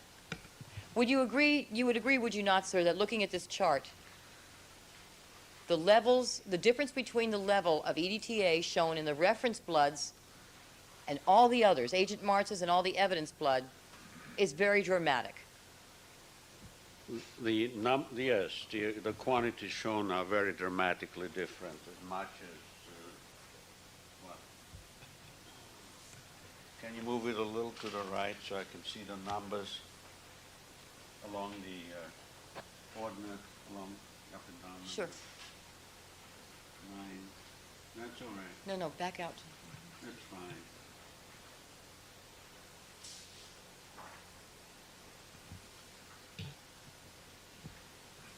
Wouldn't you agree, sir, that the reference samples are at least 100 times higher than the evidence samples? Then some of them, yes, not 100 times higher than the dress, but probably about 100 times more. Not, you know, higher smacks of concentration, but they are more. There's a lot more in the reference sample, in the big ones, than down there, and it's probably around 100-fold difference, sure. Okay, 100 times. Then, sir, are you aware that the cuttings used for this testing by Agent Martz were at the largest 2 millimeters square? Are you aware of that? Yes, I know that, sure. I know what, I think it was 2 times 2, something like that. Mm-hmm. Now, you described a dilution method that you would have used with ammonia to determine exactly how much blood was present in any given swatch. Have you ever done that? Sure. For as small as a 2 millimeter square? Yes. And you would have recommended he do that here? I don't recommend. That's what I would do. As I would determine, get a good estimate, spectrophotometric estimate. In this case, I would not go for iron and the other things because that would take up sample. But I could take that little swatch into 25 microliters of slightly ammoniated blood and shake it for several hours or whatever. Then transfer it to another vial and do the same thing. And then the first thing I would do is to take each one of the recovered fluids, put it in a spectrophotometric microcell, and obtain a spectrum which goes through the ultraviolet, the so-called Sorey band, to where hemoglobin or hematine absorb, and get an estimate against standards of how much hemoglobin is there in that 25 microliters, how much hemoglobin is in the second 25 microliters, and perhaps a third and a fourth. You know, keep washing till it's negative. If there's so little that I say, gee whiz, I may be able to do my analysis, but I'd have to use all of that. So I'd bring it all back together and concentrate it, which is fairly simple. You simply freeze dry it, and then take the whole thing up in an amount that I need to inject and inject it. And then I would know that I started out with so many micrograms or milligrams of hemoglobin or of blood protein, and I'm getting a picture, and then I can talk about concentration. Now that little square, that could be any amount of blood that's on there, anything from a nanogram to a microgram, maybe even a milligram, I don't know. But the point is that there's no way, nowhere, anything that gives me even an idea of how big the sample is. And if this is 2 drops, the EDTA blood, which is 2 drops is about 50 microliters, and if that swatch down there gives me instead of 50 microliters of blood gives me Well, excuse me, a Doctor. nanoliter of blood, then, you know, of course you find less. I hate to interrupt, but this has gotten very non-responsive. Let me ask you another question. Sustained. Doctor, assume for a moment the following hypothetical. That Agent Marks made an effort in all cases to use a larger amount of sample of the evidence stains than of the reference stains. And that in each and every case when he made a cutting, he made the cuttings of the evidence larger than the cuttings of the reference sample. And by that I mean not just a big piece of cloth, but more blood in each and every case. I beg your pardon, I thought that you mean the reference stain that he created? What do you mean by reference stain? Dr. Readers, assume for a moment that Agent Marks took a larger area of blood for the reference stain than he did for any of the swatches created from the reference sample for his testing as to each and every evidence stain. Do you understand No, what I'm saying? I don't. I honestly don't understand what you're saying. That's not in evidence. I think that was done. I want you to assume as a hypothetical that Agent Marks followed the following procedure. That he took the evidence of the sock and a swatch of the gate stain, and with respect to every time he tested evidence versus reference, he made sure that the evidence stains were larger than the reference stains in order to compensate for any imprecision. I still don't understand. What do you mean I'm not- reference stain? I'm talking about blood from the EDTA tube, Doctor. He took more blood, more sample, more OJ blood, I mean, you know, sock blood from the sock stain than he took EDTA blood out of the tube. Correct. How does he know that? Doctor- He doesn't know how much blood there was on the sock sample that he took. Doctor, I'm asking you to assume the hypothetical. I'm not done. Okay? Assume that he cut a larger evidence stain from the Right. sock and from the gate stain than he did from the swatch created for the evidence samples. for Okay, the reference now I samples, understand. All right? Okay, I can That's your assume. Yeah, hypothetical. Yeah. Given that fact,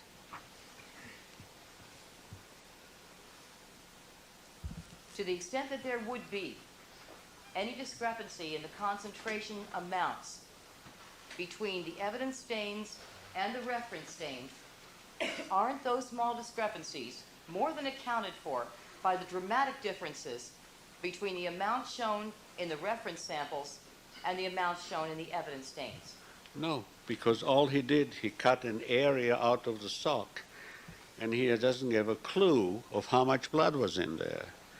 He took a swatch that had been wiped on the gate, and he cut a piece out, and he doesn't have a clue how much blood there is in that, what he cut out. He has not measured it. He doesn't have a clue whether it's a microliter, a nanoliter, or what. Doctor, these are 2 millimeter squares, are they not? Right. And the differences between the reference sample and the evidence samples are 100 times as great. Isn't that correct? Yeah.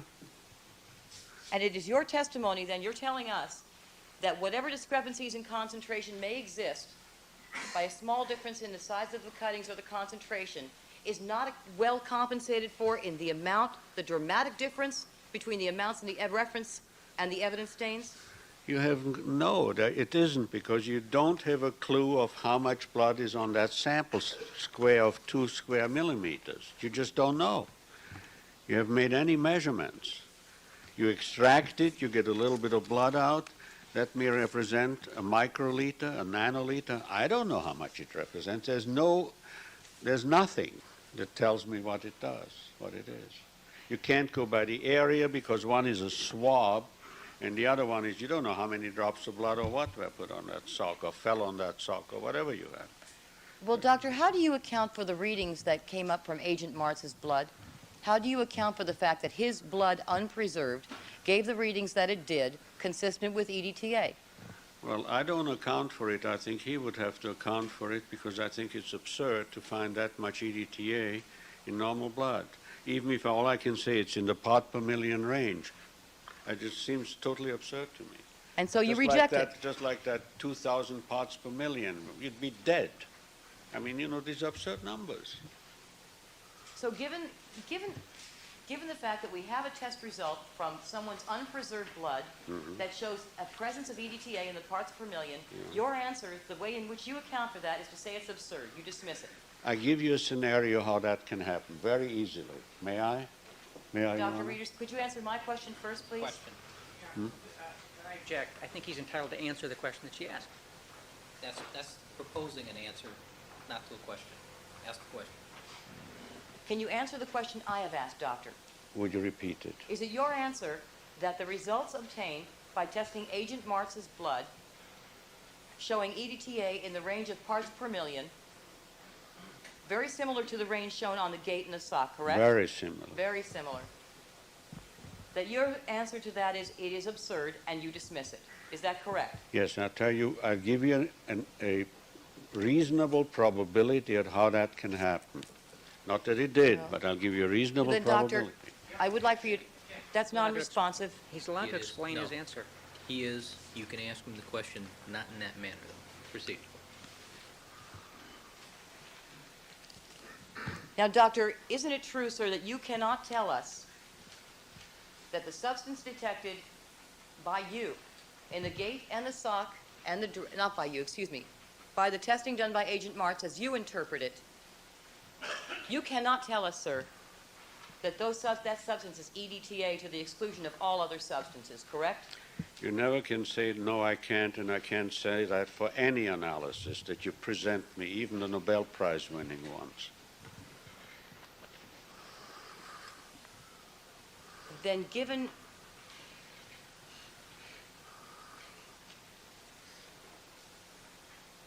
considering the EDTA results that Agent Martz got on his unpreserved blood, sir, is it your opinion that the bloodstains on the sock and the gate had to have come from the preserved blood to the exclusion of all other sources? I didn't say that. I said that it's sort of like you hear hoofbeats, it's probably horses and not zebras, is that the most likely source for EDTA in a blood sample, when you have a control that is negative, is that it was EDTA blood to begin with. That's what I said. So it could be. I didn't say it was. I said it could reasonably be considered that, and doesn't exclude other possibilities, but I don't know what they are. You don't know what they would be. No, I do not. I deny that there's any reasonable probability that it could be from food or from the normal level of EDTA in the blood of a person. Even though you also realize that there is no study indicating what that normal level would be. Yes, there is, but it is not a study which was designed to determine the normal level in the world's population, like has been done with blood typing and with other things. But from the study, that is No, a objection. very good Objection, study. Your Honor. I'm sorry, that's non-responsive. No, he can finish the answer. May I finish? You may. From the study, that is an excellent study that the authors can be proud of, on the number of people that they tested, they didn't find any EDTA. I don't see any reason why they should find it now. Except that it was found. Isn't that correct in Agent Martz's blood? Objection. Answer argumentative. Sustained. Raise the question. All right, doctor, let me ask you something. You're familiar with the case of a defendant by the name of Sconce, isn't that correct? Yes. And you were, in that case, sir, retained by the Ventura County District Attorney's Office, were you not? I thought it was the Los Angeles County District Attorney, Mr. Giss. Wasn't he from here? Dr. Reeders, can you answer my question? As far as I recall, it was Los Angeles County. Do you recall working with a district attorney by the name of Denos? No, Giss is the one that I remember. And you remember that Mr. Giss was a member of the District Attorney's Office of Los Angeles County, correct? That's my recollection. And do you recall testifying in a courthouse in Ventura County? Yeah, that's right. And in that case, sir, you were told that there was a question as to whether the decedent had been murdered by the means of oleandrin poisoning, correct? Oleander or oleandrin, yes. And was it your understanding at the time, sir, that no one had been charged with the murder pending your determination as to whether or not the victim had been poisoned to death? Objection. Sustained. Was it your determination, sir, that was sought as to whether or not the victim in that case had been poisoned to death? My corroborative determination, the initial work was done by Dr. Baselt in San Francisco on negating determination. He asked that I should do that, yeah. And you were asked to analyze certain substances removed from the body of a decedent to determine whether there was present in those substances oleandrin, a poison. Yes, fresh autopsy specimens by Dr. Lovell, who was the pathologist who did the autopsy. And you recall conducting certain tests on those tissues, correct? Sure, yes. And as a result of your findings and based on your findings, isn't it true that you determined that there was oleandrin present? Oleandrin and oleandrogenin both were present. And you reported those results to the district attorney, correct? Yes, And you appeared in court to testify concerning your finding that there was evidence of oleandrin or oleander poisoning as the cause of death, correct? yes, by the best then available methods, which were pretty good, I thought. And those methods that you refer to, sir, were the tests of thin layer chromatography, Correct? fluorescent spectrophotometry, Yes, and radioimmunoassay, correct? that's correct. And as a result of all of that, you testified at the preliminary hearing for murder in that case that the thin layer chromatography test gave you results that were consistent with and corroborative of the results obtained by another, Dr. Baselt, whom you referred to here, which showed the presence of a substance with all the characteristics of oleandrin and not the characteristics of many, many other substances. Do you recall giving such testimony, sir? The words no, but the content yes. And if I were to read those words to you from the transcript, sir, would it refresh your memory as to whether or not those were the words you used? More so than just a quote from them, yes.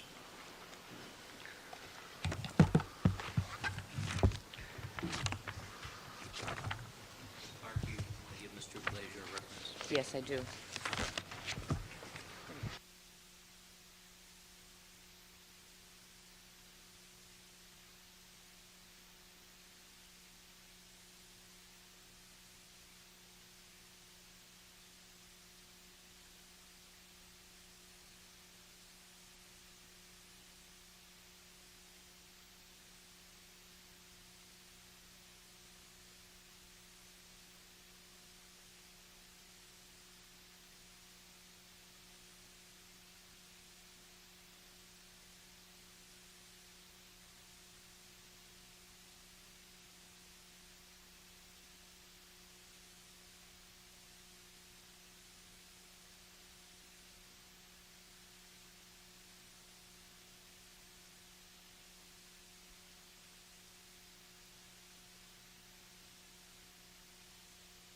Sir, I'm showing you page 828 of the preliminary hearing. I ask you to read to yourself and tell us whether the words that I've just read are in fact the words you stated under testimony, under oath, in Ventura County. Well, Ms. Clark, I don't remember the words you said, but if you allow me to read it out loud, then I'll agree that that is what I said and is in the transcript. Please is that do. all right? That's fine. Consistent with the thin layer chromatography gave results which were consistent with and corroborative of the results that Dr. Baselt had obtained, showing the presence of a substance with all the characteristics of oleandrin and not the characteristics of many, many other substances. That's what it says, and I said that, yes, I agree that those are my words. In essence, doctor, then what that test gave you is that the result it gave you, as you've testified, was a pattern or a result showing all the characteristics, in your opinion, of oleandrin, correct? In the thin layer. In It the also thin did in the other tests, but this statement deals only with the thin layer. I did other tests, as you well know. All right, yes, I do. But that pattern that you found characteristic for oleandrin could have been shared by many, many other compounds, correct? I don't think so. May I explain? Why don't we ask another question, sir? To your, I don't think so. That sounds like a complete answer. All right. Please. Thin layer chromatography is a separation. I thought, Your Honor, Did you say I'm yes? I'm allowing him to explain his answer. Thin layer chromatography is an analysis on a glass plate that has a thin layer of gypsum or some other material on it. You put the material on the bottom on a square plate, and then just as if you had to put a dot on your handkerchief and then put the edge into water or some solvent, the solvent goes up by capillary action and in the process separates substances from each other and forms kind of a ladder of things. You know, start out with a streak and it moves and it separates them. Yes. You then spray that with various, you look at it under ultraviolet light for fluorescence. Doctor, explaining what thin layer chromatography is, I don't think is responsive. Next question. thank you, Your Honor. The second test you did was fluorescence spectrophotometry, correct? That's correct. And in that case as well, you testified that the pattern you obtained was consistent with and corroborative of oleandrin, correct? Yes. Now, based on those two tests alone, at the preliminary hearing, you testified that those results were sufficient, in conjunction with what you knew of the other facts in the case, not related to the science, to state that your results were consistent with and corroborative of the presence of oleandrin, correct? That's misleading. I said there was another test, and that was the radioimmunoassay test which was done on it. That's correct, but didn't you testify, Dr. Reeders, that those two tests alone were sufficient for you to form your conclusion? I don't recall that at all. I'm going to show you page 829, sir, and ask you to read it out loud. I'm sorry. I have one being brought down from Mr. Blakey.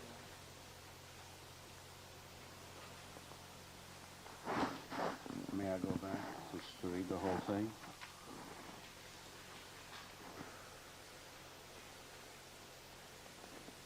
And the beginning of that section, sir, begins with what we've already discussed, which was the results you obtained on the thin layer chromatography test, correct? That's on this page. Is that Yes, that's just before, and then it goes over to Okay. page 829, doesn't it? right? And do you Now, recall? let me please. Counsel.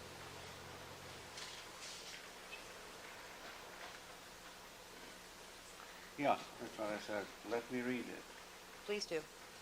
And also fluorescence pattern, which were consistent with that and corroborative of oleandrin. So thin layer and fluorescence spectrophotometry. In my opinion, Wait, and you skipped the words, doctor. and these two together, in my opinion, were really enough in conjunction with the history, particularly to corroborate the findings of oleandrin in this case. Then you did so testify, as I've already indicated. Is that correct? I testified that these two findings were really enough in conjunction with the history to call this an oleandrin poisoning case. They were really enough, but you would agree, would you not, sir, that those findings may also have been consistent with other compounds? I couldn't think of any, I couldn't find any. The pattern and thin layer and the color reactions are very characteristic of oleandrin and oleandrogenin, especially since you have both there. All right. And then you did a third test called the radioimmunoassay test, correct? That's correct. And you basically corroborated again the presence of oleandrin with that test. Is that correct, sir? In conjunction with the other tests, yes. And with And- the history, yes. All right. And in essence, then, what you said that was that you had patterns with each of these three tests consistent with oleandrin, correct? Yes. And those results caused you to conclude, sir, to a high degree of scientific certainty that this was, in fact, oleandrin. And oleandrogenin, the two components of oleander And in- poisoning. I mean, oleandrogenin is really the thing that you get when oleandrin breaks down a little bit. Not much, but cracks into two parts. And those results, as you testified at the preliminary hearing, sir, do you recall testifying the chances that a substance has all the properties in all three tests in common and is in actuality another substance from experience are so extremely remote that one then has a very high degree of scientific certainty that if one says that this is oleandrin, in fact it is? That's what I said, yes. 100% never. For 100% you go to the seminary because that depends on faith. Science is never 100%. It is statistical and it is reasonably certain the chances are remote. And if you want to go over into the area of, in that area, the hand of Almighty God can make anything happen, so possibilities, of course, are there. But it's a high degree of reasonable scientific certainty, and the operative word is reasonable. A scientist goes by reason and not by feeling. Do you recall giving that testimony, sir? Yes.